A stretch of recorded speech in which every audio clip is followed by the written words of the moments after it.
Okay, Bwrdd, croeso, welcome to our board meeting. I'm going to go Recording straight in into progress. the papers because we have a... Okay, sorry, excuse me. I thought we had a little technical hitch there. I'll go straight into apologies, please. Yes, Chair, we've got apologies from Dr Mohammed Nazimi, Dr Hashim Smear and Mr Ansel Bennett. We have got Donna Coleman with his Chair from Price, which will be joining us on Zoom today. And we've got colleagues joining us from Mental Health for the IT 4.5 Chair. Many thanks and welcome, Donna. Any declarations of interest? Anne? Okay. In relation to industrial reaction. Thank you, Anne. And if any other members have declarations of interest as we go through the agenda, please let me know. We then go to the minutes of the public meeting held on the 30th of March 2023. Is everybody happy with the accuracy of those minutes? Thank you. If we then go to the table of actions. Does anybody wish to raise any issues on the table of actions? Maynard? Thank you, Chair. On action PM 2358, improving patient experience, and the switchboard, we're talking about introducing an interactive voice response approach. Just wondering, are we taking any advice on that? Because one of the biggest complaints about IVRs is that it can take forever to get through to somebody that they can actually speak to, who will actually understand what the issue is. Good ones are really helpful for people, but a badly designed one can be really, really frustrating. Absolutely agree. We are engaging on the solution that we'll be utilising and making sure that we're co-producing the result. Thank you. Thank you. Any other items on the action log?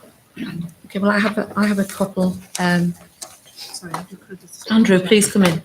Yeah, Chair, I just thought I would give an update in terms of the Gwilly car park situation. So that was a question that was raised in the last meeting, and provide an update in between meetings. I think the update really is we are still awaiting some planning approval to come through from the local authority planning department. There's around 5 weeks of works that are required that can only be started once that planning permission has been granted. So at the earliest at the moment, the timeline for that being available, assuming we got that approval through sometime in early June, would probably be towards the end of July. So everything else is ready to go. We've had a positive meeting with Gwilly Railway yesterday, but that remains the kind of constraint in terms of getting that underway. Many thanks. We look forward to that. It'll make a huge difference to patient and staff experience. So thank you. Any other updates on the action log? Okay, if I could just raise a couple of issues. First one is PM 2357. I know it's possibly later in the papers, but it's in relation to the clinical strategy review being asked for and being commissioned by Welsh Government, which was delayed. And we did send a letter and shared with board members. I wonder if Lee, you could give us an update, please. Yeah, happy to give an update on that. So we did write to Welsh Government further to the board, and we've met with Welsh Government officials on a number of times since the last board meeting as well.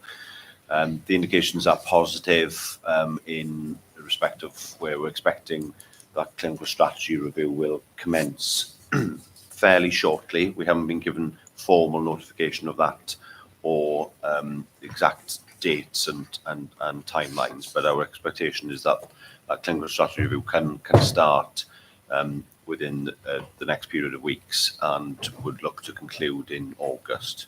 So that does obviously delay us on our timelines overall, but it's a more manageable delay than we were fearing, I suppose, at the last board meeting. And that'll impact on the special board we were going to have in August then? Correct, yeah. So Yeah. because of that, now we can't have confidence that that'll be ready for the August board meeting. So we've suggested deferring that by a few weeks. Okay, and that will be published for the public. I'm sure there'll be a lot of interest in that particular Yes, meeting. Chair, yeah, what we're trying to do now, we've removed the date from the website for members of the public, but we're looking, subject to members' availability, for the 14th of September. So as soon as we can confirm that the board will be quorate, we'll advertise that on the website as well, Chair, and it will be live streamed as well for members of the public who wish to watch. Thank you. Thanks very much. And then PM 2365, it's in relation to the managed practice, GP managed practice strategy, and to incorporate a session to consider the risks and fragilities in primary care into the broad seminar forward plan. Date to be confirmed. Do we know when that date will be yet? We can't agree a date. I'm happy to agree an available slot. We will be incorporating it as part of our primary care strategy, as we said. We're going to be bringing an update to the board in September on that. And certainly later on with the exec team, I'll be agreeing certain milestones over the next few months. So I'll be wanting to provide regular updates. But we are starting to implement and consider the plan that we took to the last board, which had specific actions for each of our managed practices, Chair, which we're beginning to enact. For example, one of the ones around Tenby was looking at how that integrates more with the walk-in centres. So we're looking at that development. So we're already progressing those actions, Chair. And also you'll see in the operational update, our latest managed practice, we've given an update on Solver and the progress that we've made there. Thanks, Jill. And if Joe could circulate the date when it's agreed for the actual board seminar, that would close the loop. Chantel? Yes, sorry, it's in relation to PM 2358, and that's in relation to mental capacity legislation. I can see that there was an action that the team was going to provide an update by the end of May 2023 in relation to the type of training or the admin work that they might have developed in order to help staff on the roads. Yeah, I'm happy to pick that up because I've spoken to the team, and they were already in the process of developing some posters which have been developed with staff. My understanding is that there was a final run through, and we were expecting those to be available within the next month or so. So I will check with Madeline Peters as to the progress that has been made, but certainly that was already in hand. Okay. Could I add something to that, Chair? Because again, it relates to the same issue, I think, in terms of the fact that obviously Liberty Safeguards is being deferred, but that won't alter the training that we will be doing with staff to actually enhance their skills on their training and at ward level anyway. So we'll have to give an update on that as well. Okay, many thanks, Jill.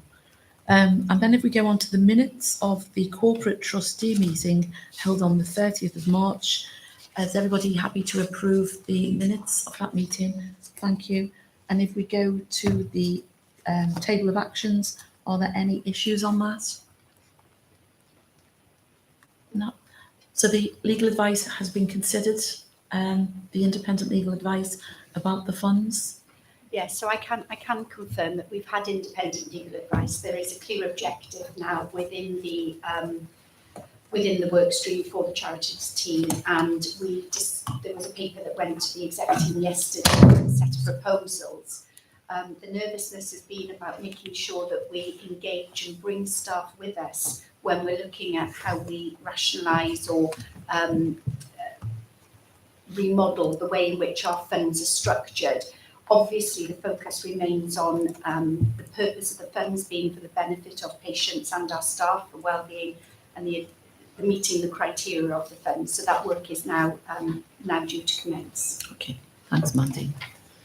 And then if we go on to the next item on the agenda, which is my report, I'll take my report as read, and I'd also like to use this opportunity to thank all the executive for the papers. And if we can confine ourselves to particular issues you wish to draw our attention to, or any additional information, that would give us more time for scrutiny. So in relation to my report, I just want to briefly say, welcome the new cancer clinic at Withybush Hospital, which will help determine the cause of the cancer for people and the appropriate care and treatment in partnership with our colleagues at Swansea Bay University Health Board. That's a wonderful development there. And I'd like to thank everyone for all the dedicated work which led to us being awarded the national platinum level of corporate health standard for health and well-being in the workplace. And I think that's really, really important. You know, we know we are facing staff shortages and staff have been through the pandemic and are working tirelessly in incredibly challenging circumstances. And the assessor said they were impressed by the continued commitment to health and well-being, which is firmly embedded in our culture, and our commitment to the local community and the natural environment and sustainability. So I know it's ongoing, but could you pass on our thanks, please, as the board to all the teams out there who enabled us to get that platinum award. And then finally, I'm sure you've all been watching the TV, and I want to say thank you to our comms team and for our stars, the newly qualified nurses who've been appearing in Rookie Nurses. And it's wonderful to see the care, the kindness and the professionalism shown in such an open and personal way. And I'm sure it's given great confidence. I know we've had feedback on that about the quality and the kindness of our nurses. So thanks everyone. And Alwena, thanks for your team to making that happen. So open to questions. Okay, thank you. So then go on now to the report of the Chief Executive. Yeah, thank you, Chair. So I'll be equally as brief. I think that the paper is taken as read, but just a few things to highlight, if I may. We've got the work going on at the moment following our annual plan scrutiny session with Welsh Government to resubmit not a full plan, but some additional information, given the challenges that they passed back to us when they saw our plan, not dissimilar to many other health boards.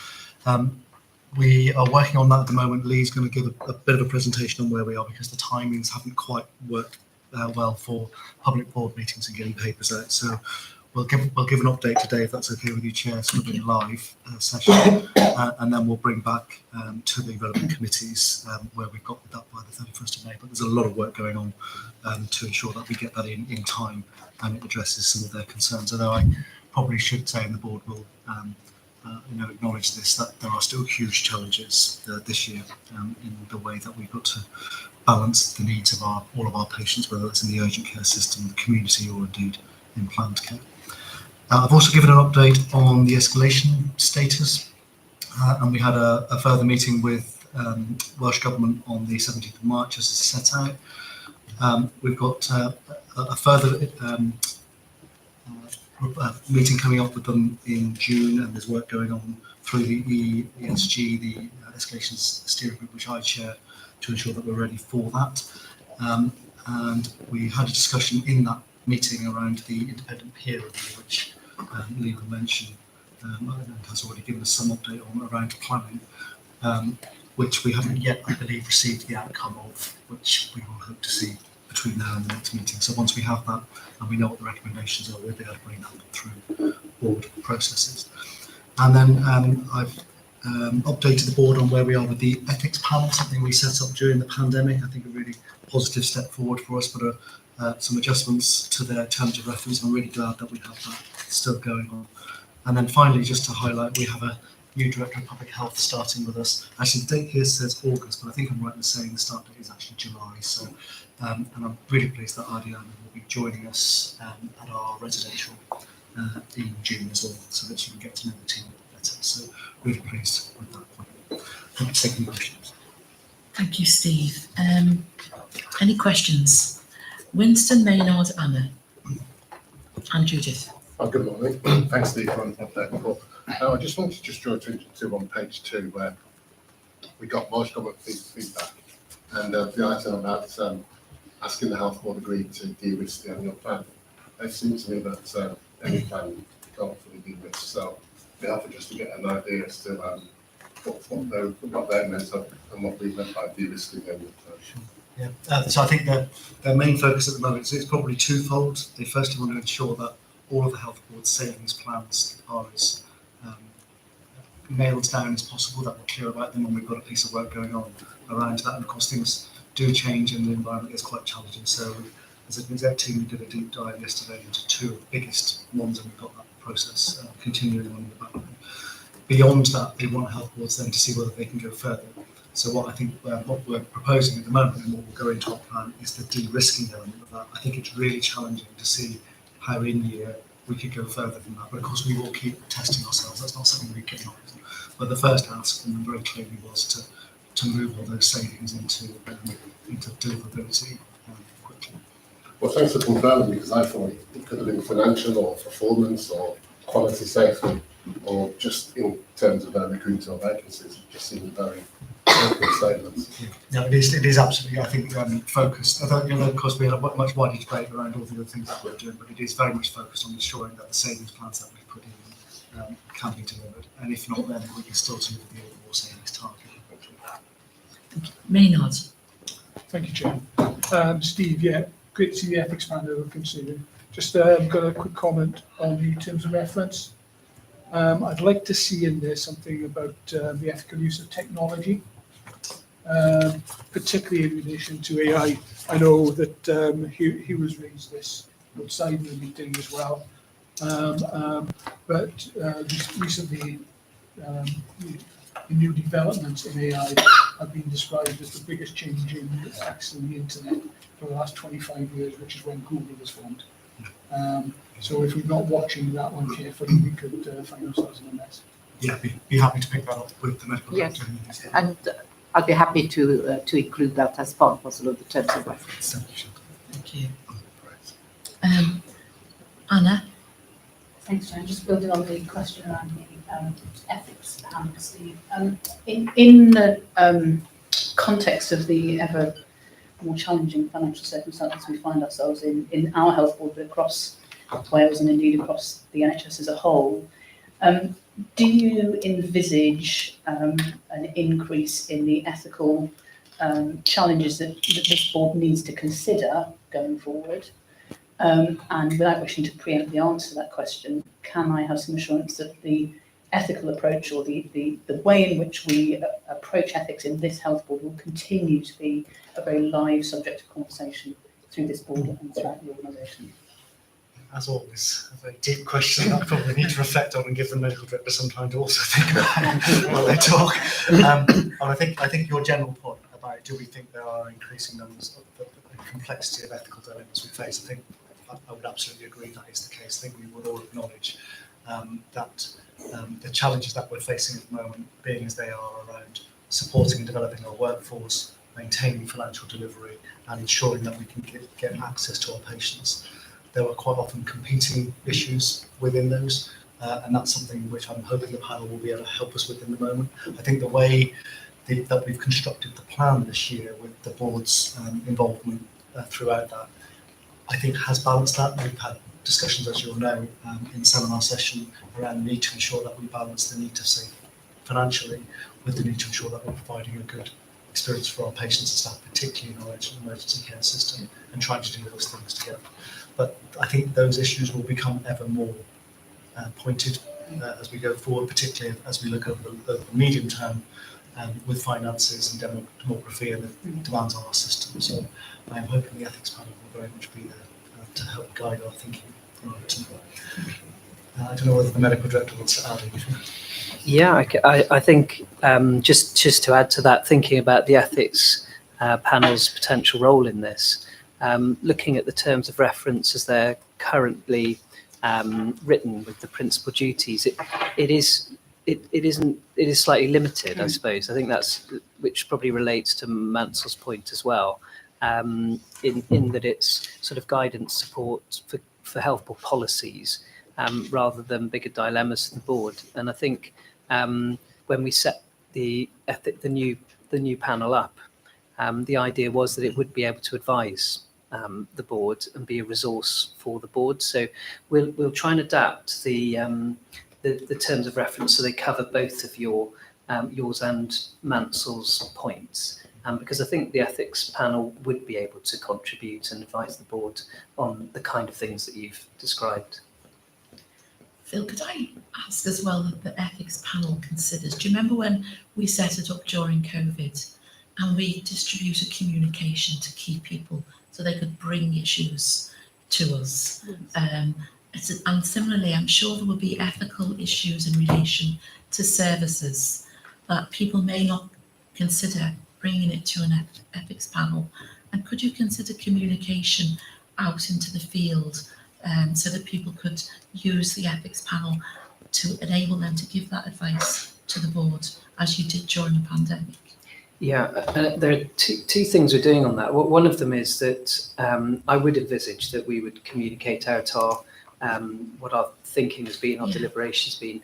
The other point about trying to source ethical dilemmas which are out there where the ethics panel could help is that our new chair, Chantal, has already done a presentation to our medical leaders. There's plans to do presentations to grand rounds and to other professions as well. I think that'll be the way that we'll be able to generate those questions. And it was interesting when we had that discussion at the medical leaders group, where they felt that actually it sort of switched on some ideas in their minds that there were quite a lot of ethical dilemmas that they grapple with, that they might now want to seek help from the panel. Thank you.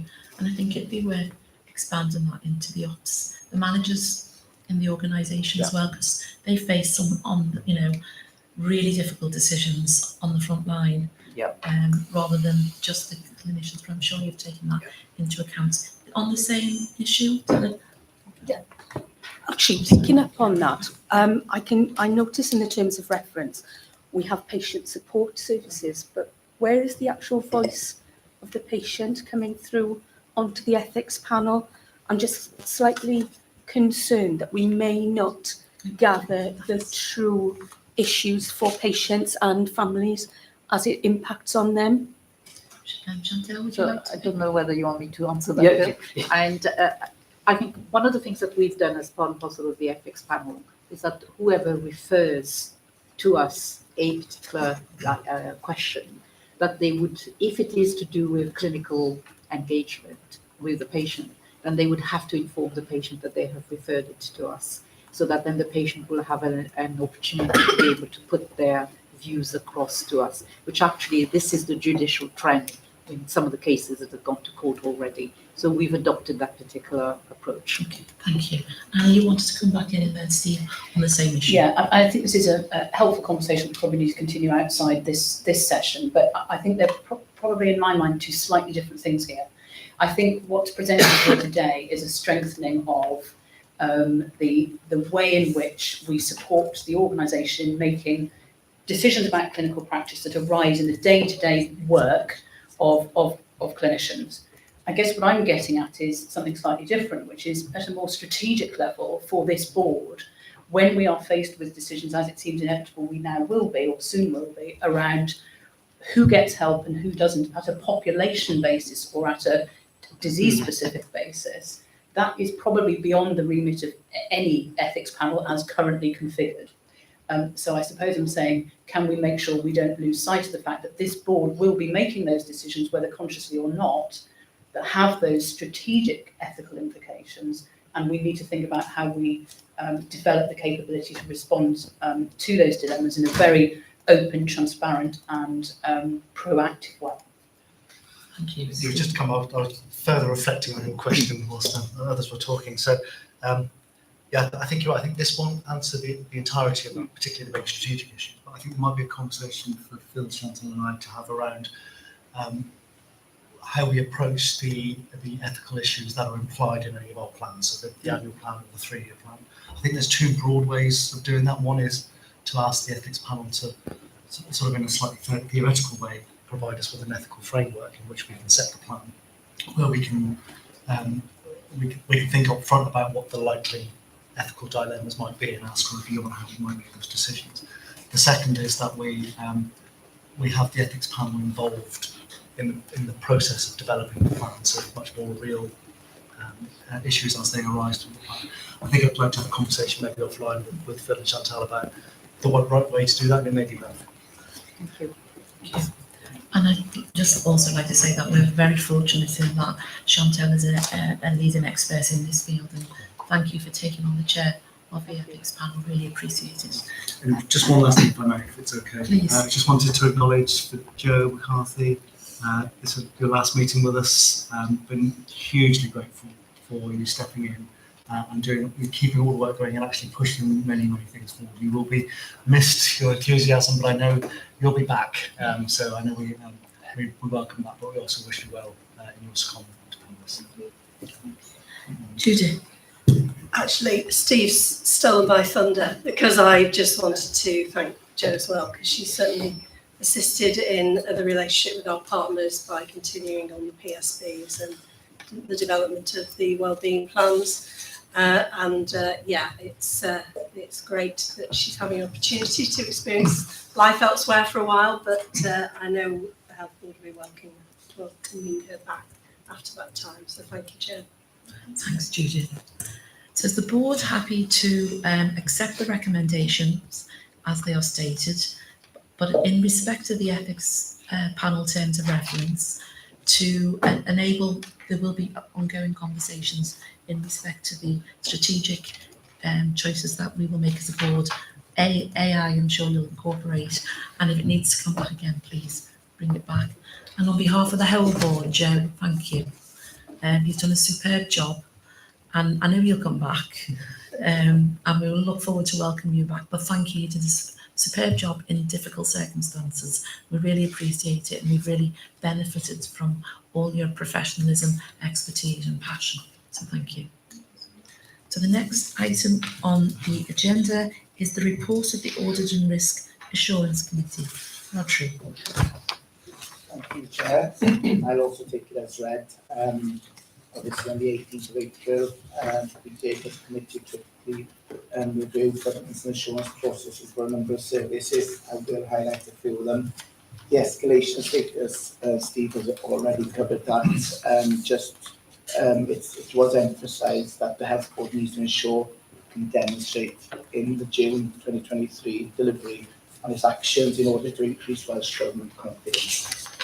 If you look at this next annual review of the committee's terms of reference, it is in the appendix there, and it's quite good. The changes have been highlighted in red for transparency, so we know exactly what has changed.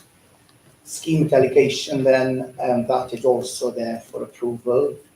If we move on, then we'll just go to the financial assurance report, and regarding various queries were raised and answered regarding the STAs, tenders and contracts awarded, and in respect of one of these, to ensure consistency of process, it was agreed that a report would be submitted to the 20th of June ARAC committee.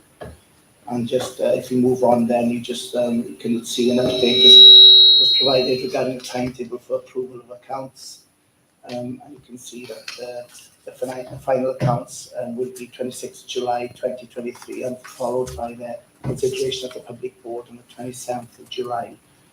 During the meeting, confirmation was received from Welsh Government regarding the granting of a variation order in respect of Health Board annual general meeting. This was something that we were concerned of. Glad that this was then, therefore, board approval for the change would be required.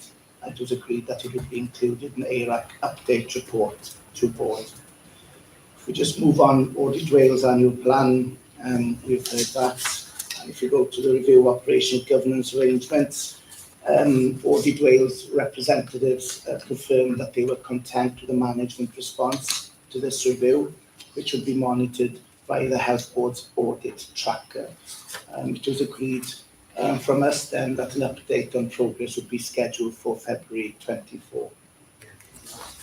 Deep dive ophthalmology. Fragilities and challenges have been impacting this speciality for a number of years, with recruitment and numbers of patients awaiting treatment presenting particular challenges. Despite the progress made, it was agreed that assurance could not currently be taken, and the recommendations were still relevant, and whether they could be implemented, and the additional work should be undertaken to assess progress on each individual recommendation.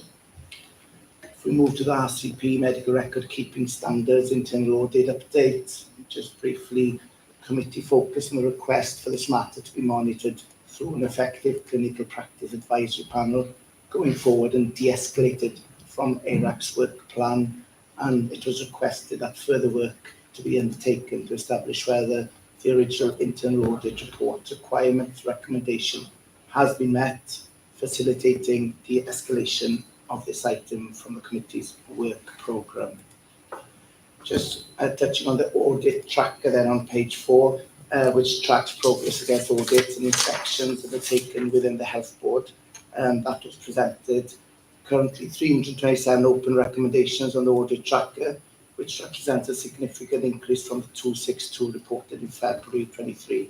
It was agreed that the reports detailed would be revealed. Okay.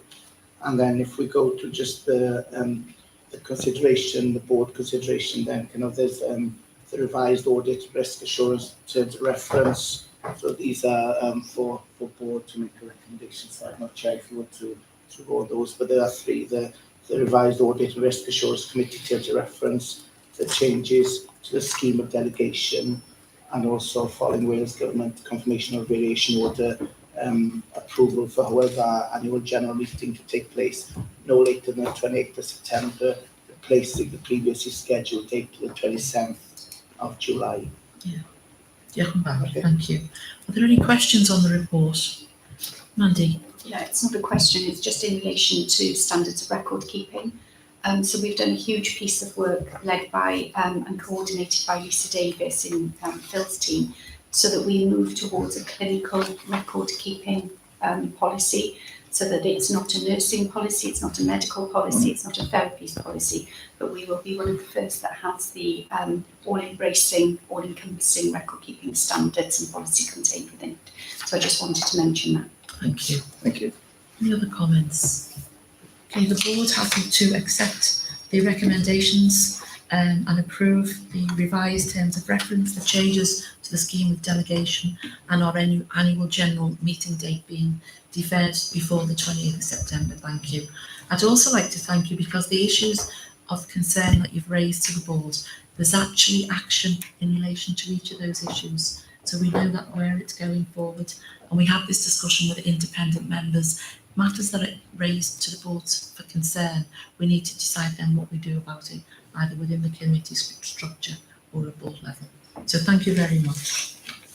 So the next item on the agenda is the report of the Quality and Safety and Experience Committee. Thank you. Thanks, Chair. So the report stands. If I could just underline 3 things within it, please. The first is that we took a staff story at our last meeting, and we heard from the senior nurse at the emergency department in Granquilly, particularly about her and her colleagues' experiences of the HIW inspection.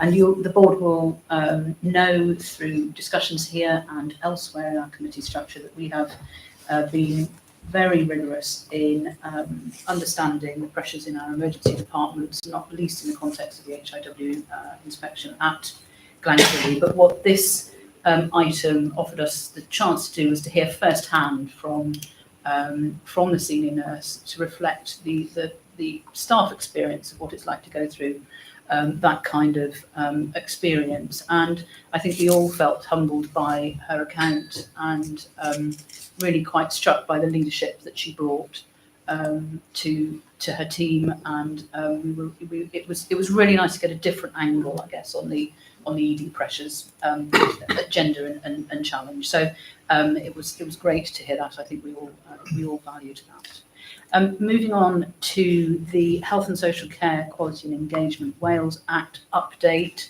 Again, we were able to be assured that progress is solid. In fact, I think it's important to commend Mandy and her team for the work around this, and I know Mandy's had a lead role in this across Wales. So we were suitably assured that our progress is sound. I think we simultaneously, though, recognise that this is an enormous agenda, and one probably that we need to embrace as much in spirit as in the technical side of things. And so I think we are all very committed to doing that, and clearly the board will have a key role around duty of quality, hence some of my earlier questions around these ethical dilemmas we are inevitably going to face. And then finally then, if I can just highlight the health visiting staffing position. This is something we've been tracking through our committee over recent months. We took an update in April, and despite some gargantuan efforts from our workforce to keep services as safe as they can be, we did have to recognise that there are significant shortfalls in our workforce capacity, particularly in Ceredigion and Pembrokeshire, and that continues to be a risk that is managed at an operational level day to day, but I think we're all keen to see what the strategic options are to be able to move beyond the current levels of fragility in the services with obvious consequences and risks for children and families. So I don't know whether one of my exec colleagues might be able to give us an update on the health visiting position. Thank you. So shall I? Thank you. If I start, Alison may want to come in. The position, and I particularly want to emphasise, because we've just participated in a joint review with CIW and HIW regarding safeguarding across our counties. The focus has been particularly in Pembrokeshire, but nevertheless, the learning that comes out of that will be important for us across all of our 3 counties. In terms of the Ceredigion position, they did report some positive news about the recruitment onto the health visiting programme within Ceredigion. It's always been a challenge because we managed to get people onto the programme and then they go east. So this time we've got people that will definitely be going further west and, sorry, just a technical problem there, that will be going further west. So that's really positive news. In the meantime, the work that they're doing, as Anna has outlined, is quite significant in focusing on how do they keep patients, the families, the children, the babies safe. And of course, they are working within the multidisciplinary team of the services that they've got. It's not just about health visiting, it's about how they're connecting with GP practices, primary care, because the whole team has a role to play. So whilst it's not the position we would like to be in terms of our staffing establishment and overall workforce, I think the steps that they are taking can provide assurance that they're on it, they know where their risks are, and they are dealing with them on a day-to-day basis. Strategically, though, the workforce plan is critical for us to make sure that we resource the services that are required across the whole of the organisation. And the team are working extremely closely with Tracy Walmsley, who leads on workforce planning, to make sure that we've got that pipeline effectively in place. Thank you. Alison? Yeah, if I could just add to that. So as Mandy said, we successfully recruited into the training round that started in September. They're currently underway with the recruitment for training, and they're trying really hard to ensure that we've got students from all 3 counties on that course. There is a risk because almost half of the health visiting workforce are actually already over the age of 51. So we know this isn't a problem that's going to go away. But they have strengthened the senior nurse leadership to provide some governance, introduced Band 4, Band 5 roles to support the service, and they've also procured some external training, working with the head of safeguarding to improve, to build on the professional curiosity in the assessment process to ensure that things are covered. So I have to say they're trying tremendously hard, but it is a fragile service, and it'll take some time to get it where we would want it to be, but they're working very hard to. Thank you. I think Jill wants to come in as well. Yes, thank you. And Mandy did refer to the really important relationship with our primary care teams. I mean, our health visitors are a really valuable asset as part of that multi-professional team. And as well as safeguarding, it's about the healthy development of the child and families, immunisations, contributing to population needs assessment, and thinking very much about how that team works. And I think it's always important that we have really good communication when we know that there are challenges, I think, in terms of workforce cover, so that we can work across our clusters to ensure that there is appropriate cover available. But we've also got a primary care workforce event next week with HIW. They're doing that, running that with us as part of every health board. And I think, again, thinking about the health visiting service in the context of that wider primary care workforce and also other roles in terms of how we can develop those services further will be really important. But I would stress the need for really good communication, but just wanted to point out the valuable role that our health visitors and their teams do play in terms of that wider primary care service. Thank you. Do you think, Anna, that there is a need for the strategic way forward to come back to your committee so that we as a board are sighted on the things that we are hearing, but as medium term and long term? I think there's assurance that everything is being done as much as possible at the moment. Yeah, well, I mean, it's an issue that we've been tracking probably for the best part of about a year now, I would say. So it's certainly, I think, something we'll continue to do and to track closely. So yes, I think it will come back in our work plan cycle for update in due course. Okay, thank you. Dennis. Thank you. Can I just ask if part of the strategic thinking will be including work within the RPBs and at a much earlier level to preempt any issues for children and families? And bearing in mind, health visitors work across the age spectrum as well. So there may well be opportunities within RPBs. I'm not sure. I'm throwing this question into the mix. Thanks for that. Yes, because the RPB is charged with delivering NEST, which is the integrated framework, and that includes maternity services, health visiting, school nursing, as well as local authority run and delivered services and all the rest of services for children and young people.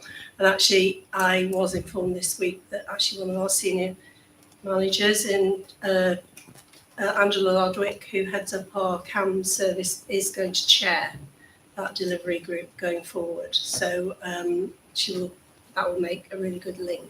But yes, it is very much on that NEST So in agenda. governance terms, if we could bring the RPB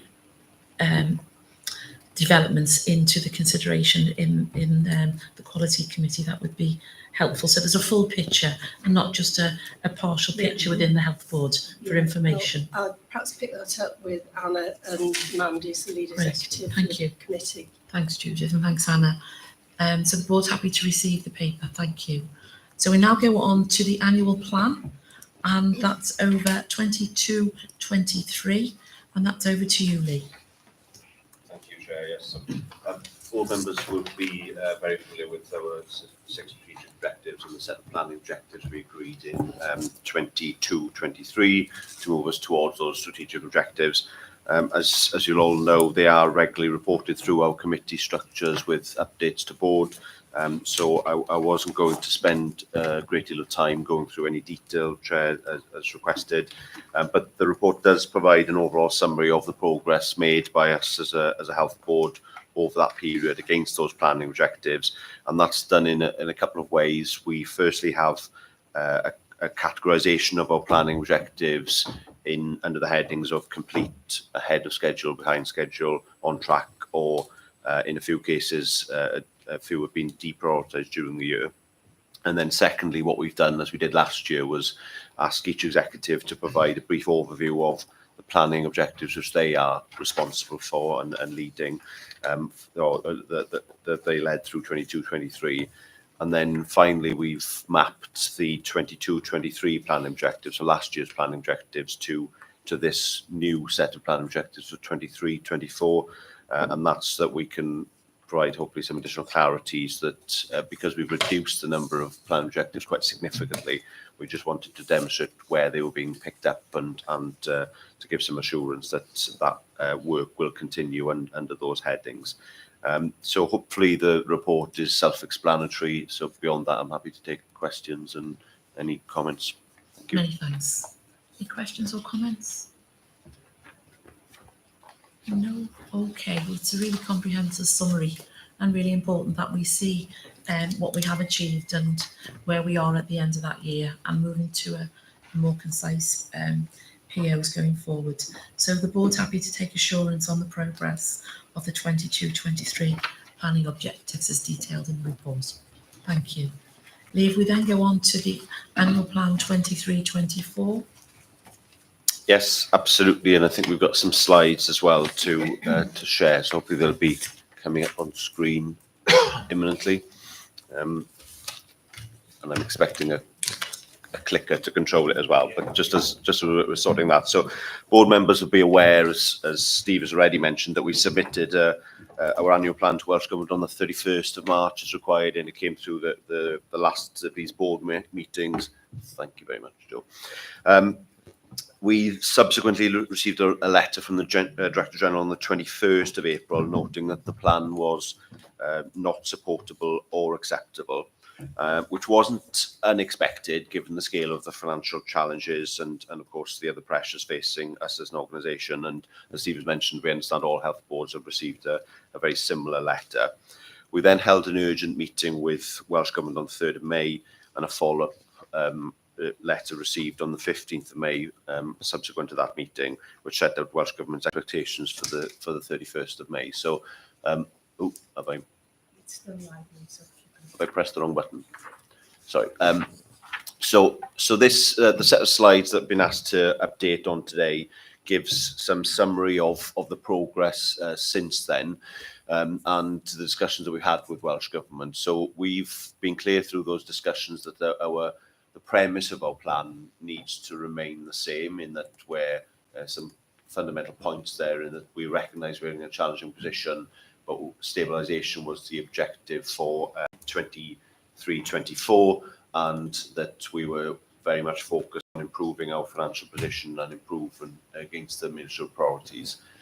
So that hasn't changed. We've asked for some further information in relation to where we needed to provide additional detail, and my team have met with Welsh Government colleagues to look at that in some detail. The focus has predominantly been on the ministerial template, which is why we provide some further detail in the slides here as to the nature of that feedback.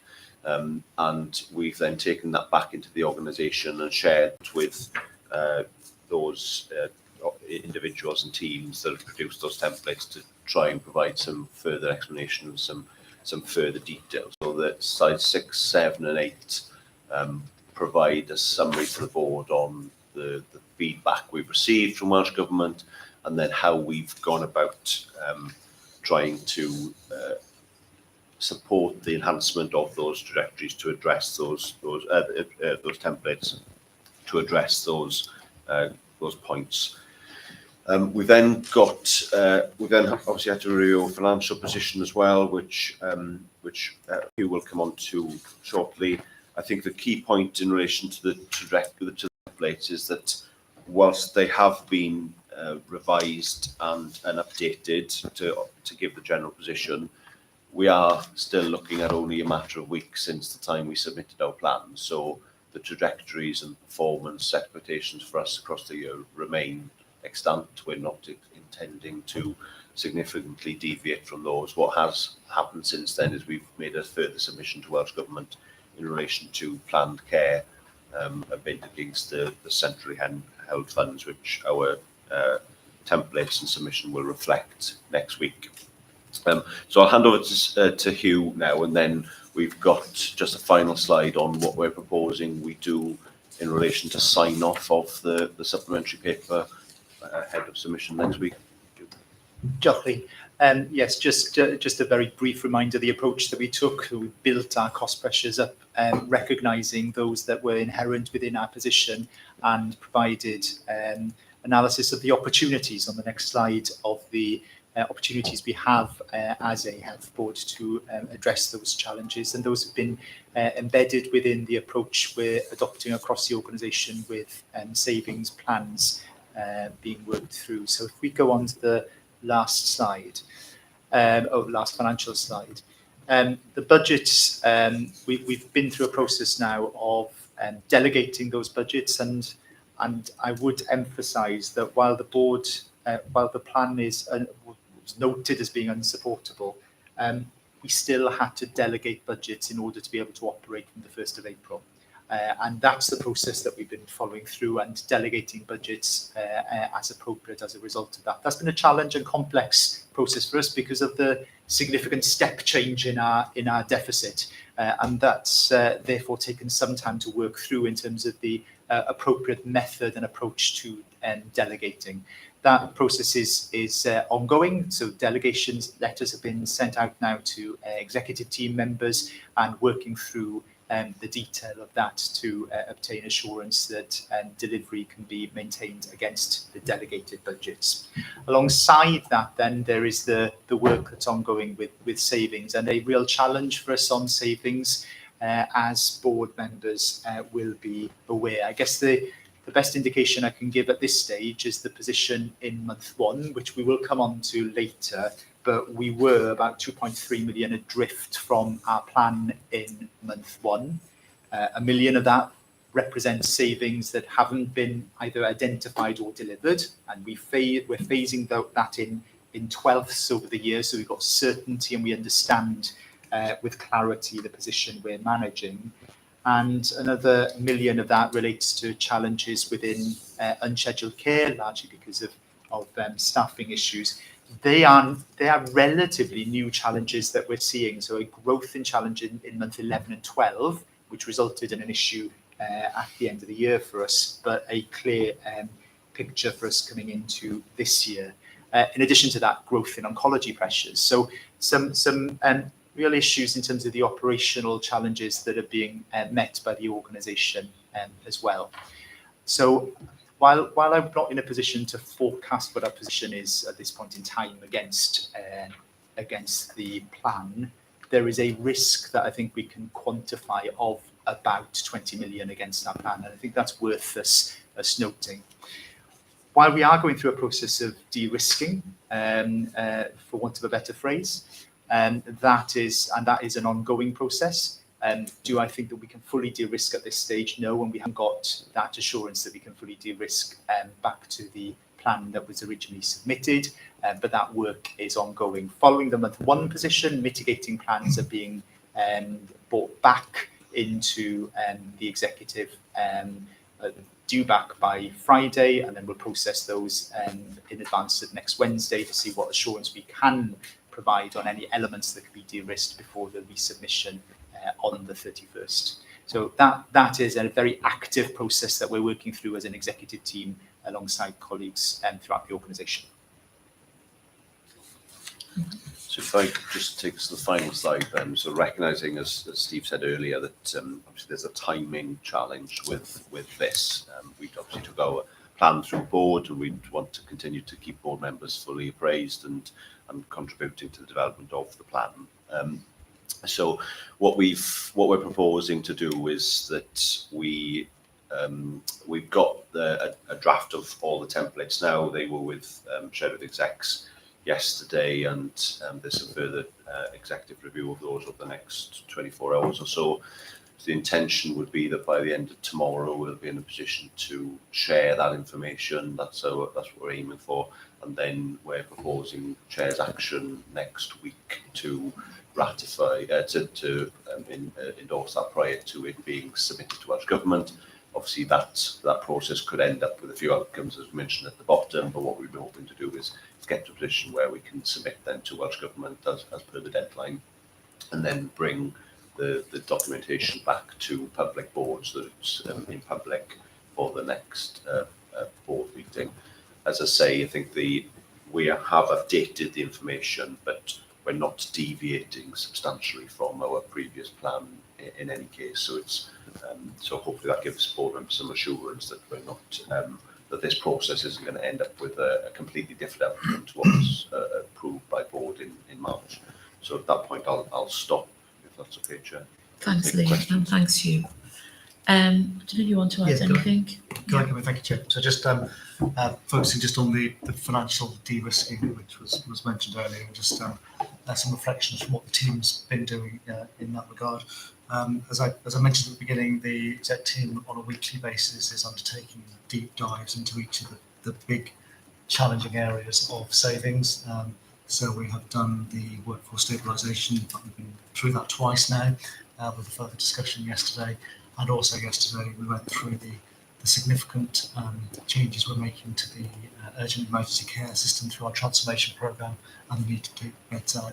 I think what I would reflect on that, and there's still much more work to do, is we've seen some really convincing delivery of what we set out to do in those areas. So we can see, for example, in the workforce stabilisation around Glangwilly, significant reductions in agency nursing, which was the intention.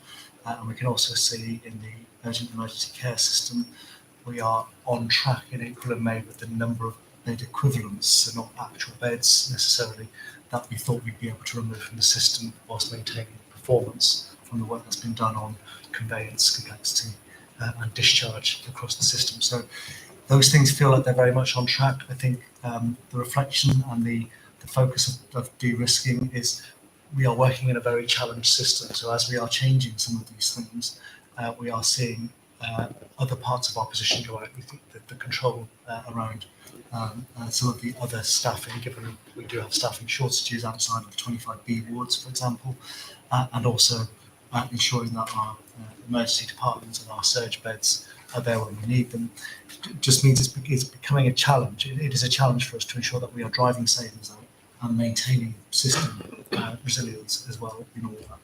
So we've discussed a number of things, and we will be going through the next 3 set of large actions in the next couple of weeks. But we've discussed a number of things, including the review undertaken by the Director of Governance on our governance arrangements wrapped around this. And the team yesterday, we reviewed all of the recommendations. We've made some adjustments to those, but they've now been assigned to executive directors with a view to ensuring that we have those controls as tight as we possibly can across the system. The exec director leads on each of those are developing their plans around that, and we will take that through committee between now and the next board meeting. So I guess in summary, I would say it is concerning that we've got potentially a 20 million risk in our plan.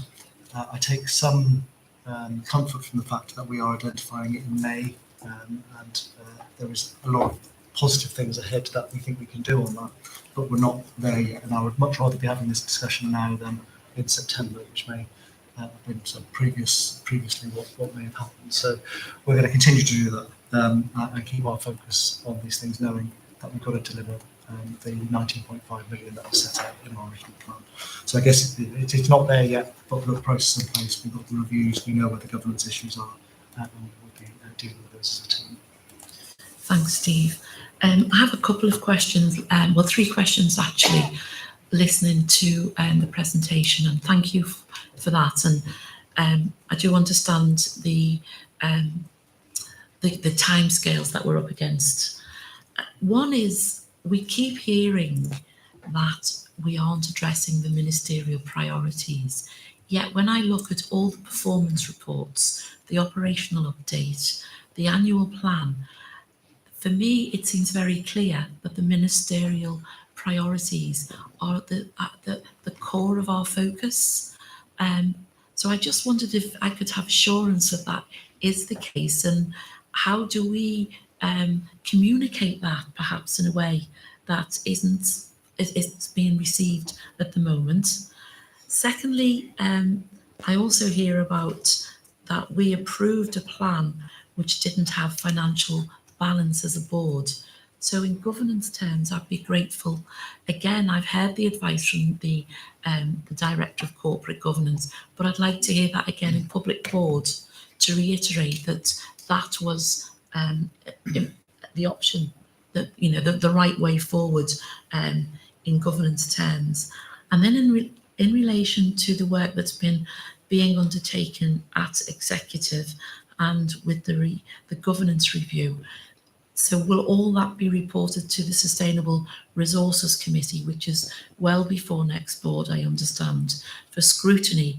And then, Winston, you can bring that committee's comments and views to board at the next meeting. Shall I come in first? Please. Just on that last one, yeah, absolutely, that's our intention, that we'll take the response and the action plan arising from the review through SRC, and that can be provided back to board at the next meeting. if that's okay with Winston.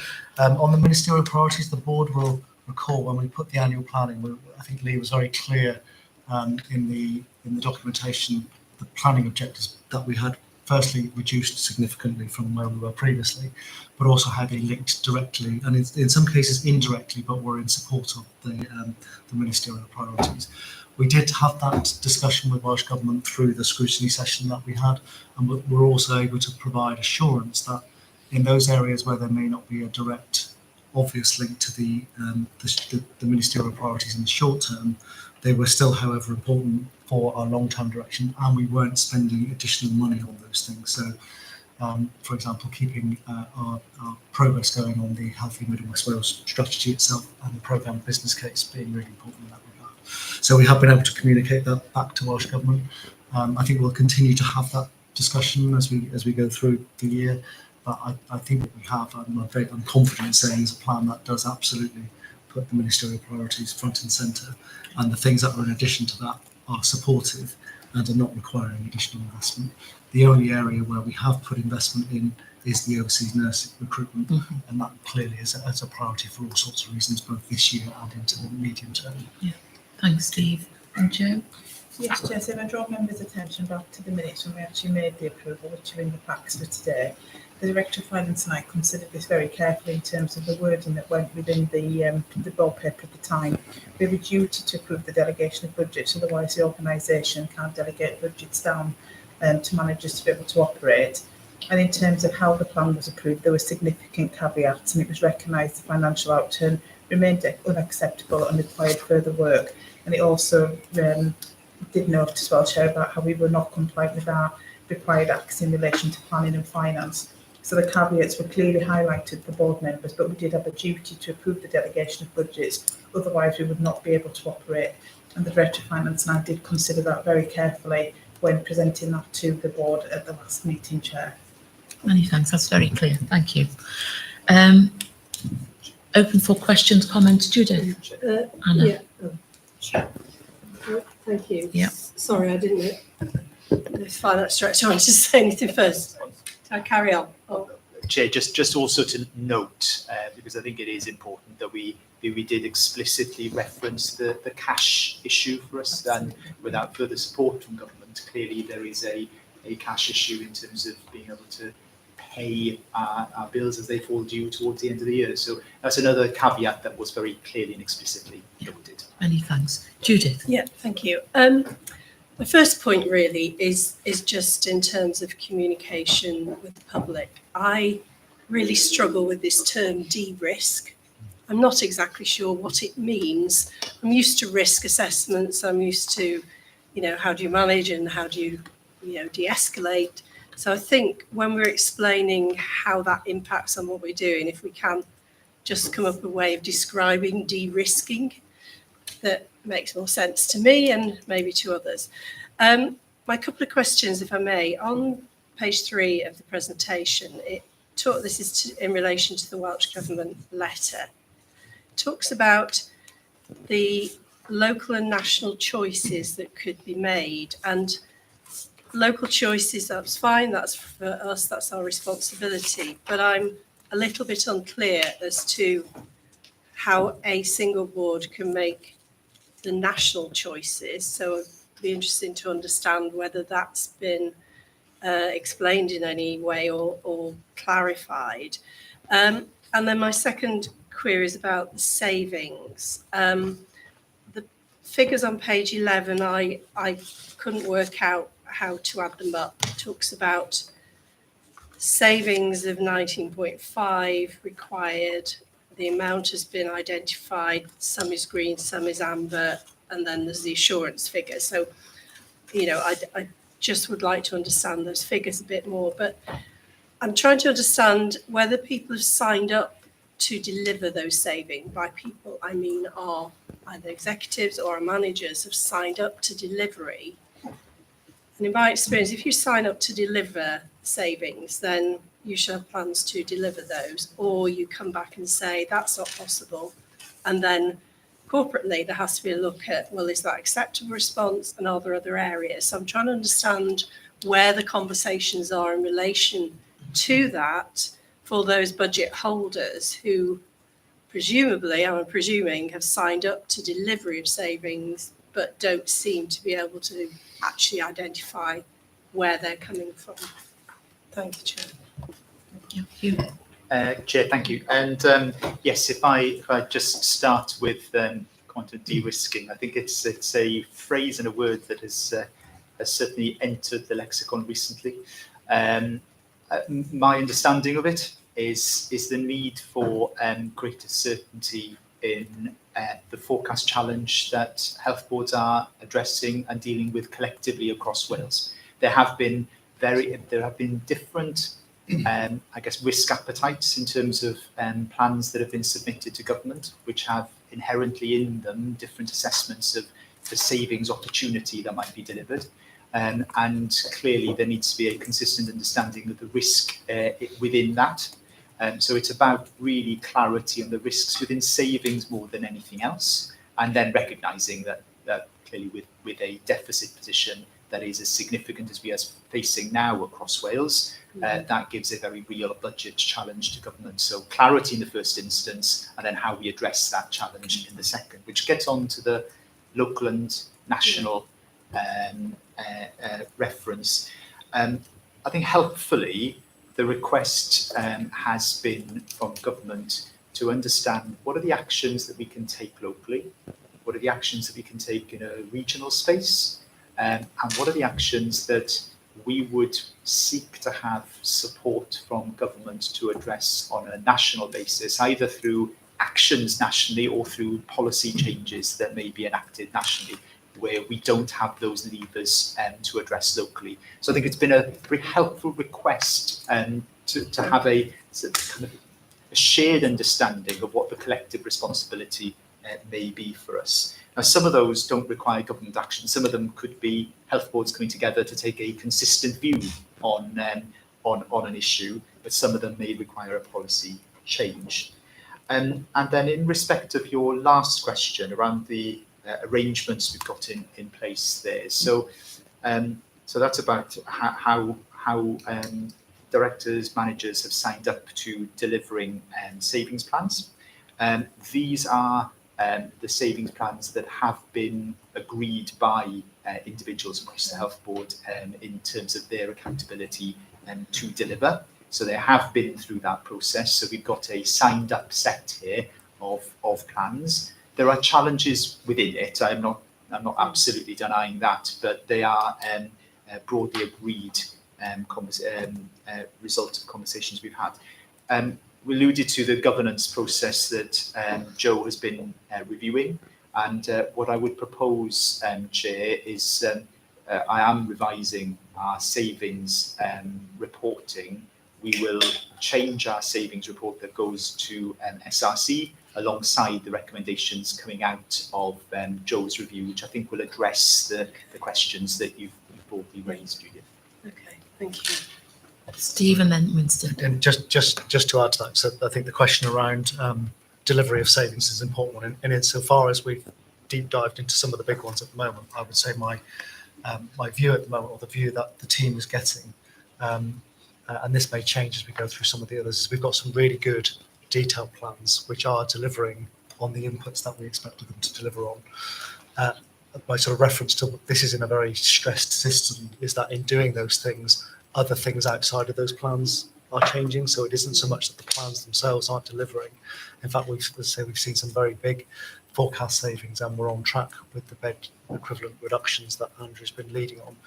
But it's changing a system that is under pressure, and that's leading to other consequences, which has led us to think about how we ensure that we've got a wider control system in place to ensure we can deal with that, or at least consciously ensure that we're managing that position. So it isn't so much about individual non-delivery, it is about how the system is reacting to that. Thank you. Winston. Oh, sorry, Hugh and then Winston. Just to add to that point as well, I think what we are, the complexity that we're managing now with savings, I think is a real challenge for us. So I think gone are probably the days of the easy low-hanging fruit. If it was low-hanging, we'd have already picked it. We are now into some really challenging, knotty issues that changing one bit and pulling one lever ends up with something else changing elsewhere. And there's real complexity. It's not just complicated that we're dealing with here. We're dealing with real complexity, and beyond unintended consequences, they're consequences that couldn't be anticipated easily at all. So some real challenges that I think need us collectively to understand and scrutinise. Thank you. Winston. Yeah, firstly, thank you for the presentation, the contributions from Hugh and Lee. I cannot acknowledge that we're in a very, very difficult situation here as a health board. De-risking the plan, you can't expect to go from a plan of £130 million overspent to zero just in a matter of weeks. It's just not possible. So, and also in terms of de-risking, I don't think it's possible to manage an organisation of this size and assume that there are not going to be any risks. And if you think about things outside of the health board's control, like cost of living increase, inflation, the pay settlements, which may emerge during the remainder of the year, there are certain uncertainties which we just can't, it's impossible just to de-risk. So all we can do is try to manage and mitigate the risk, I think. So I'm with Julie for that. I think there's something about acknowledging the complexity of the situation that we're in. I think the approach that we've taken to, as an executive team, to look at the key areas is absolutely the right one to approach. So I really support that. I think you've got to do that because you've got to demonstrate the leadership that's required in this situation. The budget point is something that I want to get into though, because I'm the former finance director of the NHS and other places. It's a really hard situation when you've got a strategic intent to make change happen rapidly, and then operationally you're saying to someone, this is your budget, and what's the assumption in that budget? And I think it's important, at SRC, I want to understand the risks as perceived by the people at the front line, so that we get a degree of buy-in, if you like, and what the degree of that buy-in is, so that as an organisation we can see where the hot spots are going to be and where the cooler spots are going to be. Because I think that's going to be important in us collectively providing leadership and providing support or challenge, as the case may be. The bit I wanted to just say was that I think it's great that we've had a presentation in terms of how we're going to change the plan. I'm reassured that we're not going to just tear up the plan and put it in the bin, right?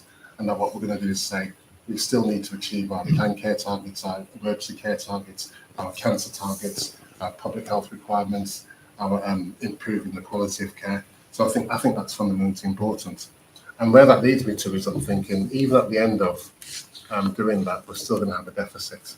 And Welsh Government may well say it's still unsupportable. So I'm just wondering, what can we do? Where can we go from here?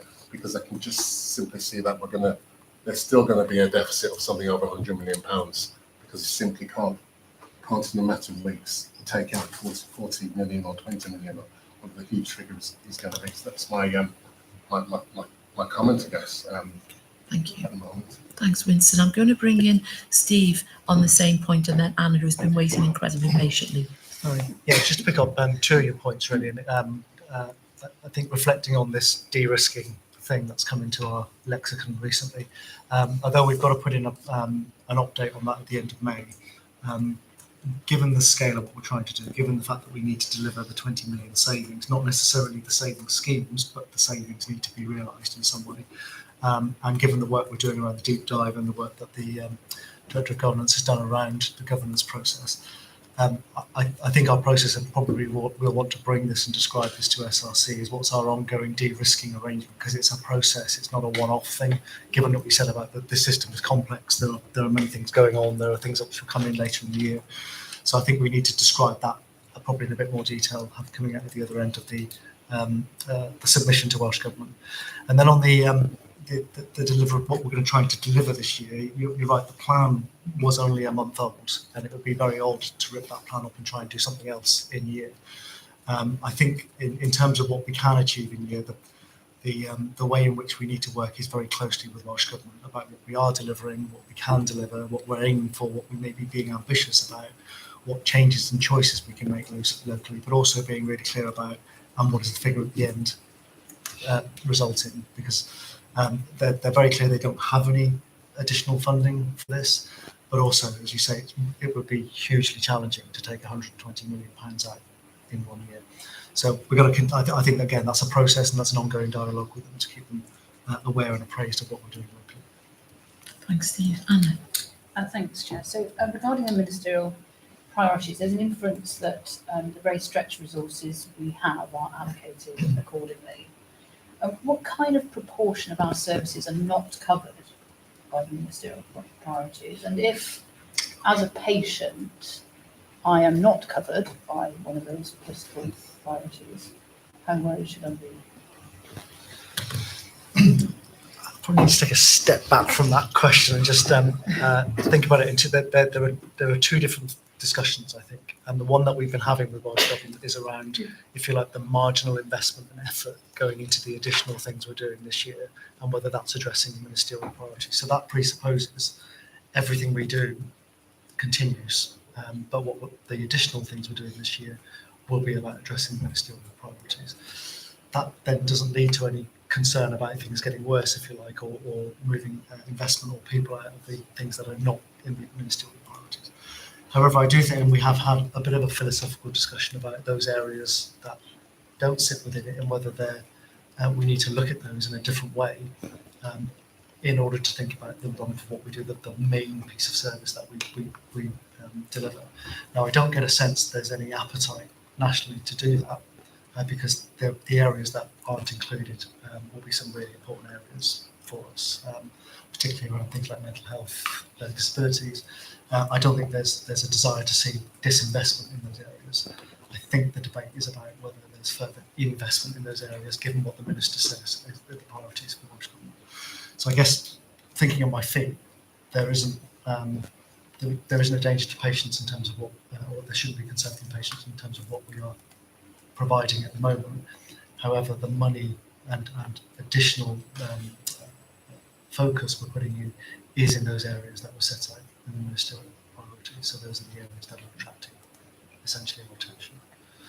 I'm not sure if that answers your question, but well, it answers the question. I guess it depends how optimistic or realistic that answer is, and I suppose I'm struggling to compute these different things that are required of us. So if the ministerial priorities are additional to what we already do, and we have a forecast as significant as it is, and we are breaching our statutory responsibilities, I'm just struggling to see how we square all of those things. I mean, I welcome the optimism for it, but I suppose I'm also wondering how far do we go before we say, actually, we're reaching a line here, and we've got to have a discussion about where that line is drawn. If I could bring in Lee. Yeah, thanks. And I think your question, Anna, really, I guess, demonstrates the challenge that we're facing. So if you look at the ministerial priority areas, they cover the vast majority of services. They cover primary care, they cover mental health and learning disabilities, they obviously cover planned care, cancer, urgent emergency care, and so on. So it's quite hard to do an exercise to identify where we're spending money that and dedicating resources that doesn't either directly contribute to that or indirectly contribute to it, as Steve was mentioning. You could, I guess, look at areas like population health and public health. You know, could we not do things in that area which might give us short-term financial benefits, albeit modest, but obviously it'll have a long-term consequence. Things like the strategy work or workforce. We could radically change the level of support that we put into workforce and organisational development. Again, probably relatively modest returns financially, and obviously would have other impacts which could potentially then directly impact on the delivery of those ministerial priorities. So it does bring us back to that more general challenge, I think. One thing I guess that it is important to assure the board and therefore the public on is that the trajectories that we've got, whilst we are being challenged that they don't go far enough and that they don't deliver the ministerial expectations, they are all improvement trajectories. So with the exception of planned care, where we've then got that subsequent bid that we put into Welsh Government, which we can demonstrate that if we do get a fair share or better on that, then we'd expect to be improving the position. So whilst we're not getting to the point we'd want to get to in terms of delivery of those targets, we can at least demonstrate that we're trying to improve in all areas and balance that off then against obviously the financial pressures. And then of course there's a broader improvement ambition around other factors like workforce and the stabilisation work, the work we're doing on the strategy and so on. Thanks, Lee. Can I come back and briefly on that, Chair? I mean, I think there's an interesting question outside this meeting about what is the definition of a priority, if indeed it covers practically everything. But if there is a marginal bit remaining, I suppose my concern is what potential does that have to improve or deteriorate health inequality? Because the people who don't get mentioned in these priorities often disproportionately fall into that health inequality category. And we as a board have been absolutely clear that we are committed to that over our long-term planning. And I think if for whatever reason we are changing our position on that, either implicitly or explicitly, we really need to understand that very clearly. So when we talk about ministerial priorities, we're not talking about something else. And that is the bit that we potentially inadvertently make decisions on, which may run counter to what is intended. So it's not only what we do, it's what we not do, and how does that impact on inequality? Steve? Yeah, I think you're right. We need to keep testing ourselves and focusing on that. There is a danger in the world in which we're working at the moment, given the challenges that the NHS generally is feeling, that we need to ensure that we make the right decisions for our local population. I guess the thing that should continue to guide us as a board is to ensure that we are making progress on all of our strategic objectives. And where there is an explicit decision not to do that, that we bring it here for a discussion. I think that's probably our best defence against making implied decisions or making decisions in a way which isn't obvious because of the environment in which we're in. So as always, I think really good question. Give us a lot of food for thought, but I think we need to make sure we're very cognizant of that. Yeah, and that fits in with the earlier conversation in respect of the Ethics Committee. I'm going to bring in Hugh, then Chantel, then Winston, and then Joe, and then that's it. Okay, Hugh. Chair, not wishing to repeat any conversations that have already happened, but depending on how broadly some of the priorities are defined, actually it's quite difficult and challenging to see things that are excluded by the priorities or by other ring-fenced budgets that we have as a health board. So you are left with generally support services that would be left outside that definition, and clearly there are choices to be made, but very challenging to redeploy anyone from areas that are outside necessarily the priorities into delivering services within the priorities. You talk about skill sets that individuals will or will not have. But that doesn't mean to say that within the ministerial priority areas or areas within scope of ministerial priorities, there aren't efficiencies that can be realised. So we need to recognise that there are still efficiency and opportunities for us to work differently within the scope of areas covered by ministerial priorities. Thanks, Hugh. Chantel. Yes, I was just reflecting on the nature of the conversation that we're having, and in particular the challenges that the organisation faces, and in particular in terms of something that Judith said around where are those conversations that are happening in relation to the savings. I'm just wondering whether it would be helpful for us to hear from those individuals who are having to make those plans in terms of the savings and how they foresee that particular impact on the patient group, and in particular in relation to health inequalities, because this is something that we haven't heard from, and it's just to give us a little bit more of a reassurance of how that's panning out, at that operational level, if you like, for want of a better word. Okay, thank you.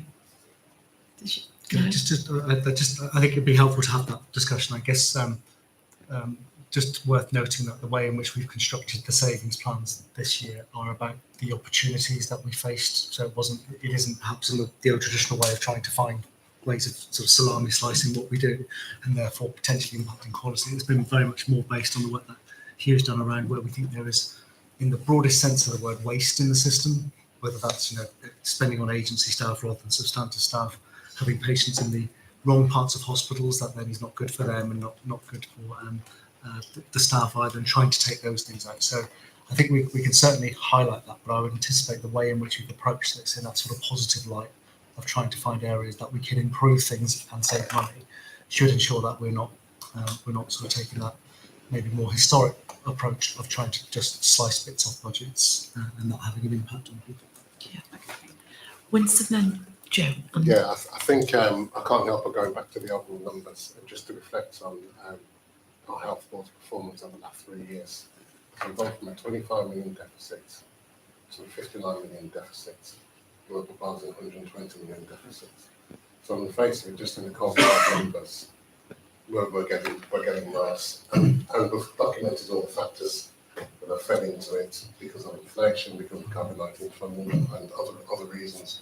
I think there's something about us acknowledging that. I think, Steve, you talked about our key objectives. The financial one is not going in the right direction. I think he's right that there are some benchmarking opportunities and opportunities for us to look at what we do and how that compares to other organisations, which will take us to a certain degree. And also, I think we need to work in partnership with local authorities and others as well. I think something on this scale, we have to think about what, rather than just as a single organisation, what's the system looking like? And that's going to be slower, but I think it may be more effective in the long run. And finally, I think when it comes to money, so I've just described that our position's getting worse. What we need to be able to do is say, well, where has that money gone to? Where have we improved? What are one of the planned care developments or the urgent care systems? I think that's fundamentally important because I do believe it is going to get worse this year. And that's not a reflection of the health board's capacity to do it. I just think that things I mentioned earlier about cost of living increase, pay settlements, and other factors will just over, and then we may well make savings on one hand, but then incur more costs somewhere else, which is why I think it's really important that we just emphasise.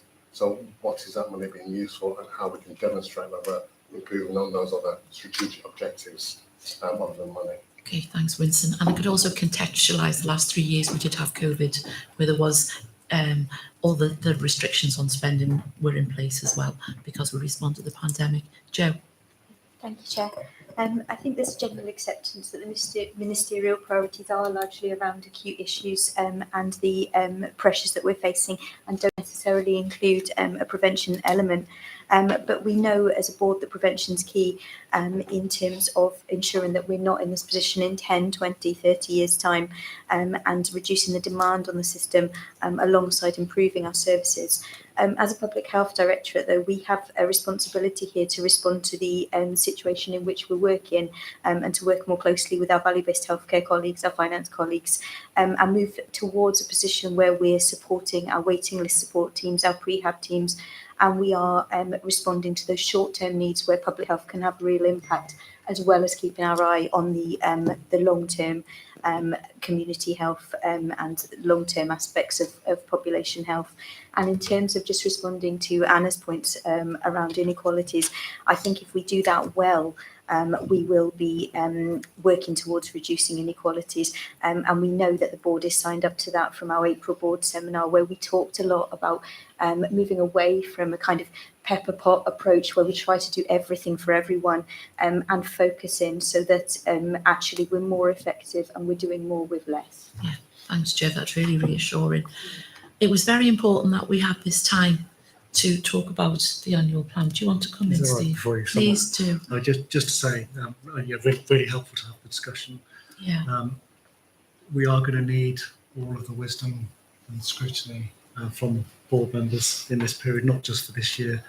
Everything that we see suggests that this challenge is not going to go away for many years. So I really welcome the debate. I think this should be an ongoing discussion about where we're going, what balancing obviously the need to address what ministers and Welsh Government need us to do, but also ensuring, as we did through the whole pandemic, that we do the right thing and having that debate openly, explicitly, with our public being able to see that.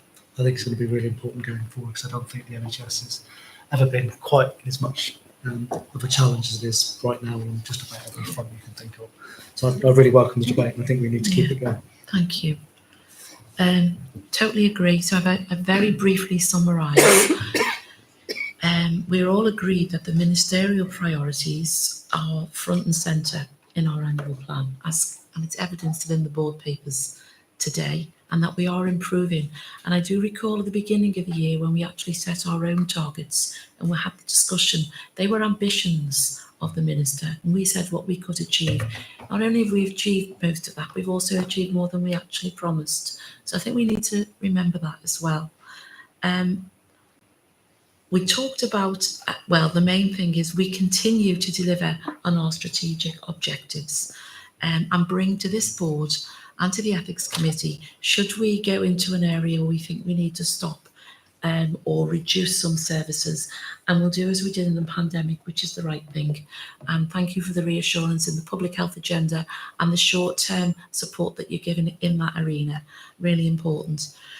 I think what we're saying, the word de-risk, means clarity of the risk in the financial plan and what mitigations we're going to take, and also the consequential impact of the financial plan elsewhere. So we need clarity, and I keep underlining clarity and sight in the Strategic Resources Committee, both on the financial plan, the risk, the mitigation, and similarly the governance review, the recommendations and the implementation of those recommendations. Based on that, I would like to ask, is everybody happy with the suggestions how we take forward the sign-off of this year's annual plan, which is Chair's action before the 31st of May, with as many members as possible joining me to consider the plan, which will not have changed in content significantly, but will have changed in some clarity and in some of the presentation. Yeah, okay, thanks. Thanks for that. It was really, really important. And as Steve said, we will keep coming back to that, our annual plan. Do you want to go on to implementing a healthier Mid and West Wales, Lee, please? Thank you, Chair. Yes, happy to. So this is an update paper, obviously, on the significant amount of work that's going on in relation to developing a strategy following the programme business case. Board members will be very familiar with the 4 key pieces of work we're progressing. Firstly, the clinical strategy review, which we mentioned earlier, so I won't cover that again. The strategic outline case, I can confirm, remains on track for end of June, but obviously that is subject to the outcome of that clinical strategy review.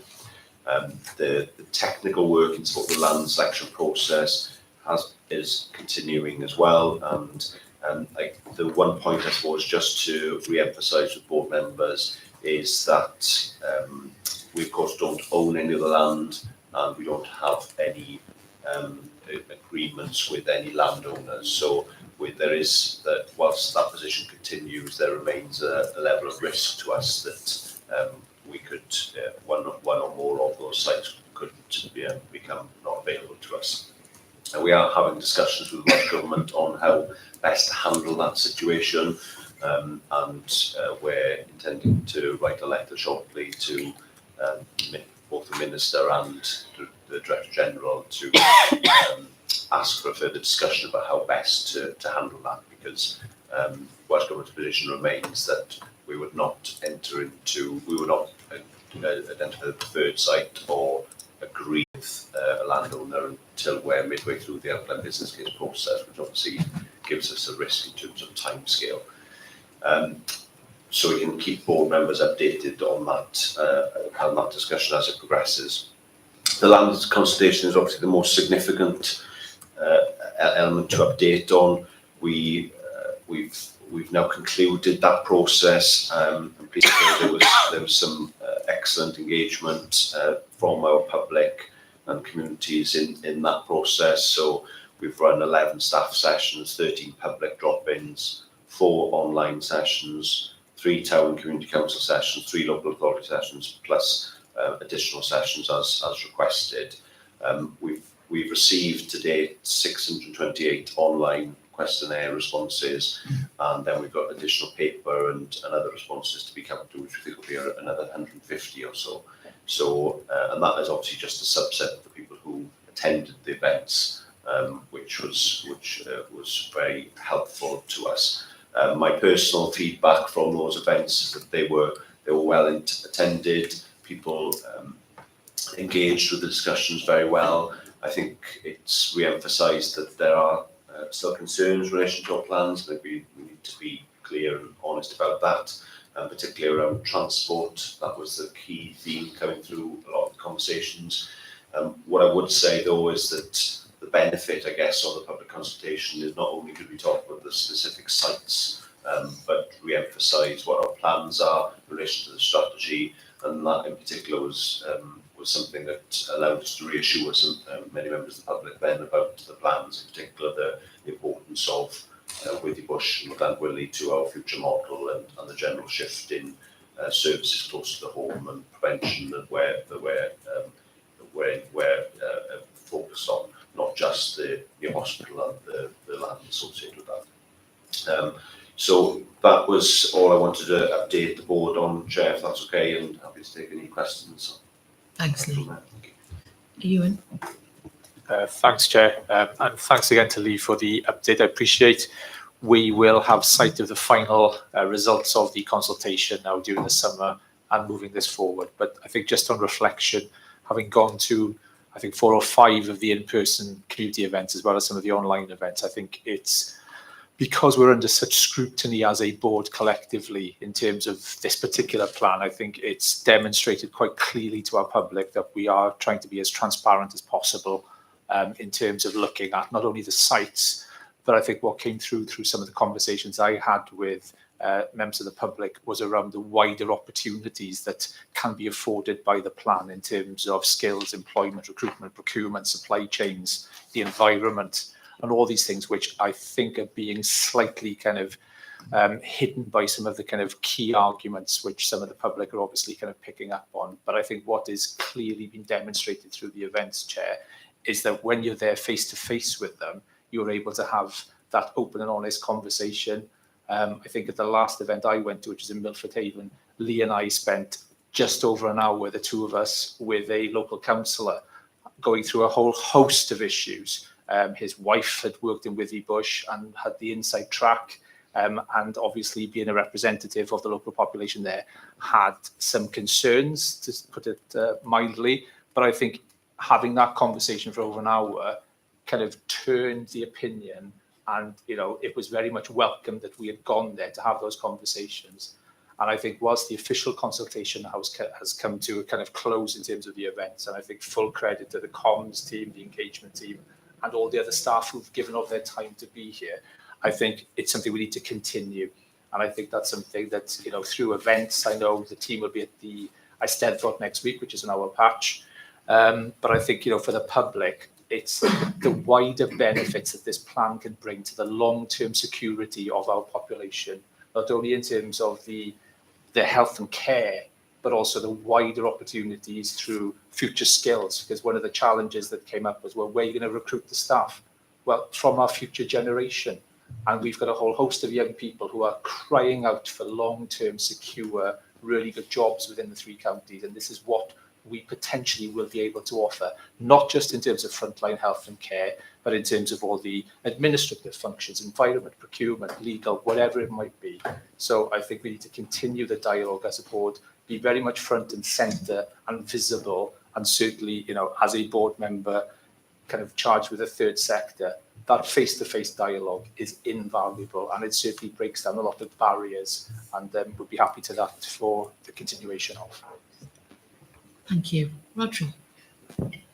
Yeah, thank you. I just want to reiterate what Ewan has just said. I've been to several of the drop-ins as well, and they are well attended, aren't they?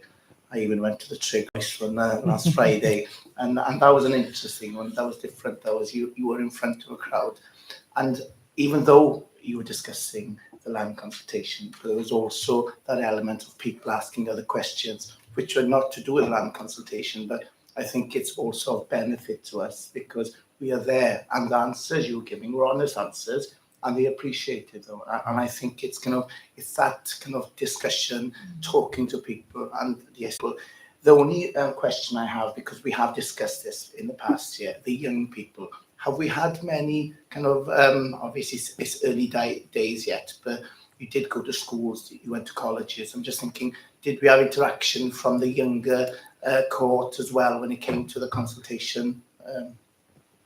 Perhaps I'll win that might not. Thank you, diolch Rodri. We reached out to schools and colleges, but we didn't actually venture in. We weren't able to get in during this consultation, but we are looking to continue the engagement with schools and colleges locally. We did share the documentation with them. In terms of responses, because of the youth consultation documentation being printed, we don't yet know how many of the printed documents were returned that came from youth or our younger members of the community. But members of our community development outreach teams did go out and engage with various local groups as well. So again, depending on which document and which questionnaire they filled and whether or not, again, that was verbal feedback during the meeting, we did engage with some young people as well, but I think there's an opportunity to do more going forward. Can I thank you? Can I just thank Chair, all of those involved in the consultations, because as I said, they were well attended, but then I do think there's a lot of work to go into a process like this. It's not something you just turn up. And I was quite surprised he said in the document there was another 4 proposed LAMPID was one of them, and that was well attended. There were people there right at the start. Yeah, when I go to consultations, they come in perhaps 10 minutes before the end, but they were quite eager to be there, and it's just the shows that people like to kind of know what's happening and put their views across, and I have to congratulate you all for the hard work. Great, thank you. Steve? Yeah, it was lovely to be back out there and doing the sort of events that we did, and actually we got a lot of richness from it, both in terms of the debate and the challenge that we had, but also some surprises as well, things that maybe we weren't thinking or weren't expecting. So as always, really great value. All I wanted to say, just building on what Rodri said, is the work of the comms and engagement team, I think, has been exemplary in this. It has been a huge undertaking, and much of it below the surface. But also just to pay testament to our winner as well, who I think, with only one exception caused by sickness, attended every single event. And, that's going above and beyond. We all did, the exec team all did some, but I think our winner did pretty much all of them, and she would have done all of them if she wasn't ill. Well, can I just come back on that one? Thank you. Just for the record, I did miss Llanelli 1 and 2 because of COVID, but there was there were members of the engagement team that actually went to all of them. So there's a huge debt of gratitude to them because it is quite mentally and physically demanding being on your feet for a number of events. So I'll pass on the thanks to them. But thank you. Well done, brilliant. And picking up Ewan's points, when you had a breather, the ongoing engagement going forwards, not just on a land consultation. So, but picking up your point about the letter, it is so important to the future of sustainability, finance, jobs, services to people, that we deliver this new hospital and the whole strategy. So happy to send a letter in relation to, based on your advice, securing the site for the new hospital, because we've got this far, and we owe the people of West Wales that this doesn't slip through our fingers. So thank you, we will do that. And again, reiterate to Alwena, the team and everybody else, massive thank you. We're going to take a quick break, if we may, for 10 minutes, and then we'll go to the patient experience report. So diolch yn fawr, everybody.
Welcome back, everybody.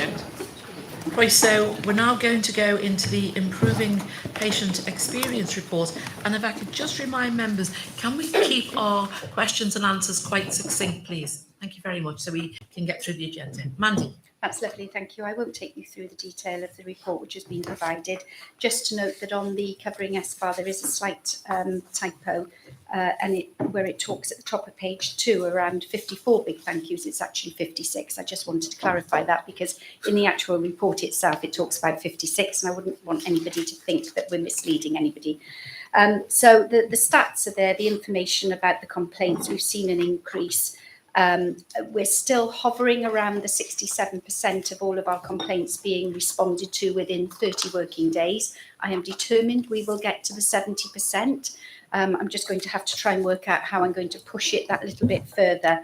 Although I'm hopeful that with the training that's been rolled out and the accessibility now to the complaints training kit, the toolkit, that we're beginning to see further traction. So I'm hopeful that we will get to the 70% before the end of the year.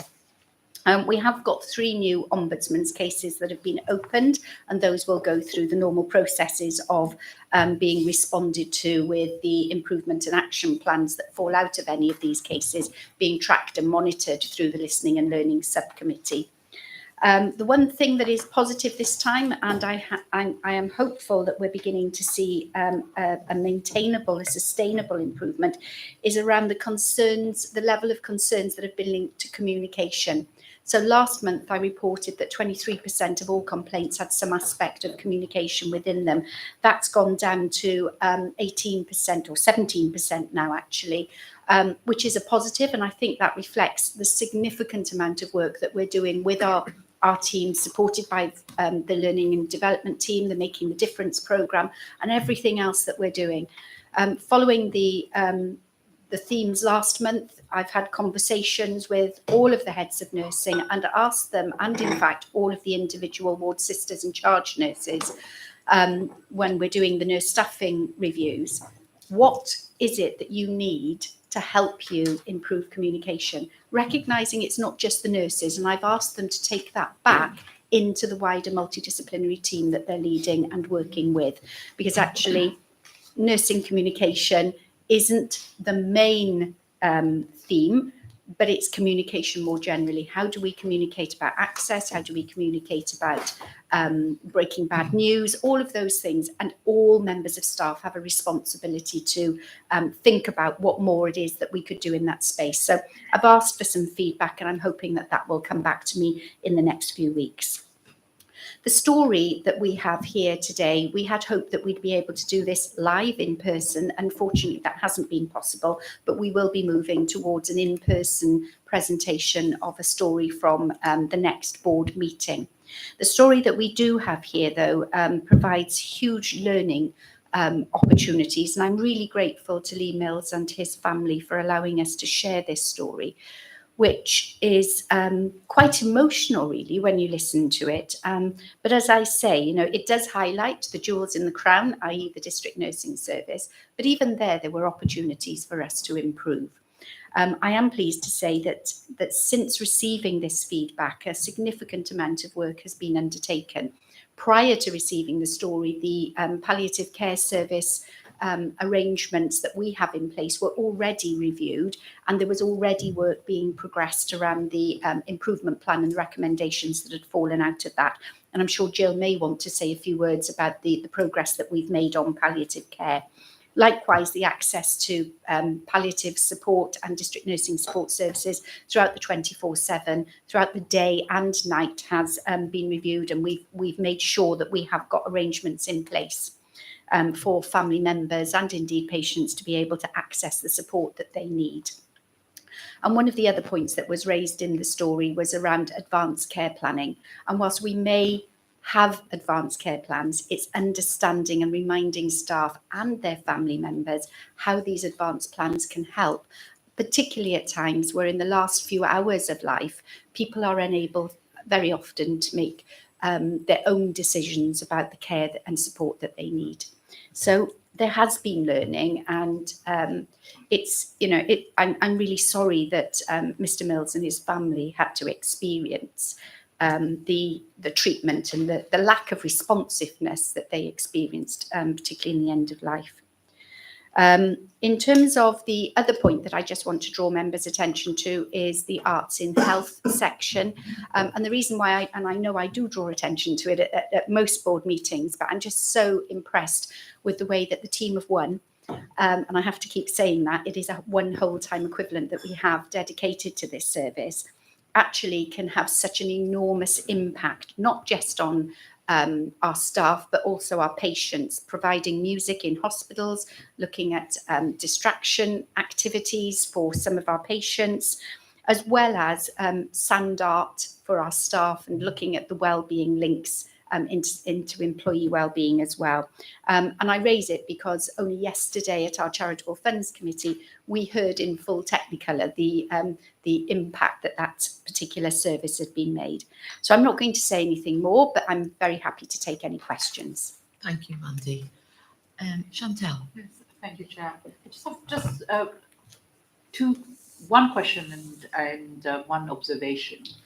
The first question is around, I'm sure some of us have been receiving emails from individual complainant, and that made me start to think around the process, because the way in which both of those individual emails came to us, it suggests that there's an issue in the way in which complaints are being processed within the organisation, and I'm not very clear about how that process goes back and what have we done since we've received all of these emails in order to allay the concerns that they have set out in the emails. That's the one. Shall I answer that one first? Because that one's quite easy to answer in the context of we have a very clear process in place. Individual members of the public and their families do sometimes choose to communicate directly with members of the board. I myself get regularly contacted personally by individuals who want additional help or support, or who are raising matters for the first time. And I think it's very fair to say that the complaints team are working extremely hard to make sure that the process is followed through, that the making contact is where it needs to be in terms of constantly keeping in touch with people. It is an area that I am continually discussing with the team to look at how we can make it better. We do unfortunately have individuals who they are unhappy with the response that we have provided. There is a very clear process through to the Ombudsman, and we are very proactive in supporting people to make contact with the Ombudsman's officer.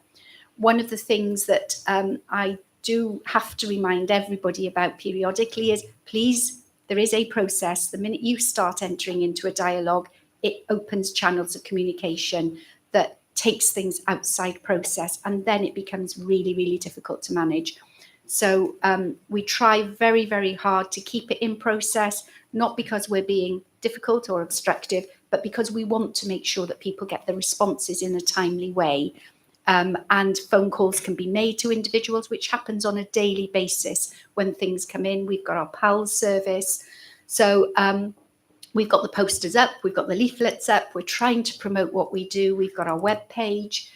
I'm always up for looking at how we can do it differently or better, but I think as individual board members, you can expect to receive personal communication from individuals. They pick our names off the website and they contact us, and I think then it's just a case of making sure that they're streamed into myself and into the complaints team, and we do pick every single one of those up. Thank you very much for that.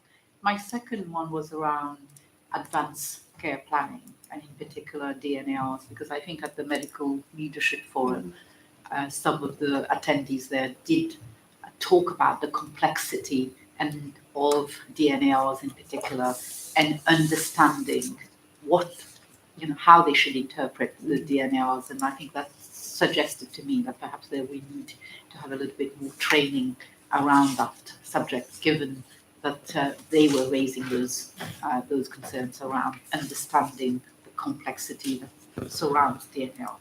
Okay. So in the context of DNA CPR, only the start of this week I had a conversation about where we were on it, because there's been a national review around DNA CPR, and obviously we have fed into that. The policy that we have within the organisation currently, there's some variation between policy and what is actually available and being given guidance-wise on a national basis. So the team are working on that at the moment.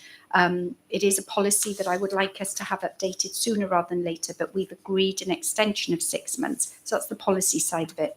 In terms of training, there's an awful lot of training that is going on. But again, there's always more we can do in this space, and it is something that we are monitoring very closely. And what I would say is that during the nosocomial reviews, the COVID reviews that we've been undertaking, DNA CPR was one area that came up actually as good practice in the context of the decisions not being made last minute, but actually being really thought through and documented very well. But again, there were also areas that we could improve on. Any other questions? Just to reiterate the comment about arts and health, I mean, on page 2 in the S-bar, there's a link to a video which I did watch. And if members haven't watched it yet, I'd really commend it to them. It's extremely impressive. Shows our staff being highlighted nationally. There's a local GP there talking about how arts and health are impacting through social prescribing. And I do think it should, I mean, Mandy talked about it being a small service, but it's amazing what big impact, even with a small bit of resource, this can have. I suppose I was trying to link it to our previous conversation about priorities. And I think indirectly, this service does support those ministerial priorities. So it's a good example of something that if you looked at it in one sense, you might say, well, that's not a ministerial priority. But actually, if we weren't doing that sort of thing and we don't invest in this in the future, we're never going to make progress on those ministerial priorities. Yeah, thanks, Phil. Any other questions or comments? Totally, Jill. Oh, it was really just to follow up. I think in terms of the palliative care, story that we had, and when we asked for this, it was really after post-COVID. I think we recognised that the palliative care service had really come into its own. And notwithstanding the issues of concern raised, and we appreciate those being shared with us for this patient story, I do still want to recognise the work of the palliative care teams and all the work that they do, and they continue to do. And it's a small service. And I think what we've recognised through the strategy, and we've been working on that and bringing that to the board, is the need to make sure that we've got the right clinical leadership around this, and we're really properly investing in that service going forward. So I know we'll bring further updates around the strategy going forward, but we have now got, we're ready to go with clinical leadership job descriptions with our medical leads and our nursing leads. We also know that just very, very short while ago, actually, since the patient story was entered, our palliative specialist care nurses have gained Bevan exemplar around some virtual reality work that they're doing. That, again, it's a bit like arts in health almost, providing some opportunities for patients to be in a virtual safe place and to gain support around that. So there's an enormous amount of support and services that we provide through this service. And I think it's really important that it does become central to our strategy. But we are picking up the issues around communication. And I do want to emphasise the nature of a 24-hour, 24/7 service. The specialist palliative care service may not be 24/7, but it very much interrelates with our community nursing and our general practice service, so that there is contact and services available on a 24/7 basis. And I'm very sorry that they weren't met or felt during this particular story, but we have looked into that, we've strengthened the arrangements, and I would hope that patients going forward are able to ensure that they have services accessible for support on that 24/7 basis. So thank you. Thank you, Jill. I had the honour of meeting them a number of times during the pandemic. They really went over and above the call of duty. As a board, could we express our thanks to the palliative care and the wider team? It's such an important service, and I think each and every one of us also could look at our own practice in relation to do not resuscitate and advanced care planning and lasting powers of attorney, etc. I remember at the medical conference we had in Cardigan, we had a raise of hands, and although we were all preaching it, not many people could put their hands up. So perhaps we could have a think about that. In relation to the emails that we received directly, I just wondered if your team could consider how they feed back to independent members that the where the issue has gone to, that it's come to an end, etc. That you know it's been resolved, or it hasn't and it's going to the ombudsman, so that people are assured that about the process when they have been received it individually. Yeah, I'll certainly pick that up, because the important thing for me is I wouldn't want anybody to not raise issues. Yes. But equally, as you say, it's really important that you, once you've received that in your inbox, understand what's happening or how it's being managed, or that the issue has been closed. Yeah, thanks, Mandy. I know I get them as well, and I tend to copy you in or others, and some of them are for immediate resolution because it's about care then rather than a concern. So thank you for that, and I always get an excellent response. I really liked in the report that you said we did was put in under the different headings rather than all bunched together. I just thought that was a really good way to present, and as with everybody else, the the arts and health it's wonderful. There's one in the patient feedback, or the test for family and friends. Outpatients everywhere seem to come up as neither good nor bad in rather big numbers. Do we know why? No, I've liaised with the head of nursing and the senior nurse for outpatients, and it is an area that I think we need to do some revisiting over, because obviously things changed significantly during the pandemic. We've reopened up our services, we're offering things differently, and it is really interesting, because in some of the sound bites that we provided, it was very positive, but equally then you get feedback that where it's not quite so positive. So it is a piece of work that I will work with Andrew and the operational team to do a further review of what more could we be doing, so that actually we have outstandingly good outpatient services, because I wouldn't want us to be operating mediocre. Yeah, and it does stand out consistently. If that could perhaps have a chat or think about where it goes, so some committee could see that in the future. Maybe for quality, yeah, that's great, thank you. Any other questions on the report? Judith? Yeah, thank you. It's in relation to mental health. Under the family and friends test, the positive negative is very low for inpatient mental health, and then towards the end it says focus on mental health, but actually there's only 3 bits. So I just wonder whether in the future we could see a little bit more balance around what's coming through from mental health and LD, because it's in there and there's really concerning. The figures are really low, but there's very little to explain that or to indicate why that is. So yeah, just to confirm that is something, and again, Louise and I were speaking about this morning, about the fact that it feels still very acute, although obviously we're doing an awful lot of work to try and make sure that certainly our managed practices are able to engage in this process, and there's been some real positive feedback about that already, that we're looking at the mental health. Now, mental health and learning disabilities do capture an awful lot of feedback. It's finding a way to get it into the report without it being a purely manual process. That said, Civica is being rolled out, and I'm expecting to see more feedback being provided. In terms of the inpatient feedback, it's not unusual to get less positive feedback from an inpatient mental health setting, but that doesn't mean to say that that's what we should accept as the norm. And certainly the new Assistant Director of Nursing has been given a few objectives by me around reviewing of certain parts of the service, so I'll pick that up as well. Thank you. Any other questions or comments? Well, I really thank you so much, Mandy, because we said from the very beginning, when at the time where we couldn't have people from the public here or even meet together, that we wanted the voice of the patient to be at the absolute centre, and that's continued to be that. Really look forward to seeing people in person next time. That would be great, so thank you very much. Now we're going to go on to the Transformation Steering Group update, replacement, and that's Steve. Yeah, thank you, Chair. So just reflecting on the discussion before the break and kind of where we are, I guess it would be the situation that we're in and the challenges that we face. It would be very easy for us to just focus and be entirely consumed by the here and now.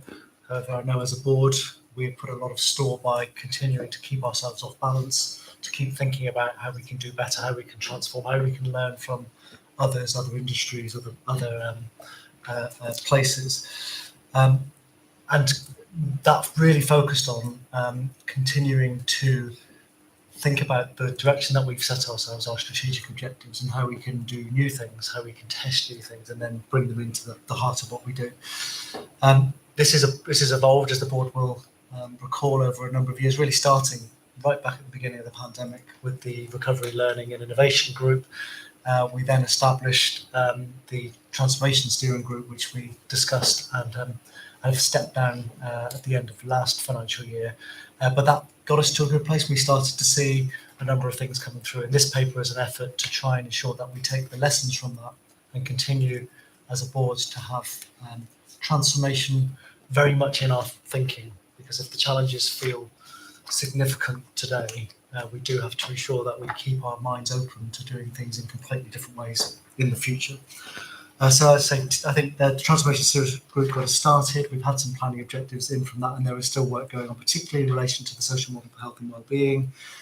Some of the measurements we now use within our BAF, in fact, the board assurance framework itself, I think a good example of the focus that we want, to use the chair's phrase, to get this boat to go faster. So what I've set out here today is an approach which I would hope, the intention is that it puts the whole board much more in the context of driving the transformation agenda. And that in thinking about how we do that as a board, that we use the board assurance framework as the vehicle for that. Now, probably should be clear, there are two different broad ways in which we can get transformation ideas. Sometimes they simply pop up, and actually our job then, I think, is to look at them, to grasp them, if they are going to make us go in the right direction, to see what we can do with them.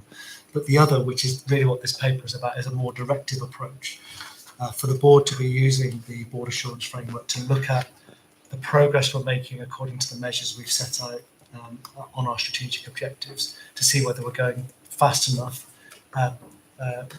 on the basis of all the planning objectives that are in place and are trying to contribute to that. And also, are we finding ways of managing some of those big, significant principal risks that would stop us making the progress that we'd want to make? So what I'm proposing in this is that we use that process throughout the year for the board to ask questions about where we think we're not going fast enough, or where we think we haven't been able to adequately avoid or mitigate the principal risk, and then set up bespoke pieces of work that will help us to go out and find new solutions wherever they may be. That could be from within, that could be our own organisation, it could be our own staff, it could be our partners, it could be some global exemplar in something. But that the board directs that, and that we bring transformation much more into the heart of the board. So the recommendation today is that we use that approach going forward. There will be a further update needed on this once I've worked with the Director of Governance to start to bring this more into our planning cycle, our board cycle, so how we use our seminars for some of this and how we bring stuff through to public board meetings. So that piece of work is yet to be done.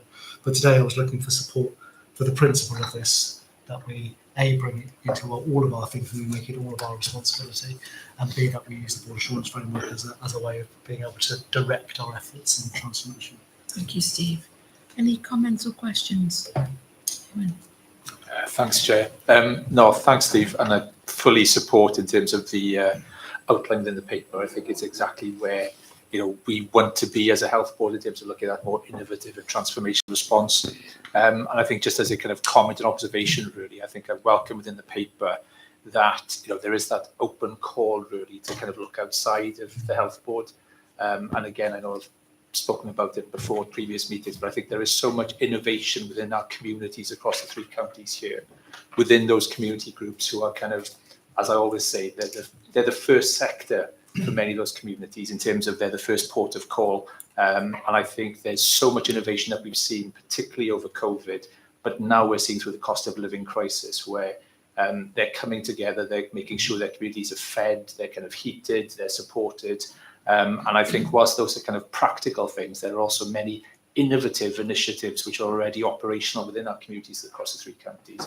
And perhaps at a future board seminar, it may be worth perhaps looking to see whether we invite 1 or 2 of them in to talk to us, to give us their story directly about how they've overcome the barriers within their communities, to potentially look at a transferable model which we can then adopt both internally within the health board but externally to support our communities and our future patients, clients, whatever it may be as well. And I think that's sort of slightly at the heart of this, is how do we bring people in to talk to us about the things that they've been able to resolve that we can see will help us on our strategic journey. So I'd very much welcome. Thank you. Jill? Thank you. Just on that point, Ewan, what I would really welcome as well is that we take the opportunity of our Healthier Pembrokeshire, Healthier Carmarthen, Healthier Ceredigion groups as our pan-cluster planning groups to actually have some of those very local discussions as well, because they are the place where we've got all of our partners, third sector together, and they are the place where we can almost enact some of the things as well. I think it would still be very good, as you said, to bring that conversation into the board, but we've got a ready group there that we need to start really engaging and helping us move some of those things forward as well. Thank you, some good ideas. Okay, the board happy to accept. Many thanks, and going forward we will build on those ideas. Thank you. The next item on the agenda is the financial report, month 12, 22, 23 and month 1, 23, 24. And I'm going to go over to Hugh, but we have had quite a big discussion on this in the annual plan. Over to you. Good evening, diolch. Yes, and I won't speak to any of the detail. Just wanted to note that the month 12 position is there for the record, and that's subject to audit. And Audrey took us through the timetable for the audit earlier on, so no more needs to be said by me by way of introduction. And the challenges that we're facing in month 1, we've already considered as part of the conversation we had on the annual plan. So with that, I think we just open it to discussion, Jim. Many thanks, Hugh. Any points? No, I think sorry, Maynard. Sorry, Chair. Yeah, it's just, I'm trying to understand the same thing as we did last year. I know this is past, so I don't want to spend a lot of time on it. But on page,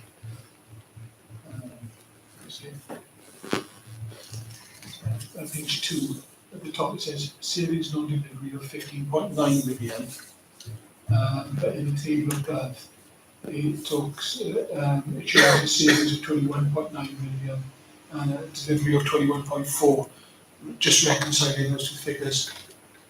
The issue is that the difference between the treatment on the accounting gain that we received during the year. So it's a technical impact, but recognising that I think clarity in the reporting of savings is really important, especially this year as we go into the challenges we're facing.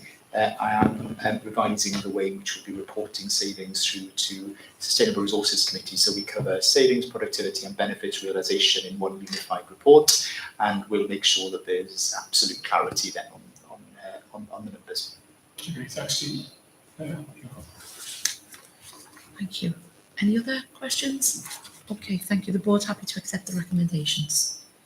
Diolch yn fawr. Thank you very much. And the next item on the agenda is Hugh again. It's the Integrated Performance Assurance Report, month 12 and month 1. Diolch, Cadeirydd. Report is, as will have been previously seen, month 12 is there for, again, for the record. Don't propose to talk through that in any detail. That's been subject to scrutiny already through ESTOD. Just going into the month 1 position, recognise the challenges that remain within urgent emergency care, and of course note that with every figure that we report here, there are people on the receiving end of the care that we provide, and at the receiving end of the breaches that we note within this report. That's something that's never lost on me. Despite the difficulties within urgent emergency care, there are noteworthy improvements, particularly in ambulance red call response, which has seen an improvement. Handovers over 1 hour and 4 hours, which have both improved notably, and lost ambulance handover hours also reduced, and patients spending more than 12 hours in A&E reduced significantly.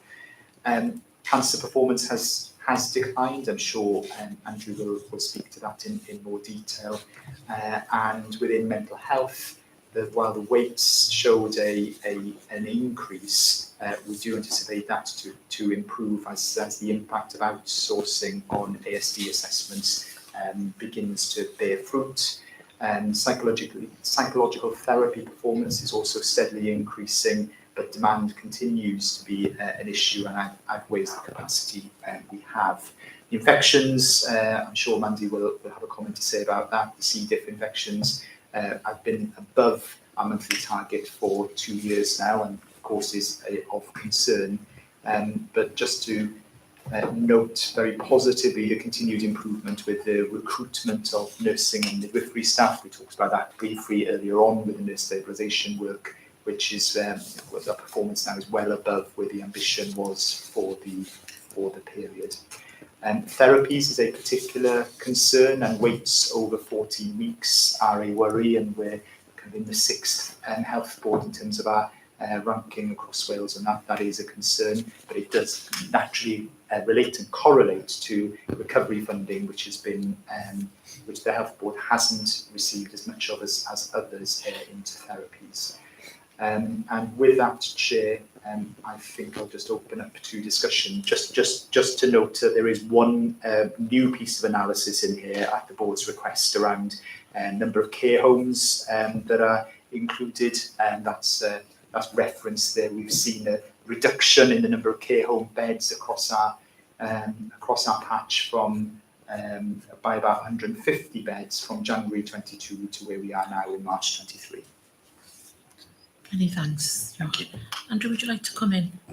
Yes, if I may, just to give a bit of an update in terms of some of those specific areas that Hugh's mentioned. I won't say too much around emergency care, as Hugh outlined in terms of some of the key metrics there. We've seen improvement through the course of the last 3 or 4 months, but in April in particular. And it's pleasing to note that in some cases there are some significant improvements in those positions as well. So Willie Bush, for example, have improved their handover position by something like 70% over the course of the last couple of months, which is particularly pleasing. So I set them all a challenge of improving by 25% over the sort of in February by the end of May. So that's improving progress, but recognising that there's still significant numbers that are delayed. I think the other point I wanted to make around urgent emergency care is just to reflect that I think we've seen during this period as well a recovery in terms of the level of escalation we're seeing on our site. So generally we're at lower levels of escalation than we were in the previous sort of when we sat here in previous board meetings, and also the speed with which sites recover when they do escalate is improving. So the resilience feels in a much more positive place, although still for me being at a level 3 is still too high to be at routinely. We would want to get much lower than that, and that would be a reflection of over time of a lot of the work that's happening. In terms of cancer, as Hugh says, in March our single cancer pathway performance deteriorated from the position in February. I am expecting the April position to improve.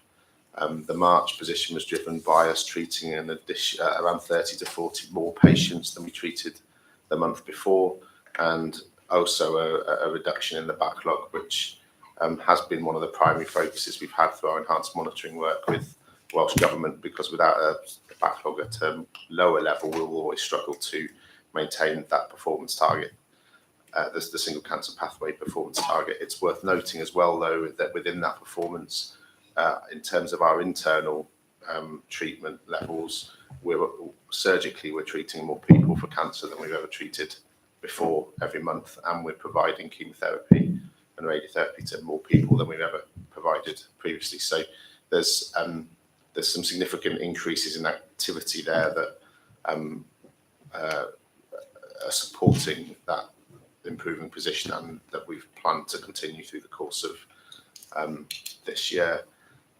In terms of planned care, we remain on track with the milestones we set for June, which were to see further improvements in the number of people waiting for outpatients over 52 weeks and 104 weeks, and the total number of people waiting over 104 weeks for treatment and completion of their pathway. Expect to see those improve from the position we had at the end of December and March. We expect to see that improve by another, from the March position, by another 1,000 in each category so that's for the outpatient and inpatient categories by the end of June and the end of quarter 1.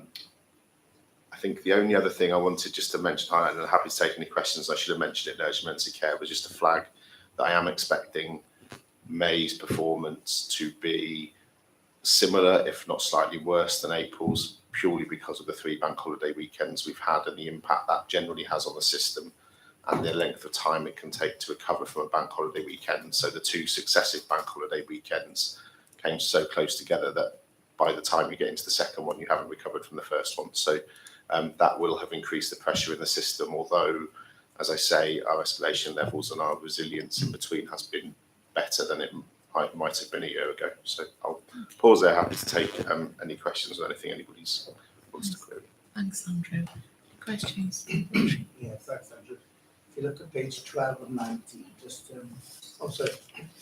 page 12 of 19, looking at the endoscopy, just looking at the second line, you say that the recovery and funding has been secured until the end of June 23. Well, we're nearly there. Does that mean that the statistics are going to get worse? Yeah, so as we alluded to earlier on, in terms of our plan for this, and as we agreed when we submitted our annual plan, the performance of planned care improves until the end of Q1, and then from July onwards would deteriorate against all measures unless we secured additional funding from the planned care recovery fund that's held nationally. We submitted our bid a couple of weeks ago against that, which was for a total sum of £15 million. We gave a menu of options to Welsh Government of where we think we could get to, depending which options they wanted to support. If they want to support any, they have the right not to support any as well, I guess. And so we're awaiting the outcome of that. Within that, that did provide the opportunity to clear all patients waiting over 104 weeks, except for orthopaedics, by the end of March. It would deliver the diagnostic access target, and it would have delivered the waiting times in endoscopy. So those are all factored into that submission, and we're just awaiting a formal response now from Welsh Government. I can only hope that it'll be good news and it'll come soon because we need it. Thank you. Andrew, would you mind sharing that submission with the board members? Because I personally received a letter from the Minister the beginning of this week or last week in relation to the targets, and obviously my response would be yes, we could do that, but subject to getting sufficient funds from the monies that have been retained centrally. I'd like to see some of the detail of the mail. I'm sure other board members would be, about what menu we've put forward, because we are delivering on a lot of our promises or our targets that we set last year, but we haven't been able to hit some of those ambitions, as I said before. So thank you. Judith, did you want to come in? Yes. Sorry. A couple of points on the neurodevelopmental. So I'm looking at page 5, although it obviously comes in a bit further as well. I mean, the figures are really concerning. I think we all know that. That's an understatement, really. But some of the issues there, because I do know there has been resources come into this area.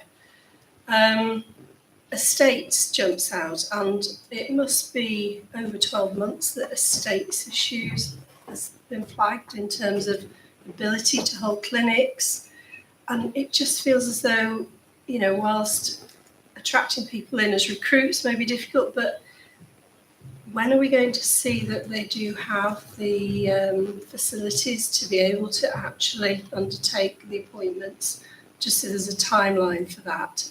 And just on that area really within mental health, page above, I know it's been explained to me why we say hit and miss target, but I still think if I was a parent looking at this with a child waiting, to know that it was a bit hit and miss, whether we're going to meet the target, just feels a bit insensitive. So I don't know whether it's time to maybe reiterate what that means in the context of the report.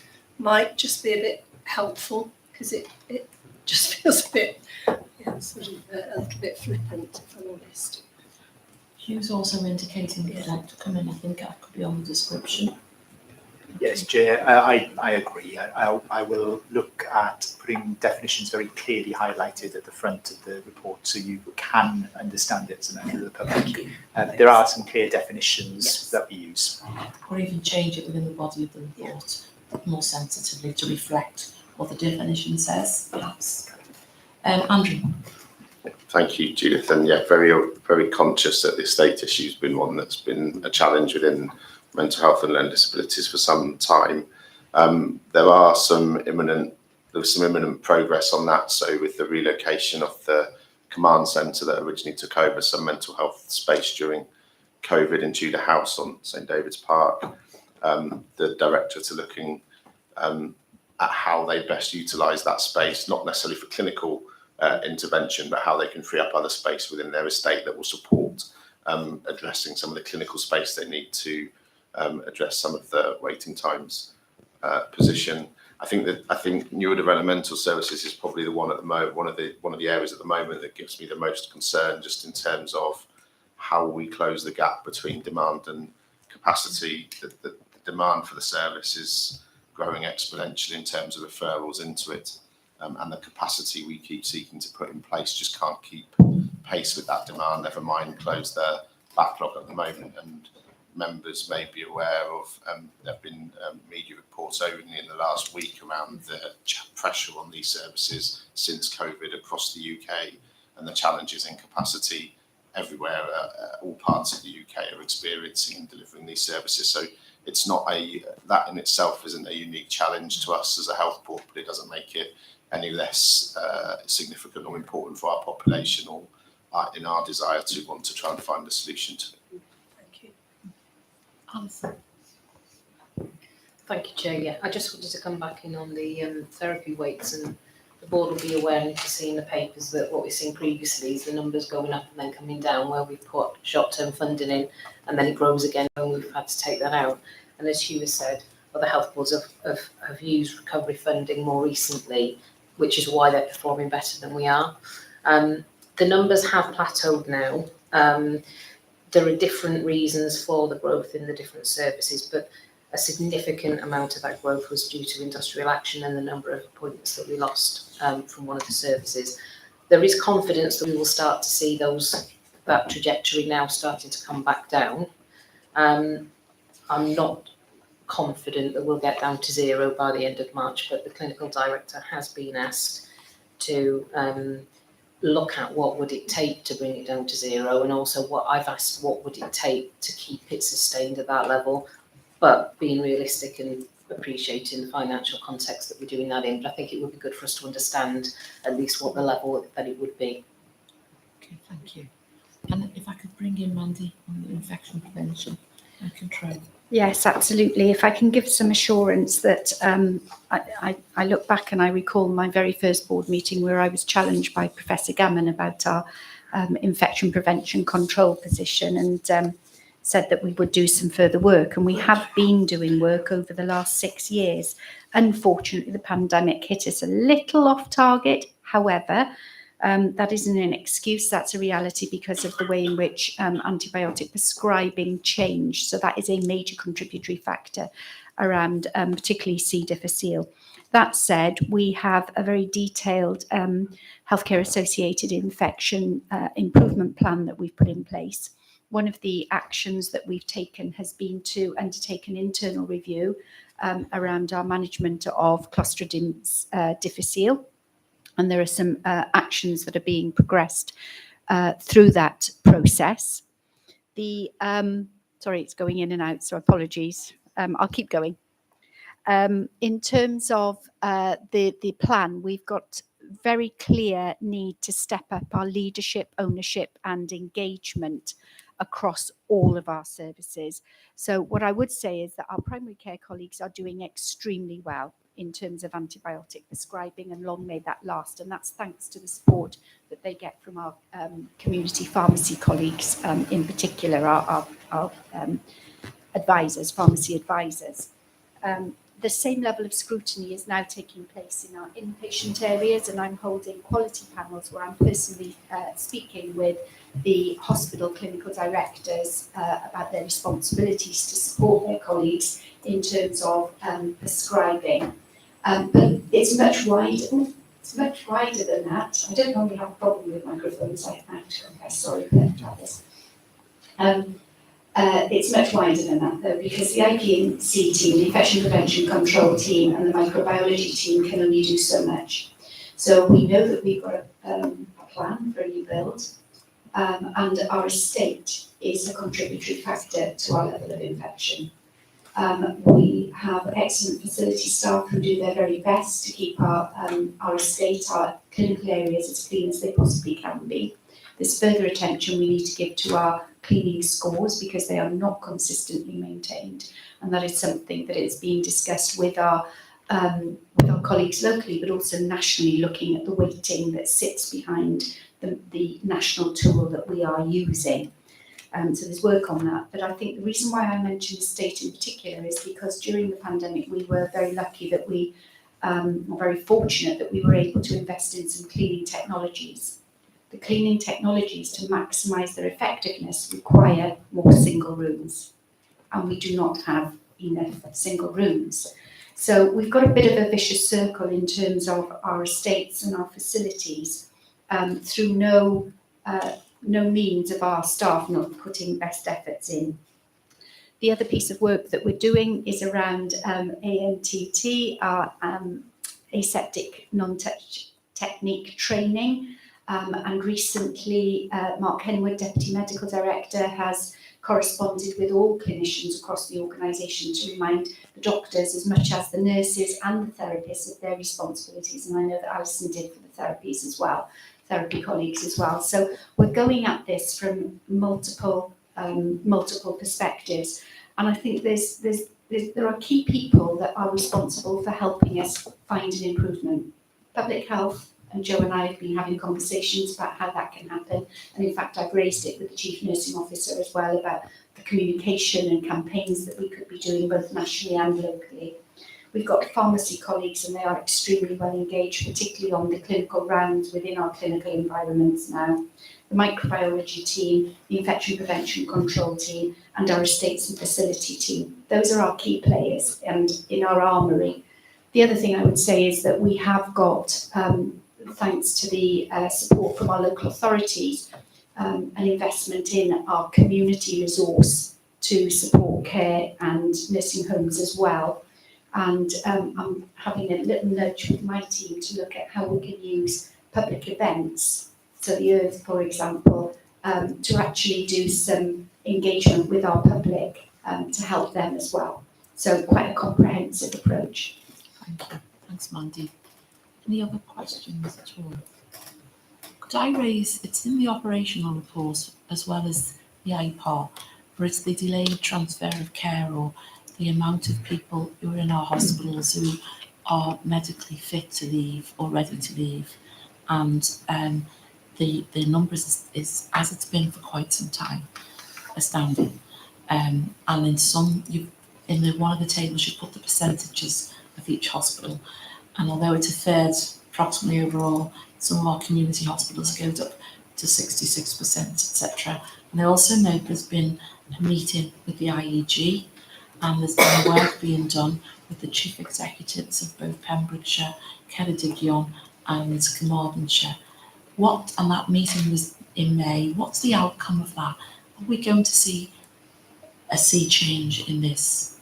Or are we going to continue to see this people being in hospital beds, causing them harm really, who shouldn't be there, and the impact on all the other patients because of that? Okay, I might start, and then Jill may want to come in as well on some of this as well, I'm conscious. So I think, I was going to touch on some of this in my operational update report as well, in terms of where we've got to with transforming urgent emergency care over the past 12 months. I think it's clear from all of the data that we've got and the evidence from all the actions we've taken that it's the complexity part of the programme, and that's around those patients waiting or who are in hospital for over 21 days and with a long length of stay, that are really the challenge for us in that programme in terms of how we unlock that. So, and that's reflected in the pathways of care, delayed transfers of care information. It has improved over the last couple of months, but recognising that even with that improvement, the levels we're reporting are still higher than our worst winter before COVID. So that just as a bit of context, I know we're starting to move on from that, but it just gives a sense of how much worse the position has become over the last 2 or 3 years. I think the work we're doing around the urgent emergency care programme, and in particular the home first approach that we're adopting across the health board, and has really been the subject of the discussions and commitment we've secured from Carmarthenshire and Pembrokeshire around working together on how we put in place a proper home first response to help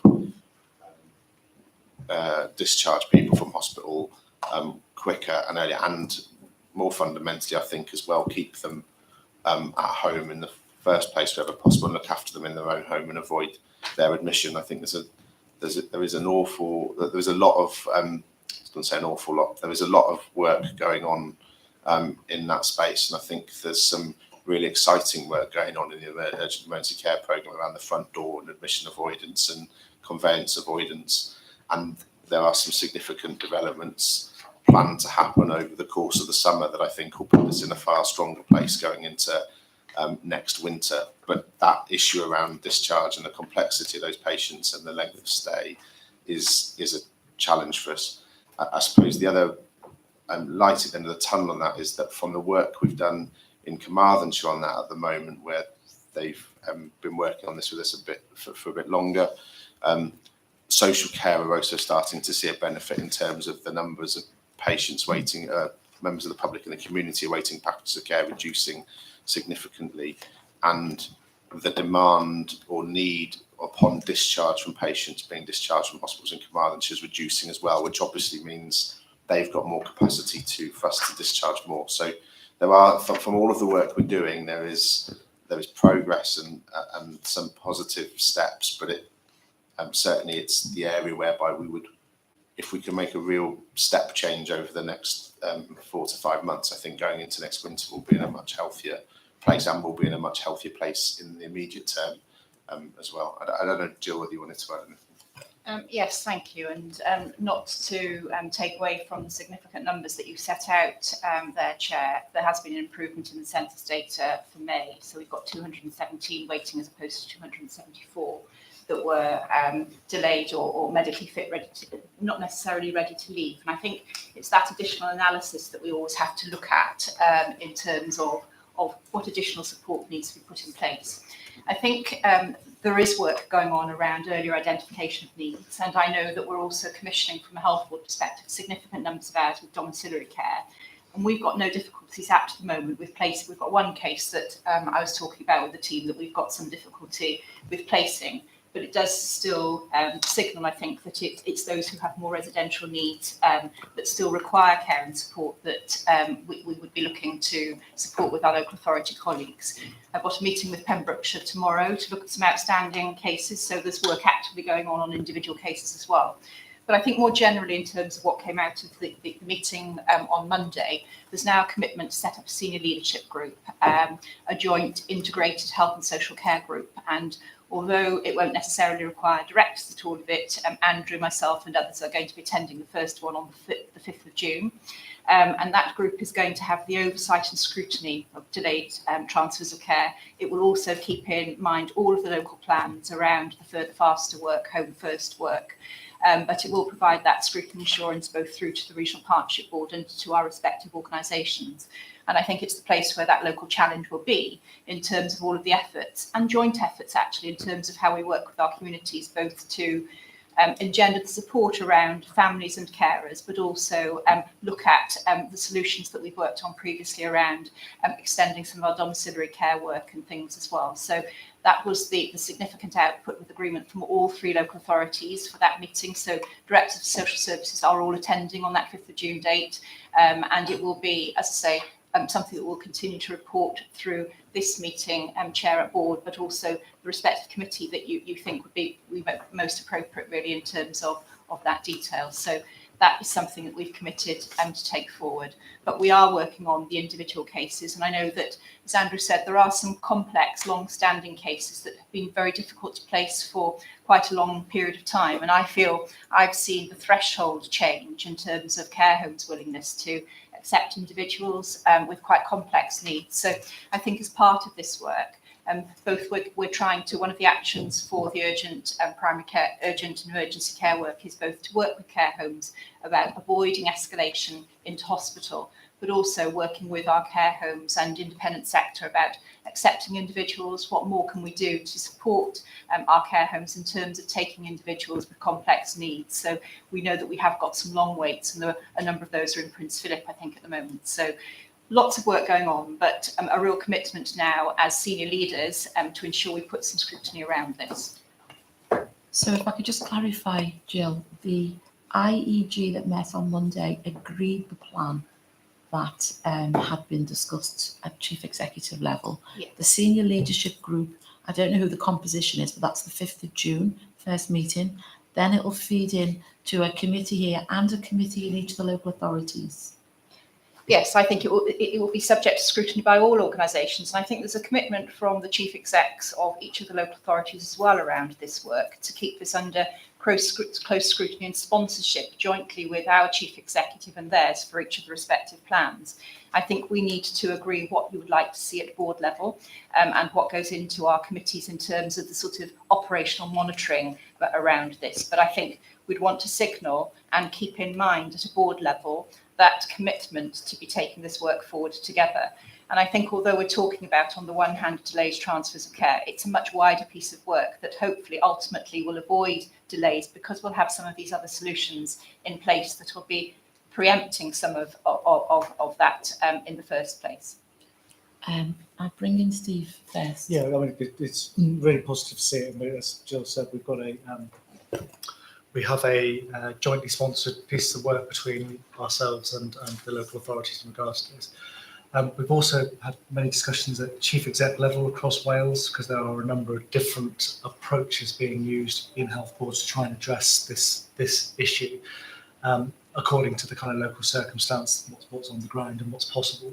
I just wonder, Jill and Andrew, whether, knowing that this is a really important subset, but a subset of the larger transforming urgent and emergency care process. So we need to be mindful as a board that there are other things going on as well.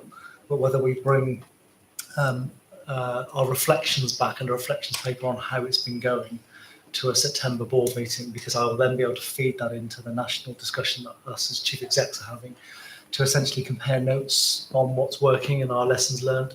Because I don't know whether the timing works, but it would be useful at that point to know whether we've been able to see some benefit that we can both test here and then take into that national discussion. I'd also like to see clarity of the governance, because there's quite a lot of narrative information there, but I'm still not clear of the structure of the groups and where they're reporting and when they're reporting, what the trajectories are. Are we meeting that collectively across the organisations? For example, in one part of our papers, we weren't able to get the current domiciliary care provision statistics, whereas I'm sure that should be held nationally. So I really want some meat here. Can I come back on that? I do apologise, and I know we're doing an overview of governance anyway, which we'll bring back. But I think the 5th of June meeting is going to set out some of the governance that we'll need around this joint group. So not all of the detail that you're asking for Chair, is agreed yet, and that's a subset of the Regional Partnership Board meeting, so it will feed into that. The plans, which we've been agreeing separately with chief executives, are a component of all of that piece of work. And I think that the piece of work that Steve's just suggested we bring back will show how this fits together. But the detail around domiciliary care, you should have been able to get that information. So apologies if you haven't. That census data is available and our local data is available. We can tell you now immediately, well, I can't probably just now, but I could, if I can access the system from here, tell you who's waiting on our system and exactly where they are, what's been done today by any phone calls. We can tell you all of that. So it's very important that we do bring that clarity to the board so that you do understand practically. And I'm very happy if people want to come and see the system so that they can see it live and see what people are looking at, and with the regular bed meetings and everything else as to how those processes are managed. But it's really important that in a very simple and transparent way, the board are given the assurance that these systems are in place. So the 5th of June meeting is going to be the oversight of some of these systems and processes, which will need to have that right level of governance around it, as you've said, and we can bring that back when Joe and I are working that through. So I just wonder, because this is a very live process and there's a lot of activity going on. Of course, we want the governance to support that, not kind of sit on top of it. It might be useful, Joe, after the meeting on the 5th of June, that might not answer all the questions, as you said, but the product of that could usefully go to one of the committees so that in July board, we can just have a discussion around what the committee felt was in place so far. And then we can tie it all together in September, by which point I think we should have got all the various elements of this, both the plan, the trajectories, the governance, and also some of the results, which we're starting to see, which is probably the most important part of this. Bring it back to board, because I am keen that we have a national debate as much as anything about what works on the ground going into the autumn, so that we can all learn from each other, and we need to play our part in that, I think, particularly because I think it reflects the really good joint working we've got going on and some of the progress that is being made. That would be really helpful, and I suspect that council members in the 3 local authorities would welcome seeing that clarity as well. To be honest, I was going to just say I would appreciate being perhaps just to know what is happening, and also I just hope that the initial discussion that you've had already with the chief exec, that it is kind of ambitious, and that we've got clear plans going forward to work together, but also find a clear way forward, isn't it? Thank you. That's really encouraging. It really is. Maynard. Yeah, I was just following on from Steve. I think ESTOD is probably the appropriate committee for that to come to. Yeah. And I was going to ask if, even if it's not set in stone, if we could have an update in the August meeting. Yeah. Well, if Which possible, ties it well for board. Yeah, thank you. Judith, you want to come in? Yeah, just briefly. I think obviously from a regional partnership board we oversee this, but it has to be the statutory bodies who actually take the action. The one thing I just wanted to mention, simply just to add to this, that a visit recently was last week to Glangwilly. It was a really positive feedback from the staff about how the Delta wellbeing approach, and in fact the nurses were saying they come onto the ward to see how they can help. Are there any patients that they can take who are waiting for other things that they can help with that discharge? So it was really, you hear about the theory and the strategic approach, but to actually hear staff at the coalface of this day to day saying how helpful it is to have them visit the wards and help them with taking it, for people to go. So that was really good to hear. Thanks. Thanks, Judith. Any other comments? I just want to end on a very positive note, if I may, in the report. The areas which exceeded the target include and treated with dignity, respect and kindness, and the percentage of patients reporting a positive experience attending emergency departments. And that's despite all the challenges that, is in the health board. So thank you to everyone for that. And thanks for the IPAR. We're now going to go on to the corporate risk register. Thank you, Chair. So since the last board, the corporate risk register has been discussed in the various committees, and as you can see in the paper, there are 18 risks there, 5 are new, which all relate to items which are on the board's agenda today in terms of ministerial authorities, sonographers, which is in the operational update, workforce, statutory duties, and general surgery. And I guess what just to say is it's kind of, as we discussed in some of the committees, some of these risks are probably materialised now and they're issues, but we can't lose those as an organisation. So it's the risk workshops moving forward that we go to cancel because it clashed with the JET meeting. We do need to look at some of the wording, Chair, that's on the corporate risk register at the moment. And probably the one risk to call out is risk 1642 in relation to our statutory duties and the request to change the risk tolerance level, because there's we discussed this as part of the risk group. We wouldn't get to the current risk tolerance level that's agreed by the board. So the request was to move that to a 12, but that doesn't then take away from any of the work that's ongoing, as we've already discussed about the annual plan item this morning, Chair, in relation to that. And we also may, do the Director of Finance, want to look as a board of whether that risk is at the right level, bearing in mind the conversation I've had this morning. It may be that the risk level needs to improve, but obviously it's Director of Finance's risk. So if you're happy, Chair, hand over to Hugh. Hugh. Yeah, thank you.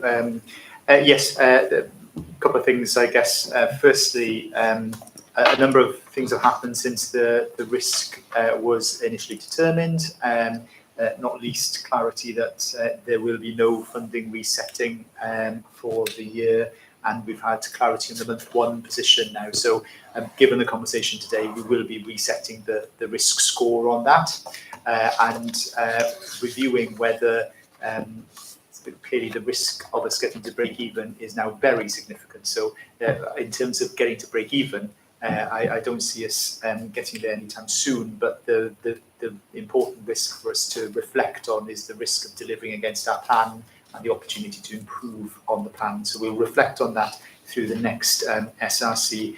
In terms of the score and of the tolerance, nothing is changing the actions that we're taking. So the actions are all being taken regardless, but we will reflect on the scoring itself. Okay, is everybody happy with that? Yeah, okay, thank you. Thank you, Chair. Yeah, absolutely. Happy to access the risk report and to approve that. and approve the recommendations, the risk tolerance score in particular, subject to SRC reviewing. Yeah, well, if we approve it now, then what we'll do is review the risk, as Hugh's rightly said, through SRC, because it's the risk itself that probably needs to, I would think at this point, increase from the current risk score that we've got, Chair. Yeah, absolutely. Thank you. Board happy? Many thanks. Next item on the agenda is the operational update and progress report, and I'll go over to Andrew and Jill. Thank you, Chair. So I think just to say by way of introduction, when we were preparing the report for this board, it was at a point whereby we had just finished 1 year and we're going into a next. So what we've tried to do across a number of the updates this time is provide a bit of a progress report, if you like, over the previous 12 months of where we've got to, and then signal to an extent where we're heading this year. We talked quite a bit around urgent emergency care, so I won't say too much more about that. I did just want to flag, before I forget, that one of the key areas that we've sort of making progress on is with the overall development of the model for urgent emergency care, and how things like the clinical streaming hub and SDEC, GP out of hours, urgent primary care, how all of this starts to come together, how we work with WAS to bring all of that together. And I think there's a growing momentum across the health board in that space. We've undertaken a peer review. There's a peer review of our same day emergency care services, but what that's highlighted is that a lot of the same actions are being taken, but then everything's being come at from different angles in different counties. So some have started with the services and are now trying to work out how they put in place the hub. Others have started with the hub and are now trying to establish the services that feed into that hub. So one of the key outcomes, though, from that review was that it was felt that the model that's been developed around Withybush and Pembrokeshire is the most effective in terms of impact and also in terms of cost. So as a value case, it's far stronger than those in the other counties. So there's been an agreement amongst the clinical leads and the operational teams that will be the model they will now try and replicate across the health board.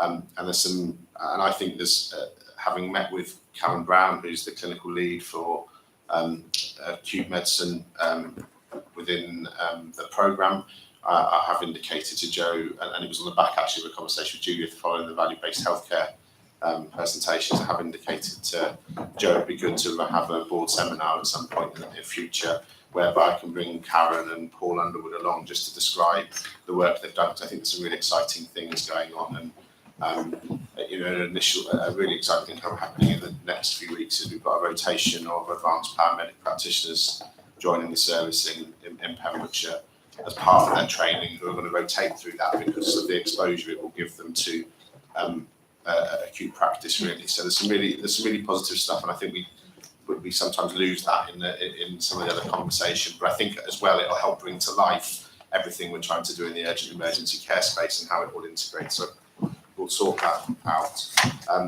Planned care recovery we've talked about, so I won't say anything else on that. I think cancer we've covered. A couple of other areas just to then draw attention to. I have provided an update. I know we've had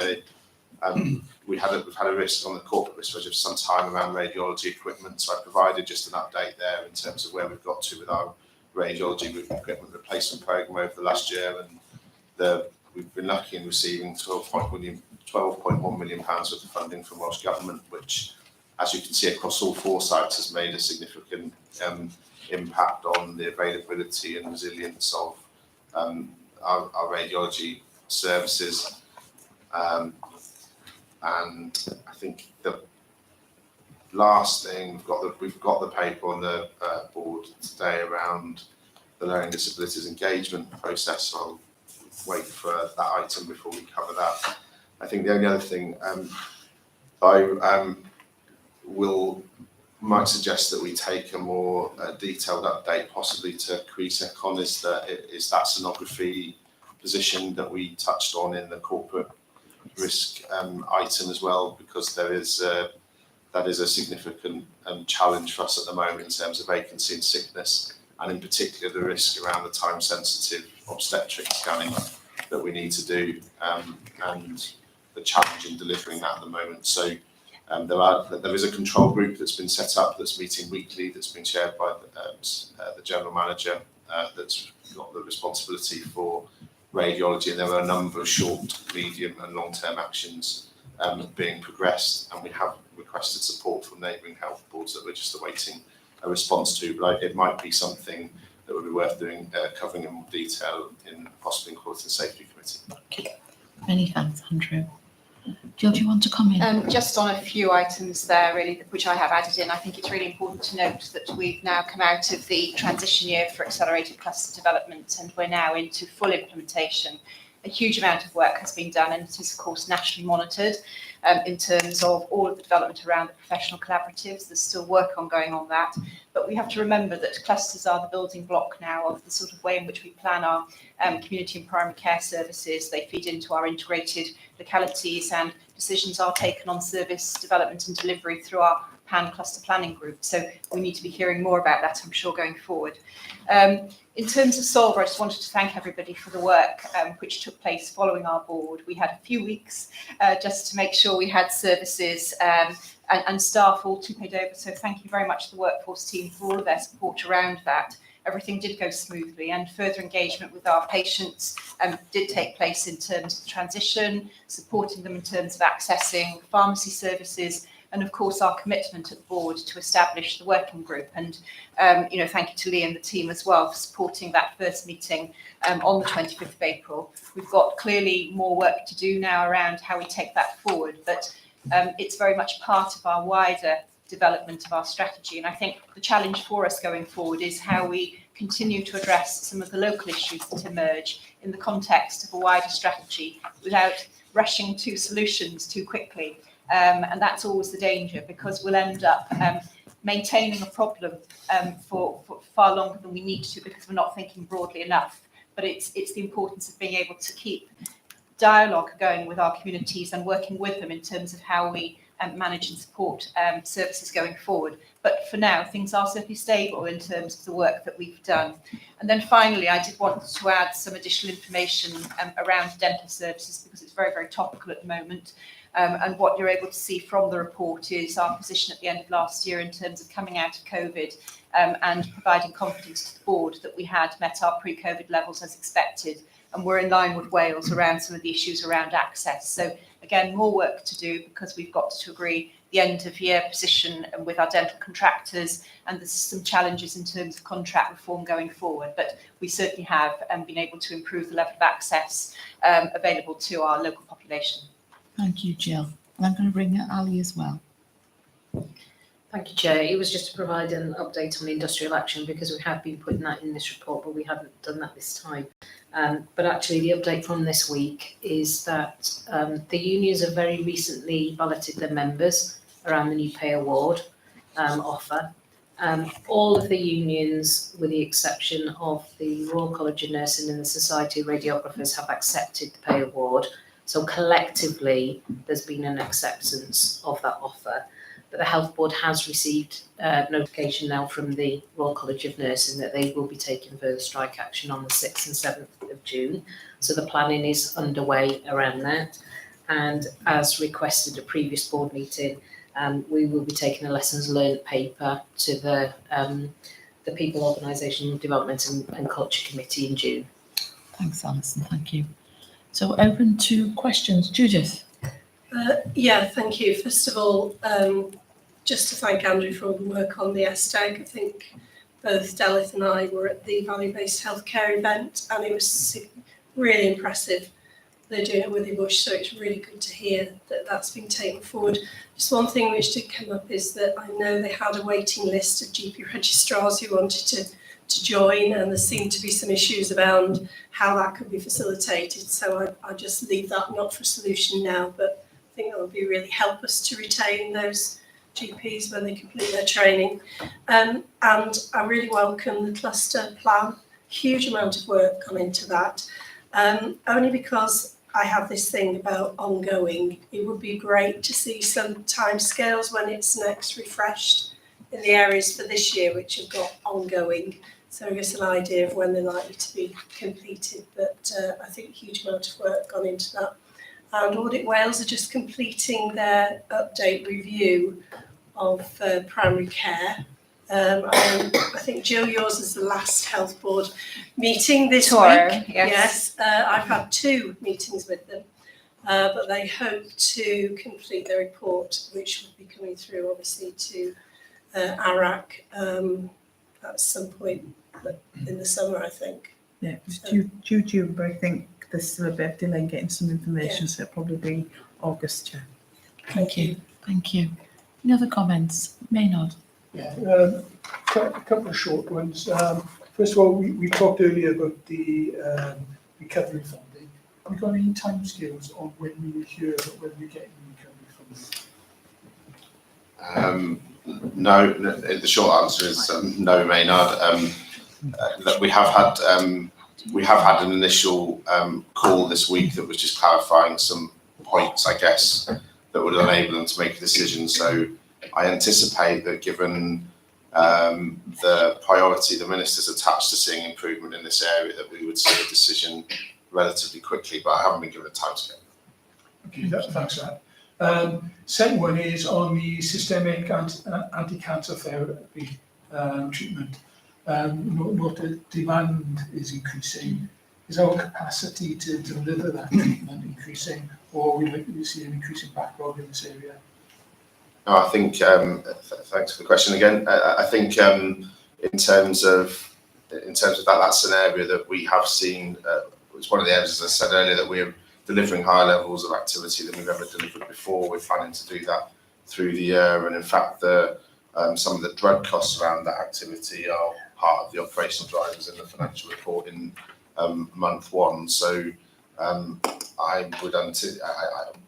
we feel in terms of our internal intervention, if you like, in terms of treatments, that we're in a good place to maintain that, reduce the backlog, and then start to deliver the level of performance. The area where we need to start giving a bit more focus, I think, or increase some of the scrutiny on with Swansea is some of the joint pathways into Swansea Bay, because we have got an element of the backlog that increasingly as a proportion resides with them. And the final one from me is on the accelerated cluster development. I thought it was really good to see that submission really with assurance, because you can actually see what's been delivered by the end of March, and that was really good. Good to see that many of the things in there are flagged as ministerial priorities, and a lot of them have already been delivered, which is again positive. But I was just wondering, in the things that are outstanding, are there any things in there that are likely to be difficult for us to deliver in the coming year? Have you got any major concerns there, or are we on track on most of them? I think we're on track. There are some issues around still contract agreements for some of the professions where it is further behind, dental being one of those. So there is some national work that we can't work outside of in terms of that. But certainly we do continue to invite all of our contract professions to the relevant meetings, but clearly until it's part of their contract mandate, then there's a reluctance with all of the other activity that they have to achieve, of course, to make that a priority. But it's really important when you think about the well-being of our population, the interface between, it's not just about taking out teeth, it's about oral health and well-being. And so there are so many things actually that different professional groups can contribute in a very different way. And sometimes we can be quite narrow in our thinking around that. So we want to make sure that as far as possible, we've got everybody around the table. But there will be some of those national issues, as I say, which would be the main stalling point for us. And we will work as quickly as we can in terms of that. Thank you. Steve? It was just on the clusters now that there's a huge amount of work to get them where they are, and we're just finalising that now. I think there's probably a need at some future date for another board discussion with the leads in the clusters so that we can really maximise this new thing that is now there and has come together really well with lots of enthusiasm and lots of ideas. I think that might be quite a challenging discussion for us about what we might want to sort of seed our power on so that they can get on with it in their local areas. But I think really living up to the promise will be really good. If I can just respond, we've got some new leads as well. So it will be their first meeting and they've come with very fresh ideas. And the other thing that, again, we'll be picking up next week, we've got a major workforce event, as I said last week. We've got very, very good attendance from leads and clusters and all sorts of professional groups. But I'm also looking to make sure that we've got some succession planning around this. So wanting to put plans in place now, and I'm discussing those next week with our clusters around other individuals from within the professions who can act as deputies or support other groups, so that we are beginning to build that that totality of resource really to continue and develop this and develop skills that other people working in their professional roles can bring to the table, so that we've got a much wider resource than just relying on, say, 7 leads who have limited time. So that's certainly within our planning, but I know that they would very much welcome that discussion, Steve, so thank you.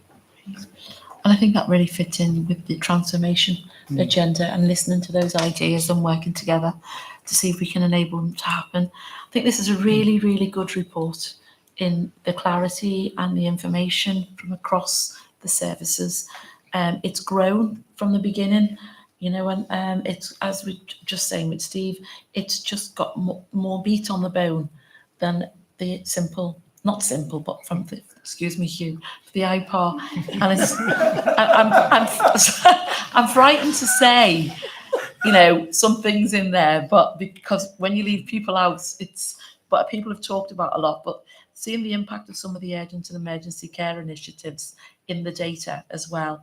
Mental health team are here, so welcome to Liz, Kay and Lisa, you know, and the awards that are in there and some of the improvements in mental health that's in this report, really, really good to see. And it's wonderful how the health board's team has enabled Solver to go forward in such a quick pace, and you know, for it to be responding to the community so well. So thank you. I think we need to consider how we put the two together, the IPAR and this. I don't mean in one document, but at least next to each other on the agenda, or one in front of the other. I don't know, or even take them both at the same time. But if we can consider that going forward, because they're both really, really important documents, but we get a proper flavour through this about where we are in some areas in depth. No offence to the IPAR. I will try harder. The board's happy to accept the recommendation. Diolch yn fawr. So we're now going a huge welcome to our team, and it's you're here to take questions, I think, or take the paper on the learning disabilities engagement. I don't know if Andrew, you want to introduce? Yeah, I mean, I'll let the team. It's good to have the team here, obviously, and as you say, they'll helped with a number of the questions. I'm sure I'll let them introduce themselves I'll let them introduce themselves now before I say a couple of words. That's probably the best thing to do, isn't it? So,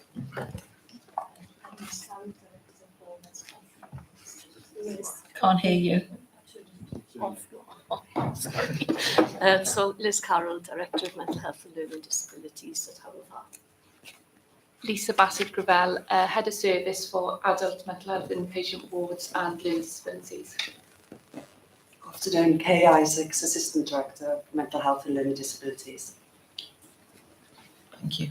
Okay, thanks. So I'll just say a few words. I'll see if Liz wants to add anything, and I'm happy to take any questions. I guess what I just wanted to remind everyone was we brought a paper originally to board in January that outlined our proposed engagement exercise on the proposals arising from our Learning Disability Service Improvement Programme.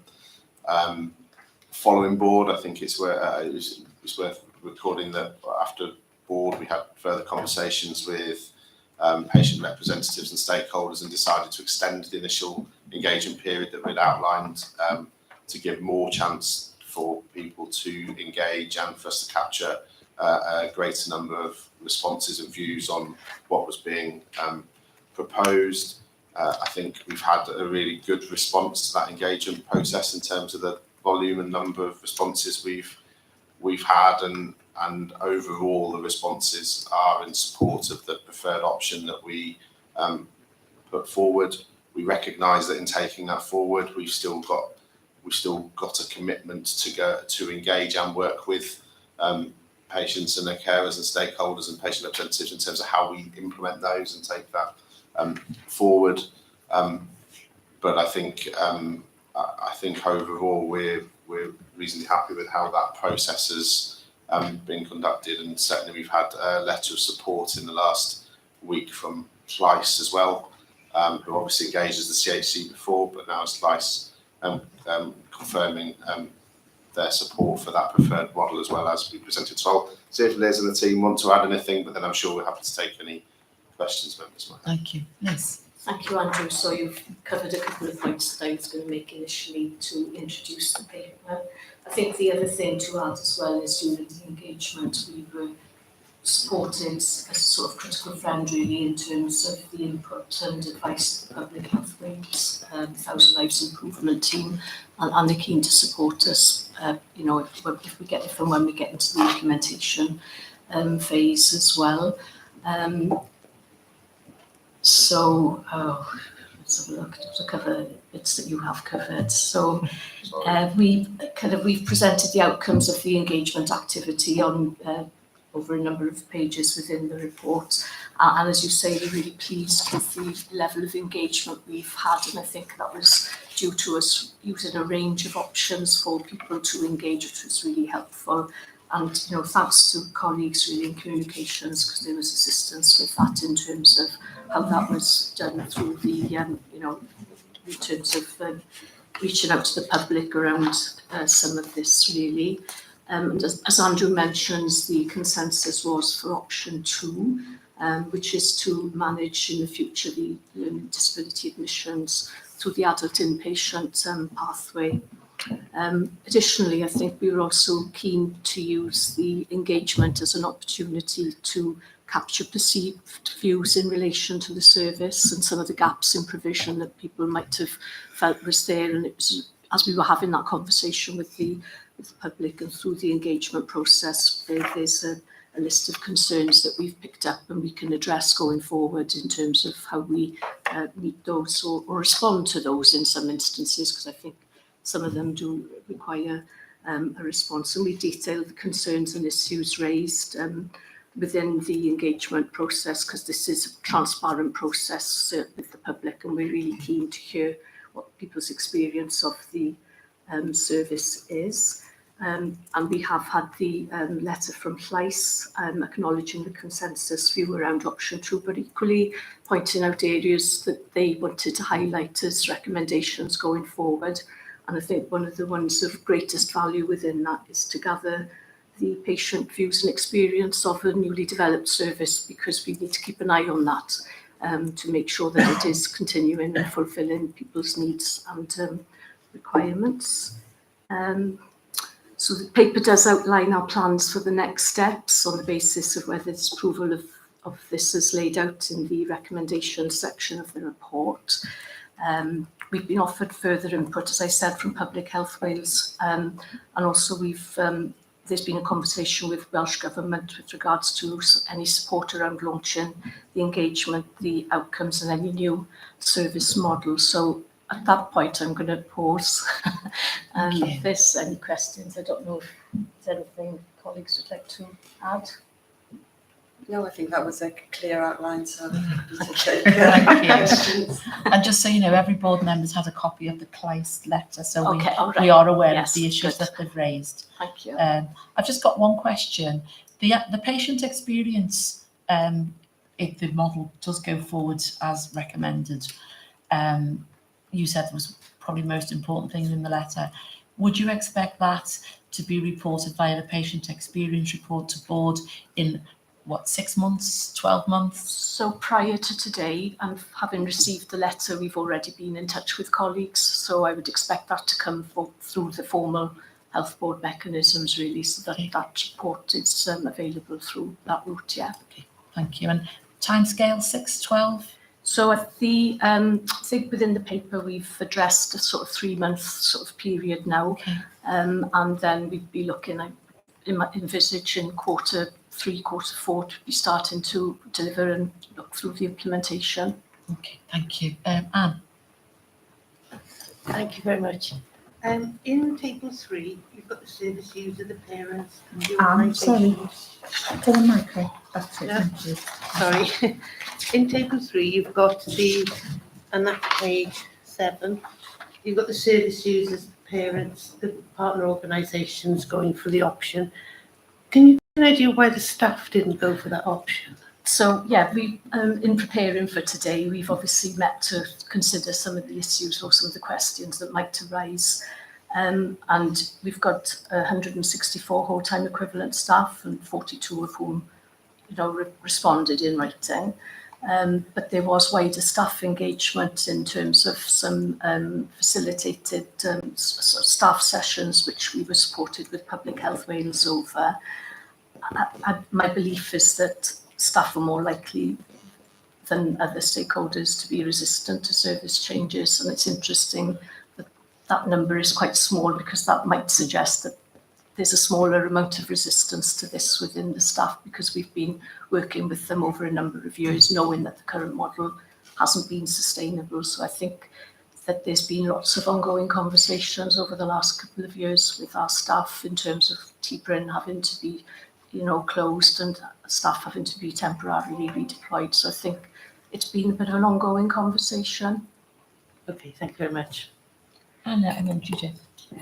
Thanks, Sharon. Thanks, Liz and colleagues. It's really great to see the really good engagement process that you've been through, and it seems to be endorsed by various different people. I can see that it's the option you're recommending to us is a pragmatic response, which reflects the volume and frequency of the patient need, as we anticipate to be just 4 people a year. But I guess that when that need does arise, we need to be confident that an appropriate and bespoke care plan is devised and delivered by clinicians who have specific expertise in supporting people with a learning disability in acute crisis with behaviour that challenges. So 2 questions relating to that, if I may. Can we be sure that the expertise that will be enhanced through the training that you refer to in the document will be sufficient to provide that expertise, or do we need access to some more specialist LD input there? And then linked to that, and also the gaps in community provision that have also been identified through the exercise, are we confident that the admissions can be short-term in the way that's envisaged in the Welsh Government guidance? So thank you. And in relation to the staff training, and Lisa may want to elaborate on this a little further, but there's an expectation within that LD inpatient pathway that the staff from the learning disability services or registered LD nurses are involved in that patient pathway. There's a recognition that our current inpatient staff in terms of the adult mental health units would need some additional training as well. We are able to evidence that we've been able to accommodate more than one individual with an LD who might require an admission at any one time over the last, since we've not had T-Brin operational, so we've often had more than one individual in our inpatient services at the time, and what we've been able to do is where we're able to look at a locality that's close to the individual to accommodate that as far as possible, and equally if they've needed more additional input in terms of accessing our psychiatric intensive care unit. The admissions in general to date have been shorter than when we previously had the sort of LD standalone assessment unit. I answered everything. Can I just point of clarification? I mean, I don't know if Welsh Government says what it means by short term. I suppose I assume that means weeks rather than months, but is that right? What's your understanding of short term, and how close is our current practice to that definition of short term? Yeah. I think we've seen one admission that exceeds the weeks. In the time frame where T-Brin has been closed. The other admissions we've seen, I'd say approximately 8 to 12 week admission.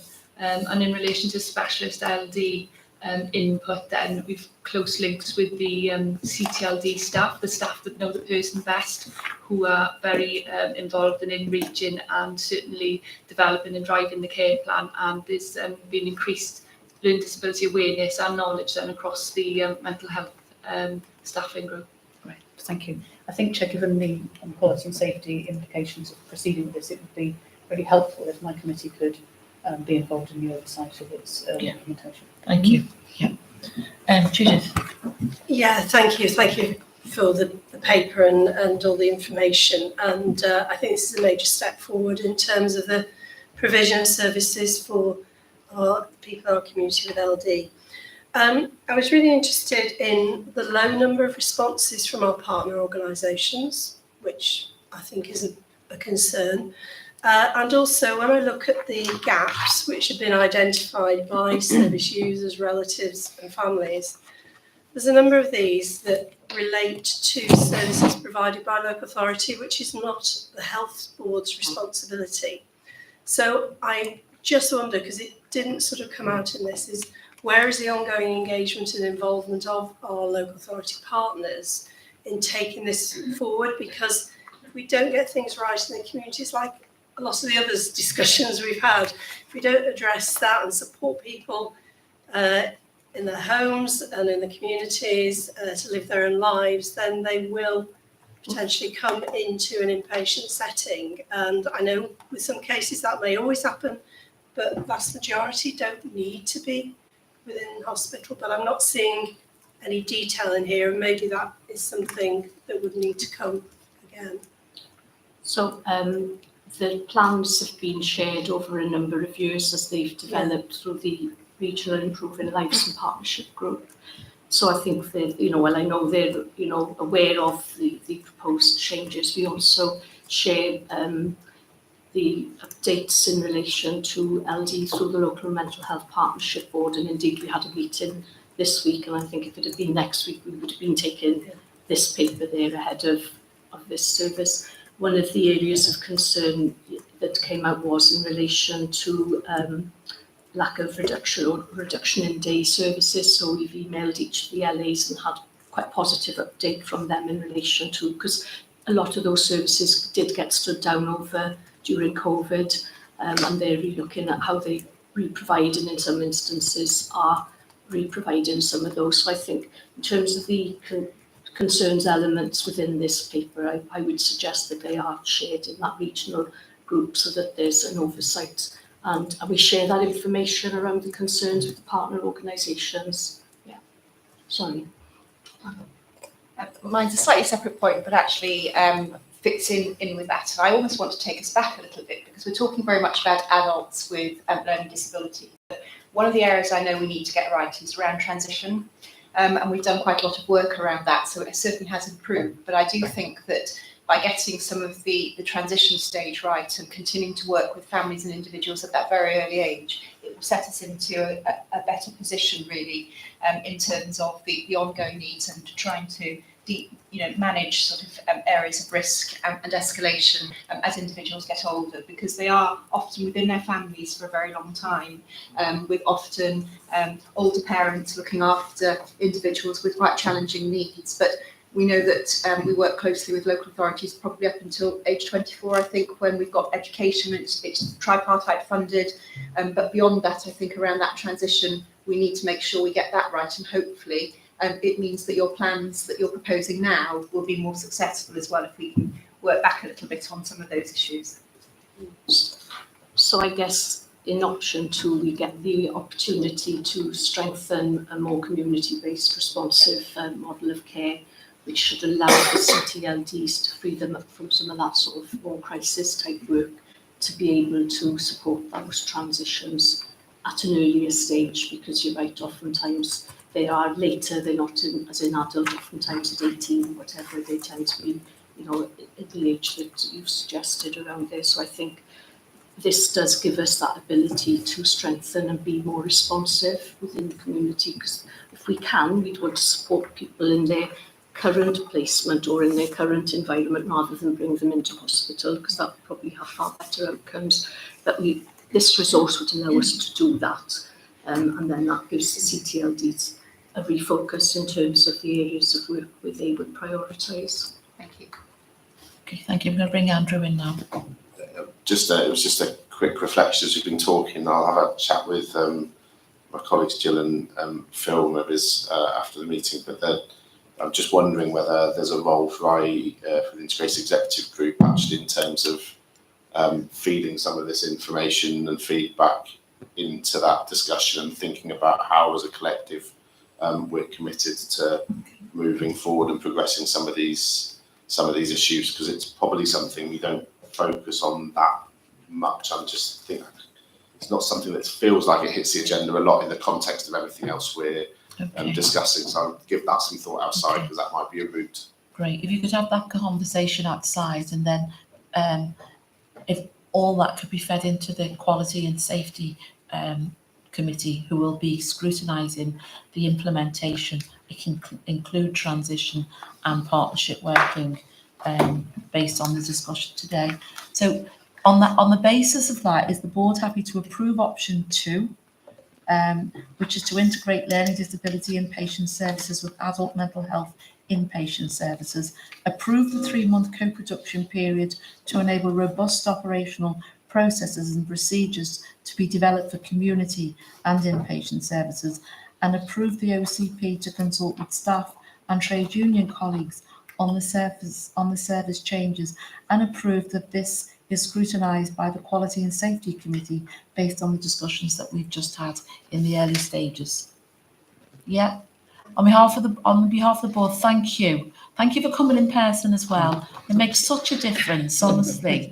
There's only so often we can talk to screens, isn't there? So diolch yn fawr, and it was good to have the opportunity to interact and ask the questions. And well done on the piece of work and the consultation. Thank you.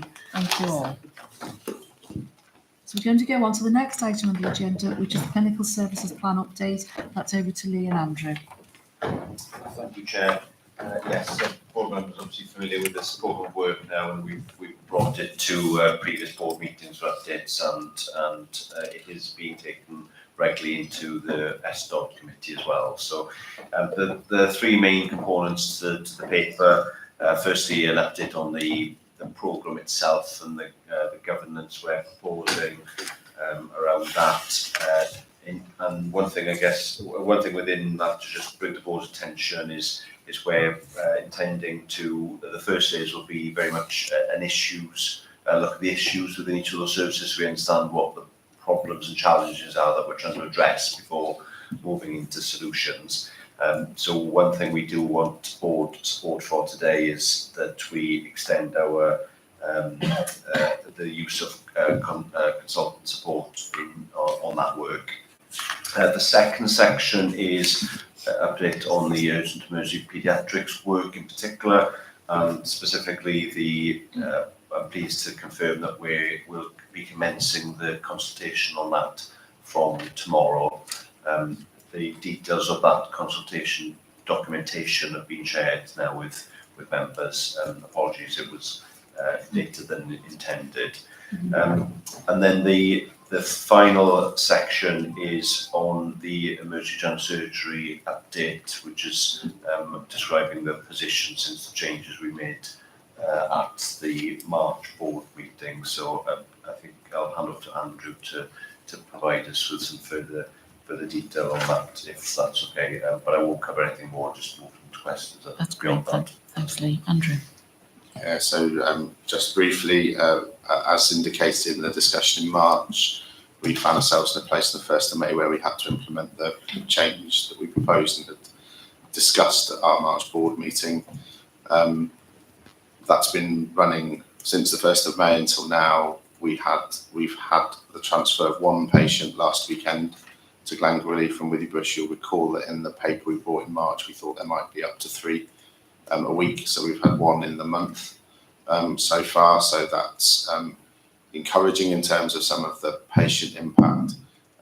We're just reviewing and understanding how that transfer worked at the moment, whether there are any issues and whether there's any learning in terms of any future transfers, and also that the directorate are linking in with Mandy's team and Louise O'Connor just around how we capture some of the patient experience as a result for anybody that's accessing the service and having to transfer as well. So it was just a quick update that it's been implemented. There's only been the 1 transfer so far, and that was just on the most recent weekend. Many thanks. Questions, comments? Chair, just to add, we need to apologise because of a governance error. The paediatrics, which is referenced in the paper, the actual document was meant to be shared with members because it will go out on the website tomorrow. So apologies for that. That has now been shared on admin control with members and will be shared with the general public tomorrow. It doesn't affect anything because it's in the paper with the options, but the actual document was omitted from being shared with you all. So I can only apologise for that, Chair. Okay, thanks, Joe. As you say, it's probably the same as all the board papers and all the detail that we've already considered. Okay, thank you. Any questions? Anna and Dele. Thanks. Just a couple of quick things. I'm thinking about the early discussion around transformation that Steve brought and Ewan's earlier comment around third sector and where we think creatively about learning and involving the third sector more. When we're doing this work, Lee, are we thinking, what do we think the boundary of it is? Are we thinking, this is the NHS needing to think about how it does its NHS things better? Or is there space in here for some of that transformational conversation about actually perhaps others could be involved in the provision picture more so than they currently are? Are we thinking that there's going to be space for that? And my second question is, I'm afraid the one I asked last time, but I'll ask it again, which is about how the interfaces between these different pieces of the jigsaw are going to work. So I can see that there's a programme steering group. Will that deal with those questions of interface between the sort of the clinical pathways that sometimes interact with each other? Or is that steering group solely for the sort of the programme management side of things? Yeah, happy to pick up those 2 points. Great question, I have to say, on the involvement of third sector and others. I think there's work for us to do on exactly how we're going to involve patients, service users, public more generally, and then external agencies. I would say our primary thought at this point has been around the health service and I guess specific patient input. But there may well be something for us to consider further on the role of third sector organisations in provision in a way that perhaps we haven't up to this point across each of those services. So I'll take that away if that's okay, Anna, because I think that's a valid point. We haven't got into the detail of exactly how we're going to do that yet, and I'll look to incorporate that into that design work when we get to that stage. The second point, yes, I would see that steering group is certainly not just about the managing the programme and progress against each individual project, but looking to see the interface across those. But we'll also want to use other vehicles for that. So in the diagram, you'll see the reference to the multi-professional workshop where we'll be getting the relevant teams to present progress on their intentions in those forums. So that will allow the opportunity for people to probably spot any omissions or overlaps or contradictions that might exist with not just these services, but other services that will have their own plans as well. That's where there'll be some challenge for us. And then, of course, we'll also take that through our regular governance arrangements as well. So Andrew's operational group, for example. So we'll have a chance to test that with in as many forums as possible. But yeah, that we'll work through that. I think that's something we have to be paying quite close attention to. Lee, can you consider those points when you're designing it into the terms of reference which would go to SDOC for the governance, about expanding it, perhaps that transformation, that first sector, as Ewan quite rightly calls them. Okay, thank you. Delith. Thank you. Mine's a bit more practical, Lee. Actually, it's about transport again and communication with the public. And whilst there was only one transfer of one child in the last month, we are going to be entering into a holiday season again in the Pembrokeshire area. So I'm just wondering, I mean, leading on from Anna's question about WAST and other organisations that can transport, because in the body of the document that we've had, there is one dedicated ambulance for transfer. But if we were to have incidents, as we know we have a population of children that do come on holiday to Pembrokeshire, are you confident that we've got the infrastructure that enables us to bring children and young people to other hospitals? Okay, so the question specifically about the urgent emergency care plans then. Okay, so I guess Phil might want to contribute to that, but obviously the key within the plans that we're committing to the continuation of the DAV, so that is the mechanism for that. Of course, that model has been running now for a couple of years, so WAST are part of the work and will continue to be engaged with it. So I think we're confident that that WAST can support what we need to deliver, because that has been experienced up to now. But there is always a discussion about the WAST capacity in general, which came up a lot in the consultation discussions as well. So there's an overlap there certainly. So that's probably the more, as much as I can say at this point in relation to that, but I don't know if Phil wants to add anything on that point. Phil? I suppose, first of all, just to clarify, the one patient that Andrew mentioned was related to acute surgery. Yeah. So that wasn't the paediatric case. So in the last month, only one patient's been transferred, whereas we were expecting more than that. So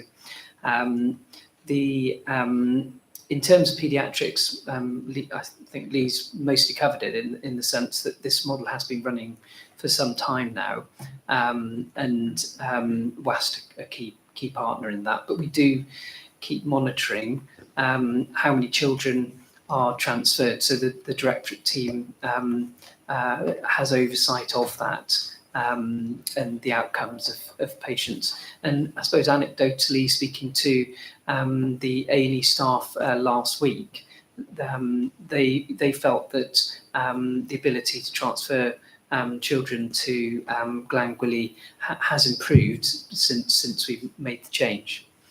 But I think we need to go into this consultation in a really open way.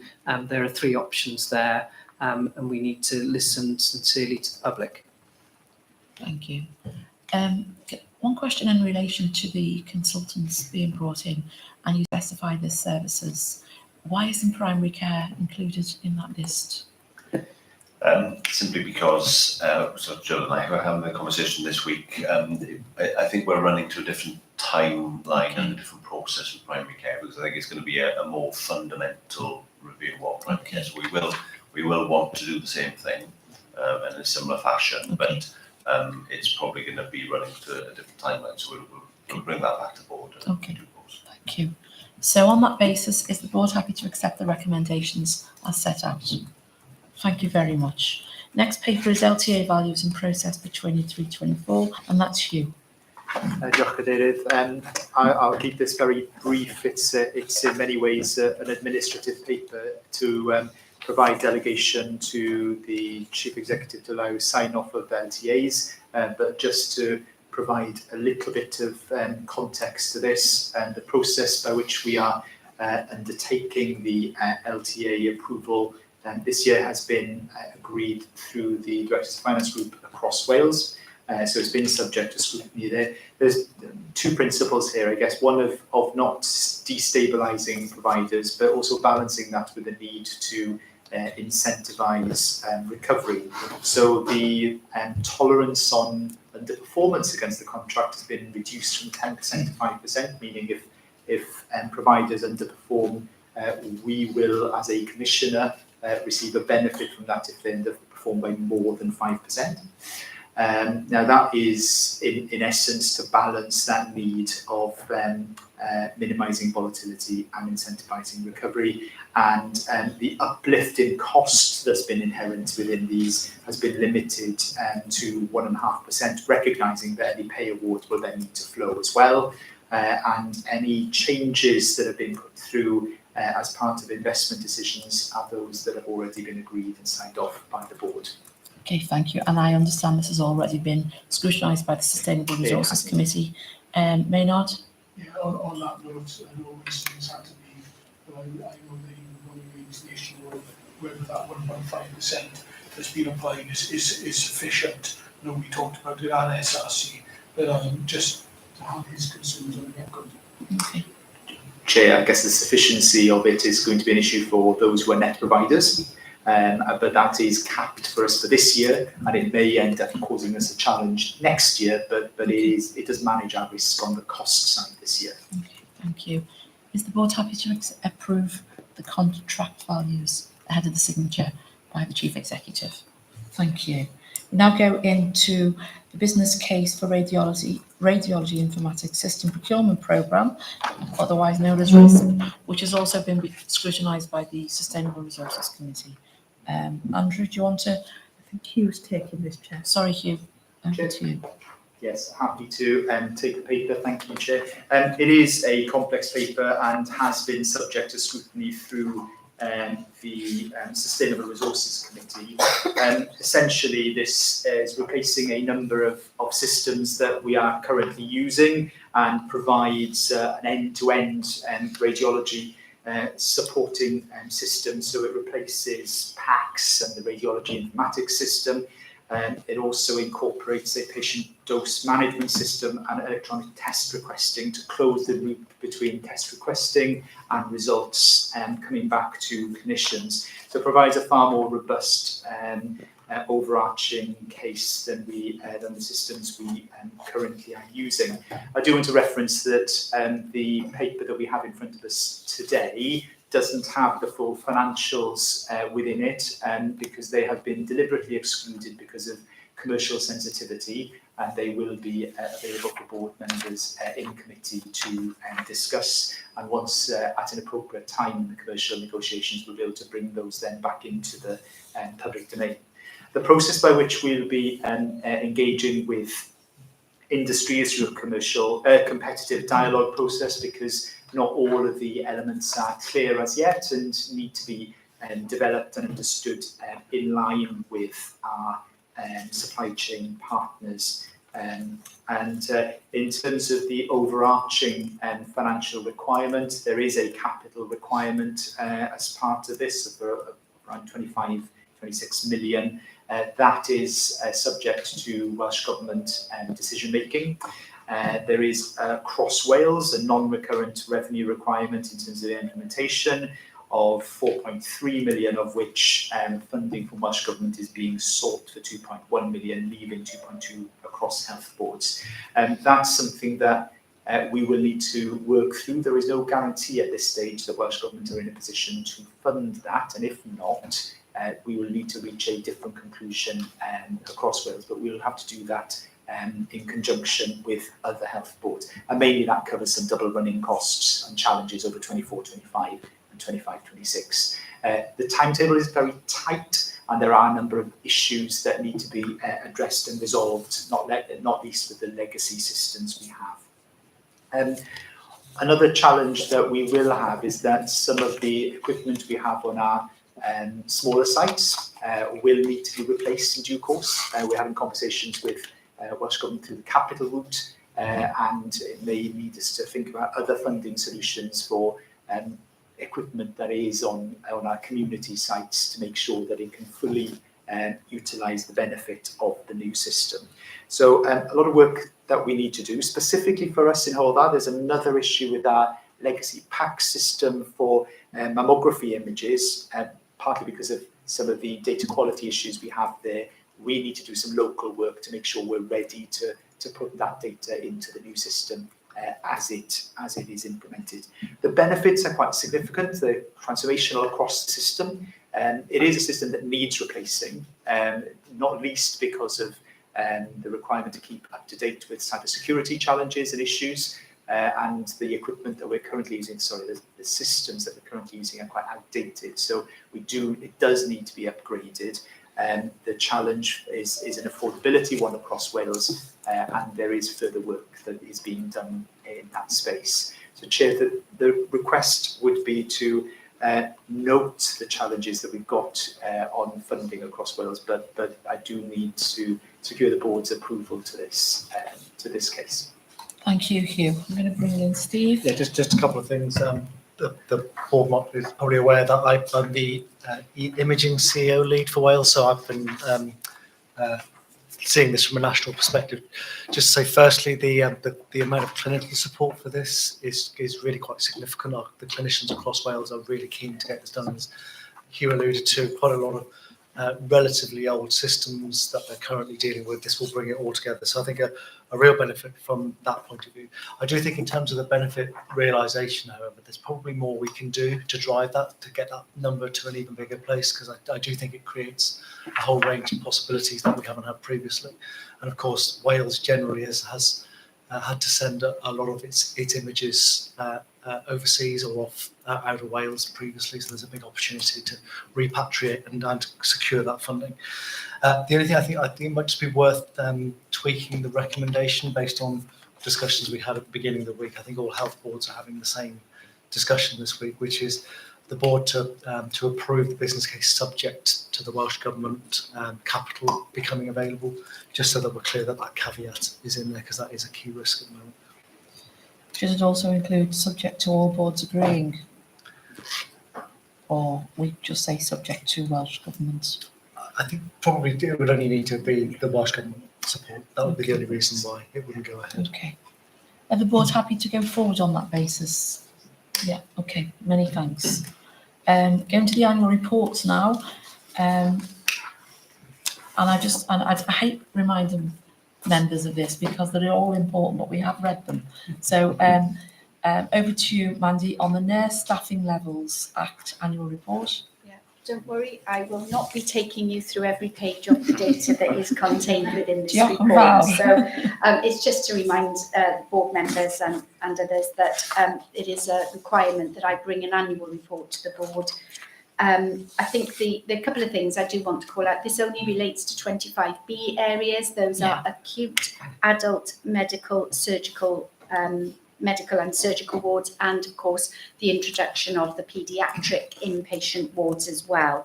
So 25A areas, or i.e. A&Es and other areas, are excluded from the calculations contained within this report. I think importantly, just to draw members' attention to the fact that there is a... Sorry, Mandy, I think it's somebody's phone that's near the microphone. That's it. Thank you. Okay. It wasn't you. It wasn't you. Yeah. So, yes, I've lost my flow now. Sorry, anyway, Mandy. just to sort of say that important to note within the report, it does identify that we don't have any incidents of harm that have needed to be followed through as a consequence of our staffing levels. That doesn't mean to say that our staffing levels have consistently been met and deemed appropriate, that the staff take mitigating actions to prevent harm occurring on the occasions where we're unable to fill the shift to the calculated numbers. What I would say is that, again, as in the last report that I brought to board about this, it's been another challenging year in terms of undertaking these reviews, because not least we've seen 13 wards receive early reviews, and that means that for whatever reason I've felt uncomfortable agreeing the level of staffing that has been discussed in the very detailed discussions, and you'll have seen from the paper the things that we consider at each and every meeting with every ward sister and charge nurse to come to a conclusion that we make. There are a number of reasons why early reviews take place, but also why we find ourselves in the position that we do, that there is variation by the end of the year. Notably this time, following the pandemic, the number of staff that have changed their patterns of work from long 12-hour day shifts to going back to more traditional 7.5 shifts has been quite significant. And you'll see that from the template that's been provided. And that's part and parcel of supporting our staff, their wellbeing and work-life balance as well. Nevertheless, that does have an impact upon whole-time equivalent in establishments that we're working towards. You'll also see another reason for changes being associated with pathway change, service model changes that have taken place, and obviously the skill mix discussions that we've come to conclusions with as part of the overall review. More than that, I'm not going to say, but I thought it was important that I highlight those points. Thank you, Mandy. Any comments on the report or questions? Judy? It's an excellent report as always, and it's really good to see that the person who's now doing this has carried on the excellent work of the predecessor. I want to know do we know what Welsh Government are going to do with the reports which each health board is submitting, and will that lead to any feedback or best practice guidance? So only yesterday I was having a discussion with a colleague in Welsh Government to look at providing some advice back into the Chief Nursing Officer's office about the Act itself and the next steps. What I would say is that it is timetabled by the Senedd for a post-legislation scrutiny of the Act. And I have no doubt that the intelligence and the information that we are submitting will be helpful in the discussions that take place there. I've also offered to be party, I don't know why I did it, but I have also offered to be party to any discussions about the post-legislation scrutiny as well. Thank you. So the board, I'm happy to receive the annual assurance report. Thanks for all the hard work that goes into this. You know, this is just a few pages, but hours and hours and days and weeks of work, so thank you. So the next item on the agenda is the Director of Public Health Annual Report. Jo? Thank you, Chair. Thank you for the opportunity to bring this report today. The annual report this year, we focused on our partnerships and how the Public Health Directorate have worked effectively with partners through the cost of living crisis and key public health priorities over the past year. Just want to bring the board's attention to a couple of parts of the report. New project called Camayac, which we've just starting up. This is in response to the cost of living crisis, and our partners telling us about the challenges that some families locally are having, facing the very difficult decisions between eating or heating their homes. Our healthy weight work, we've moved to a regional approach, working with Swansea Bay. This is unique across Wales and has been a huge strength for us, and I think will be a huge strength for us going forward. Our health equity work, we've got a summary in the report on the progress in this area, particularly around the work that our community development outreach team, our partners and our public health teams have done, working with several different groups in the community, including our Ukrainian families locally. And then finally, from page 14 onwards, there is some information on our substance misuse work, and particularly in the naloxone programme, which is in partnership with the police, has already saved lives, and it's just something that the team are very, very proud of, and I wanted to thank Craig Jones and Joanna Dayton for their work on that. I have printed a few copies in English and Welsh that I'll leave strategically by the biscuits at lunchtime. So everybody, while you're having your biscuit, you can read the DPH annual report. And I just wanted finally to say thank you for the support from the board on the public health agenda over the past year, over the whole of 22-23, while we haven't had a DPH in post. Both personally and as a team, we've been extremely well supported, and that's what's allowed us to achieve so much over this year. Thank you for your kind words earlier and the opportunity to be your acting DPH over this period of time. And it's possibly my final opportunity in this role just to pay tribute to Ros Jervis, who was a huge advocate for partnership working and had done some of the groundwork that you'll see in the report with our partners. Many thanks, Jo. Thank you. I'm going to open it up. Phil. Yeah, so thank you very much, Jo, for all the work you've done around the board table, as others have said. There is one area I just wanted to highlight, and we might want to reflect on when we go anywhere near the biscuits. So page 6, when you look at the rates of overweight or obese in our population, it's just under 60% in Pembrokeshire, but at 68% in Carmarthenshire, and that's now. I'm not sure what the trajectory is, but I doubt trajectory is to get lower, and the impact that has on down the line on our service use, people coming to GP surgeries,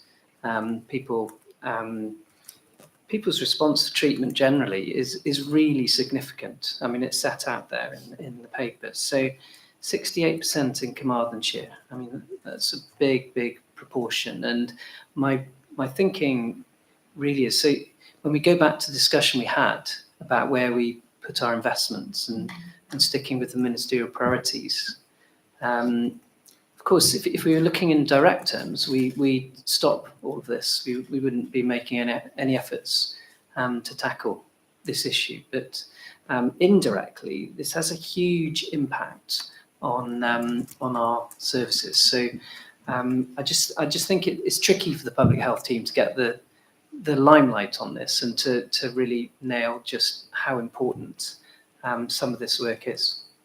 Thank you. I think Steve wants to comment. Yeah, I don't want to steal Joe's thunder, but the other piece of work which is going on, and I know it's coming to the leadership board, I think in July, is the prevalence of disease update data, which will show the consequences of some of this. Particularly, we had a deep dive as chief execs into the diabetes rates forecasts for the next few years, and it is very sobering.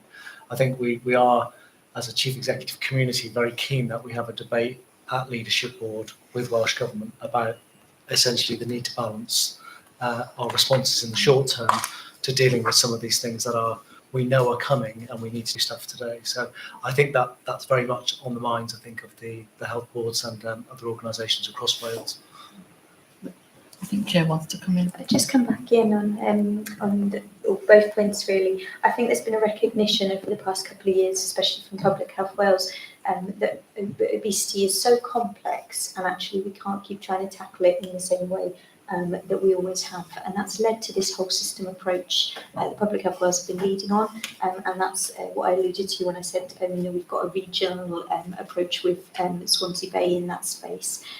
What we've done as part of that is go out to our communities and some leaders in our communities working in health, in social care and other areas to ask what is already going on, what's important to the people who live in your area, and what do you think would have an impact on healthy eating, healthy lifestyle, and all of the complex factors that actually play a part here. So we're moving away from just focusing on our pathways. We do need to do work on our level 2 and our level 3 pathways. There's so much more we need to do with our children as well, but starting to look at those more complex factors and tap into what actually is driving people's behaviours. And one of the key things that already come out of those discussions is, again, around the cost of living crisis, the policies around food, and the difficulty around affording really to be particularly healthy and affording to make the right choices. So we end up in this difficult cycle where we know that obesity is costing us as a health board huge amounts in terms of disability adjusted life years, in terms of actual money and use of our services, and in terms of the health of our population. But our population, it's costing them too much to stay in a healthy state.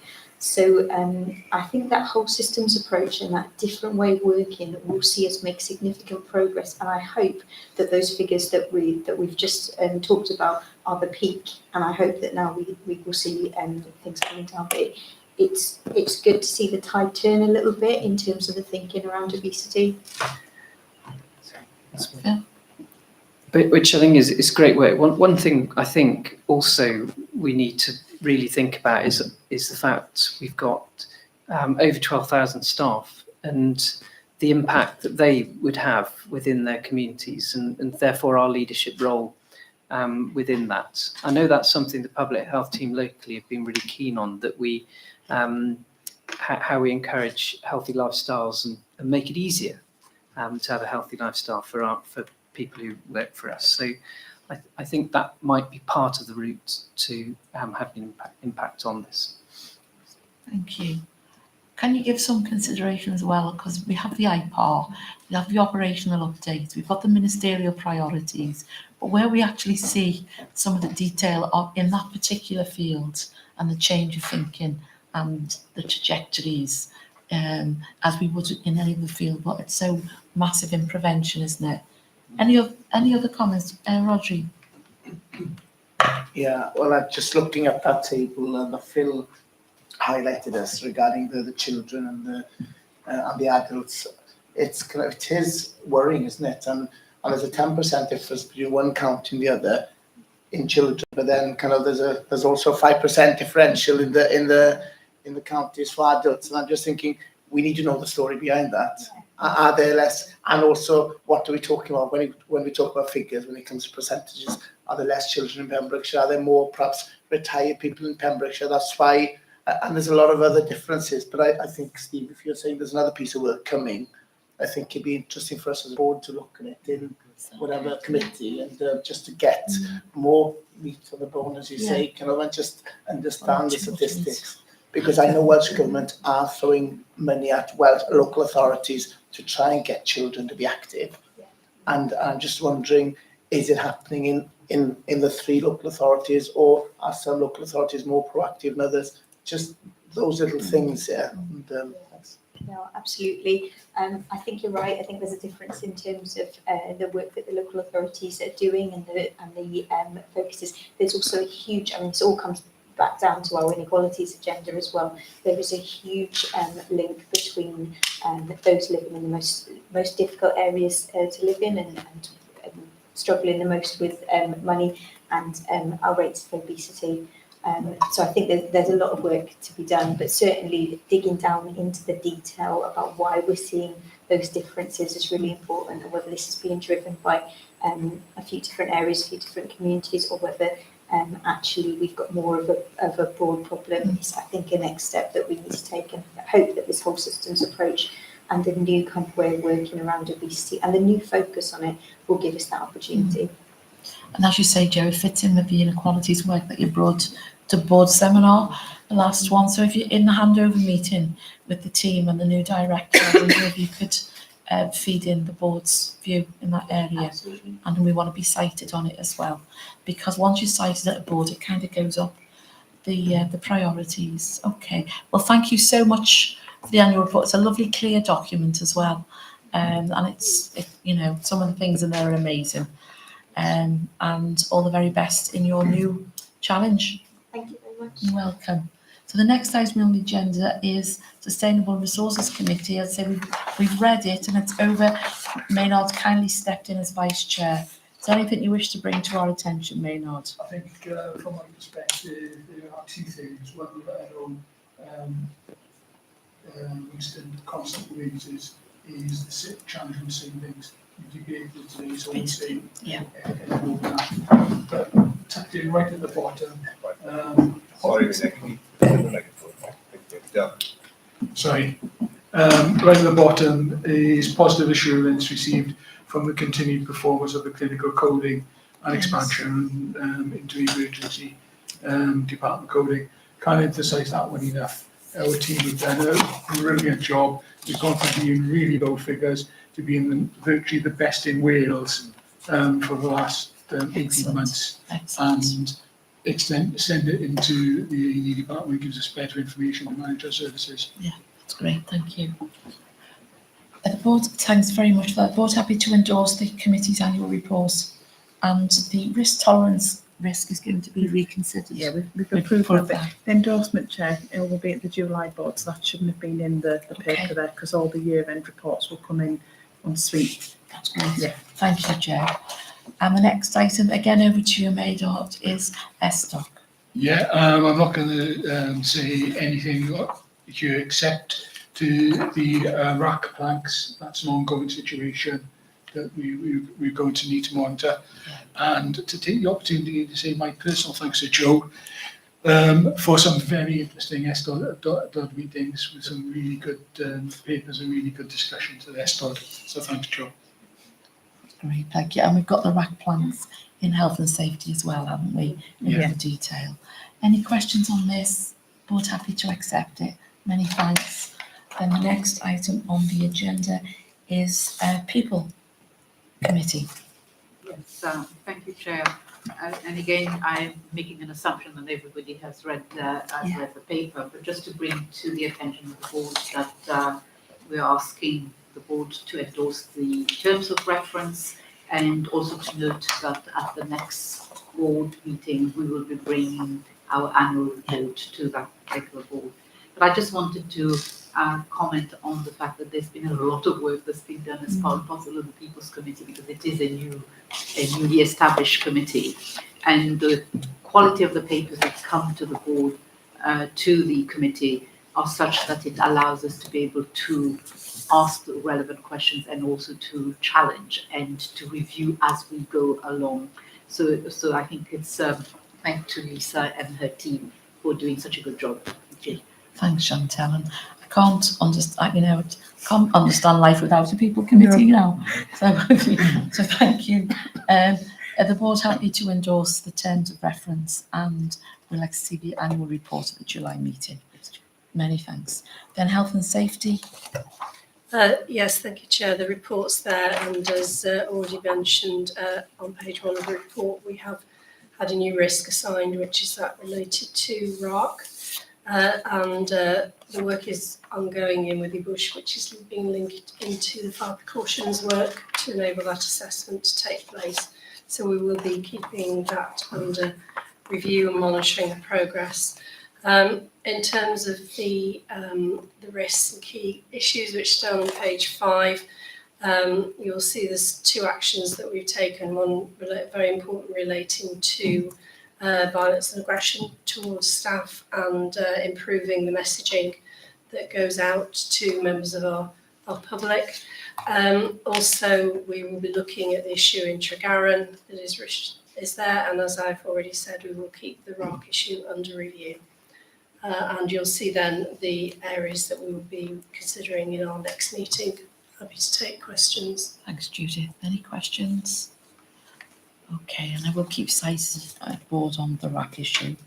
Then we go to the committee update reports, Chair. Yes, Chair. So this summarises the other committees of the board, the committee board, SR, Stakeholder Reference Group, and the Staff Partnership Forum.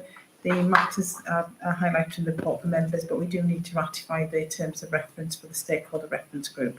Thank you. Board happy to ratify the terms of reference? Yep, many thanks. Next is the Joint Committees and Collaboratives update report. Steve. I'm happy to take any questions, Chair. Okay. Any questions? Okay, we've received the minutes of all those committees. And then there is the standing orders and standing financial instructions. Chair, sorry. So on this, there's one point I just wanted to raise. So Appendix 2, page 8, bullet point 3.6.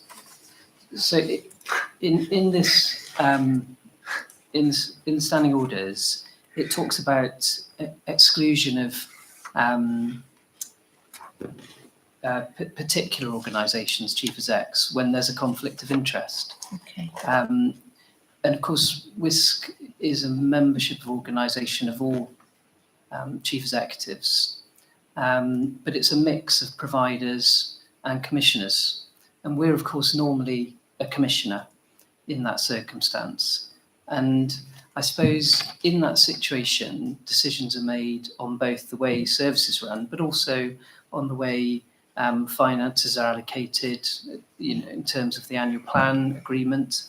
I just wondered, are people excluded in that situation, and where conflicts arise? Because it's a tricky governance situation when you have that kind of arrangement. It's never happened in the 8 years I've been here. I don't think it's happened previously, though. People with longer memories might correct me.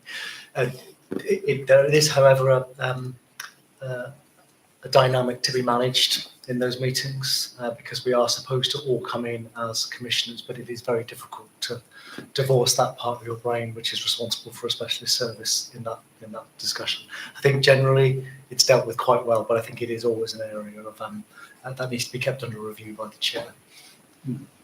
I do remember times when it wasn't dealt with as well as that. With a very good chair. Yeah, you have. I was in a provider organisation and it caused problems. I mean, my point is that it's key for us. It's really important that we push it into the commissioner space as much as possible, and that we're alive to when those conflicts arise, and that we're alive to the fact that our resources are going into WISC, and there are provider organisations around the table. And there are conflicts of interest for commissioners as well in this. I mean, we know that when you compare Wales to England, for example, we tend to spend less on specialist services, and that's a commissioning decision as much as anything. So there are tensions, I think, within all of that need to be managed. I think it's part of being in an integrated organisation. You have to be able to keep two different things in your head at the same time. But you're not proposing it's changed, are you? Just asking for clarification. That's fine. Discussion of it. Well, we'll have that discussion outside. But thank you for that. Really an interesting point, Phil. Thank you.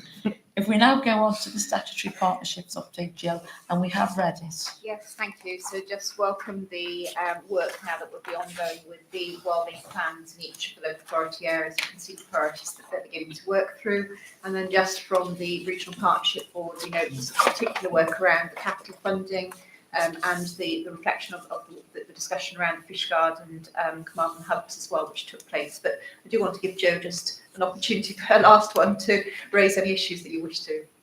No, I guess it's just an apology actually, because this is slightly repetitive from the last paper in terms of the PSP updates, where we actually approved the wellbeing plans, and that is because I think so much was put into those plans, and now we are just at the beginning of the cycle of setting up the subgroups, and I think over the coming months now you'll start to see some of those plans come to fruition.